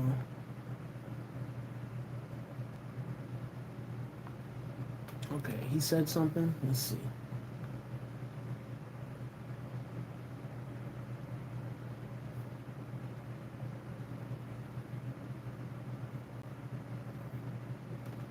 Oh wow. Wow. So all proceeds go to his children. So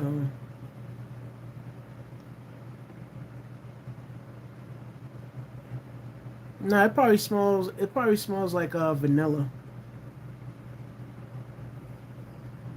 Probably smells like vanilla bananas, if we're being honest. Or maybe it smells like maybe it smells like maybe it smells like chocolate strawberries as well down there. Let's see. 8 years ago, I joined you as your black sheep. If I only knew in 8 short years later, I would have to say goodbye. I sure as hell wouldn't have taken so much for granted. You were my best friend, my mentor, my big little brother, my brother of destruction. You were there for all my highs and my lows as I was for yours. You taught me so many things in the business that we shared and loved. You taught me so much in life. You made me a better person. So I was so honored the day I found out you were having Nash. Boy, and you asked me to be his godfather. Wyndham, you were one of a kind with a great mind and even better soul. The world lost such an amazing man. See, my heart is with the Rotunda family, Jojo, and all the babies I know. I love you so much. I'll see you down the road, my friend. Slap Brody on the behind for me when you see him. I know this isn't goodbye forever. I love you. Wow. That's crazy.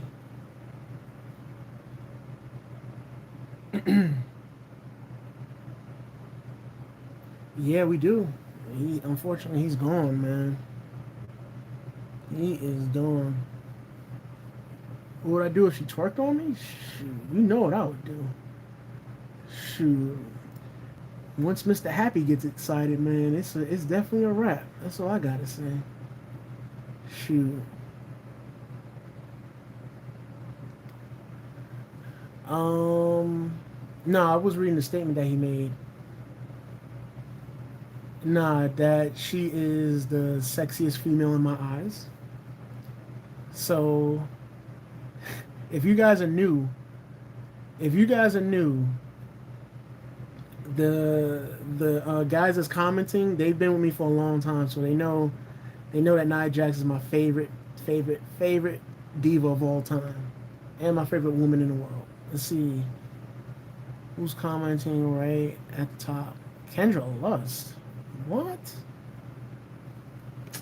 Nah, I didn't see his IG. I didn't.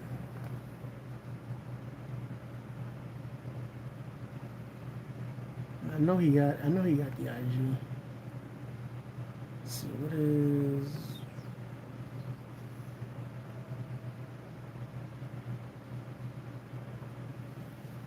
Yeah, I know who she is. I know who she is. Laces. He talking about don't Google. Too late, brother. I know who that is.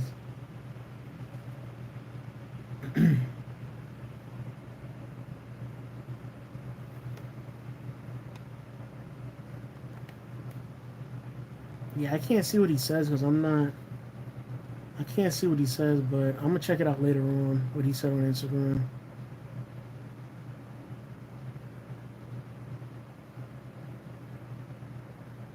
But dang, that sucks. Favorite fruit to eat with tahini? I never had tahini before. I want to try it though. But if I had to say my favorite fruit, um, maybe watermelon or honeydew. Maybe mango. I would try it on.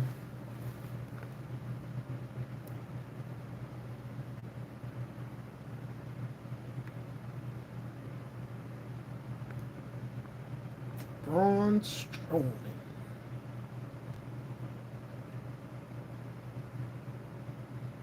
But yeah, Johnny, that's all it is, bro. That's all it is.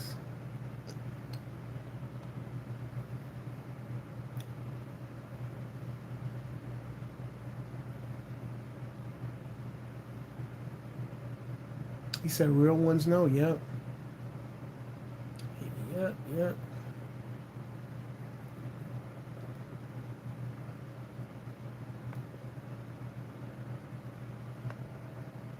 I wonder if he's gonna cut off his hair again.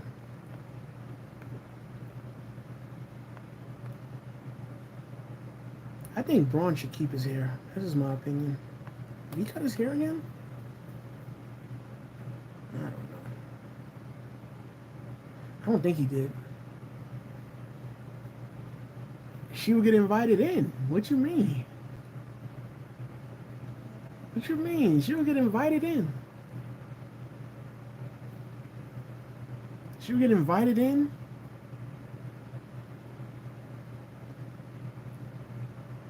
Make us some nice dessert. And cheers. Cheers off to the night. It just means that you have 1%. Well, I'm gonna close off the stream in a little while anyway. I'm gonna close it off in like 5 minutes, so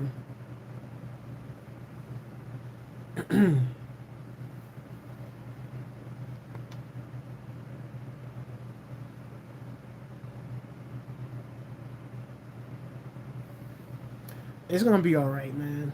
We just gotta take it like one step at a time, bro. It's gonna be all right. That I can't stand in WWE. Oh, hands down, Charlotte. Charlotte Flair. I'm not a fan of hers at all.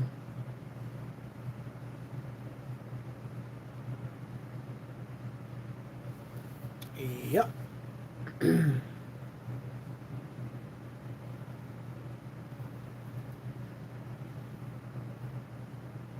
But Zoe Stark, I don't have no opinion of Zoe. I think Zoe's the most relevant NXT draft pickup. So everybody else that got drafted from NXT is irrelevant right now. Katana Chance and Kaden Carter is irrelevant. They got buried. Um, who else? Orlando Jones hasn't even made his debut. Um, everybody else is irrelevant. Oh, JD McDonough, he's a little relevant, a little bit, but that's it. Zoe Stark is the only one from NXT doing her thing.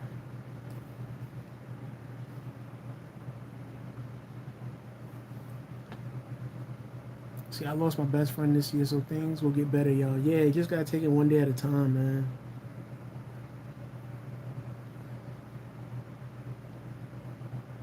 Yep, that's true. That's true. Alex will go to town.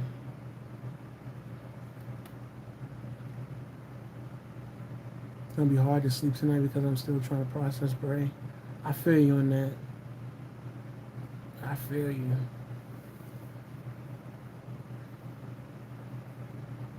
I feel you on that.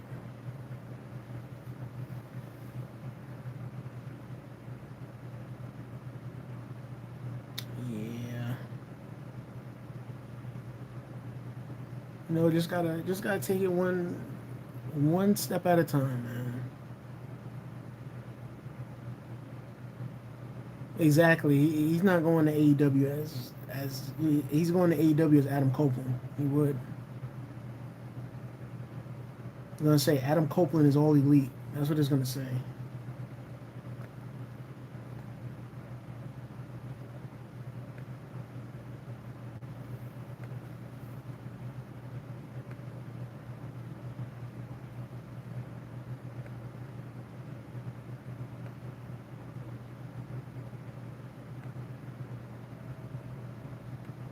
What's everybody saying? Night.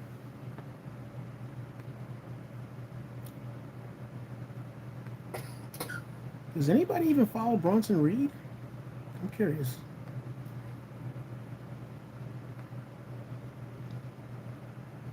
Whatever happened to Isla Dawn? Like,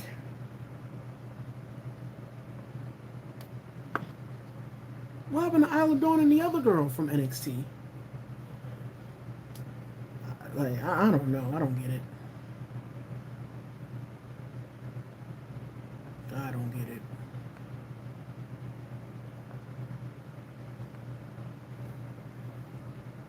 No, they killed that a long time ago, bro. Like, it's been over 10 plus years since they killed that.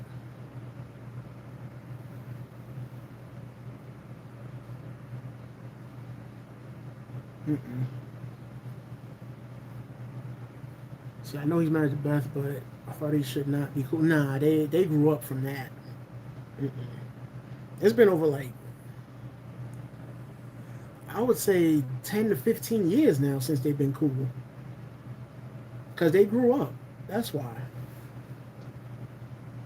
And I'm pretty sure they talked in private about that, you know?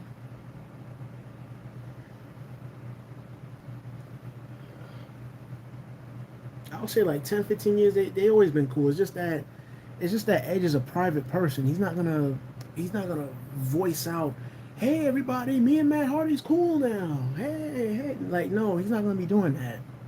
Mm-mm.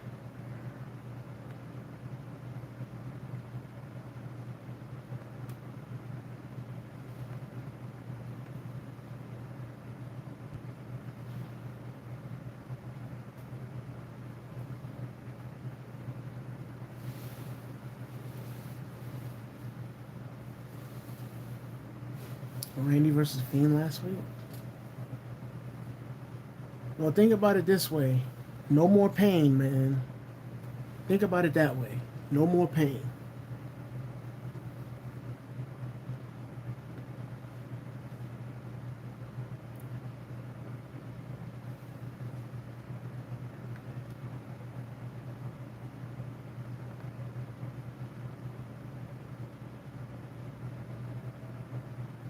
Dang, that's crazy.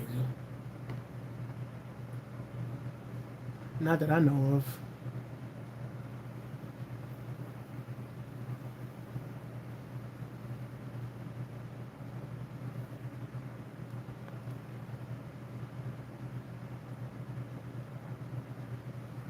Dang, man.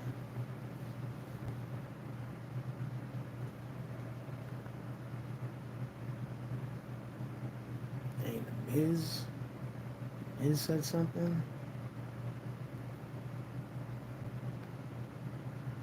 Jake the Snake, Ric Flair.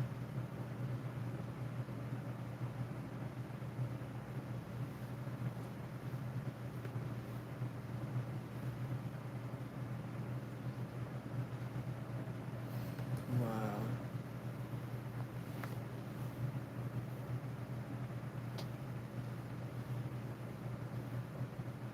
You see your boy's back with a charger. What that red body saying? L.A. Night. Yeah.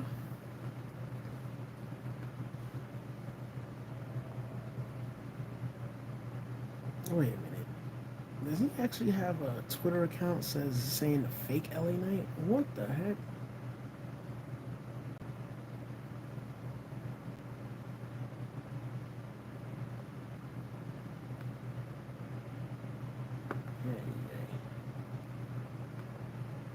Yeah, I can't even see the post.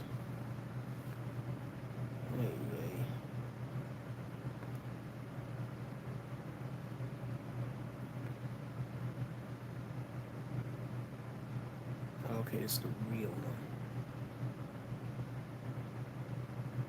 But I can't see what he posted.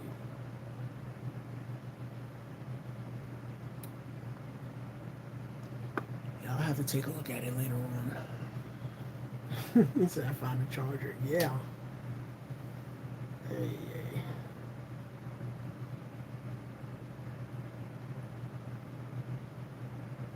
Anyways, guys, I'm gonna end the stream, man. I'm gonna see you guys tomorrow for Friday Night SmackDown, man. Appreciate you guys coming through. It's been fun. Well, not fun, but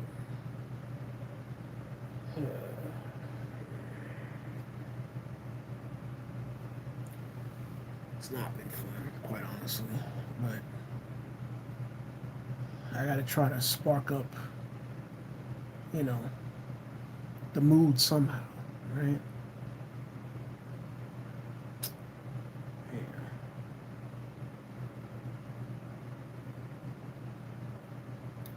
Anyways, guys, I'm gonna see you guys tomorrow for Friday Night SmackDown, man. Yeah, for sure.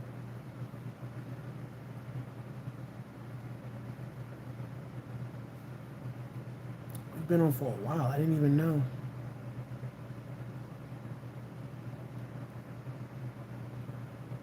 Yeah, we all are. We all in the same boat. We're gonna be in the same boat for a while. All of us, yep. That's a fact.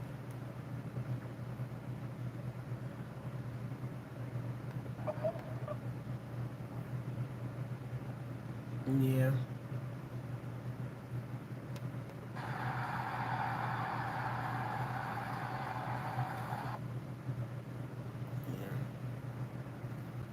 I'm gonna see you guys tomorrow, man.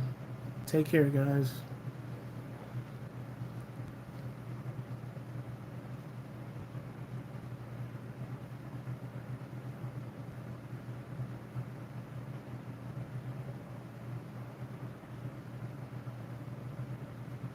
Yeah, same here. Same here.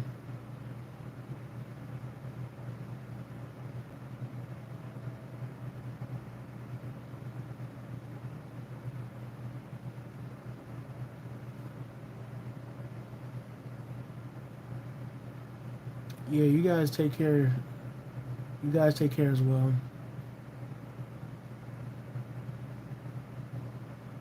See you guys tomorrow. Peace.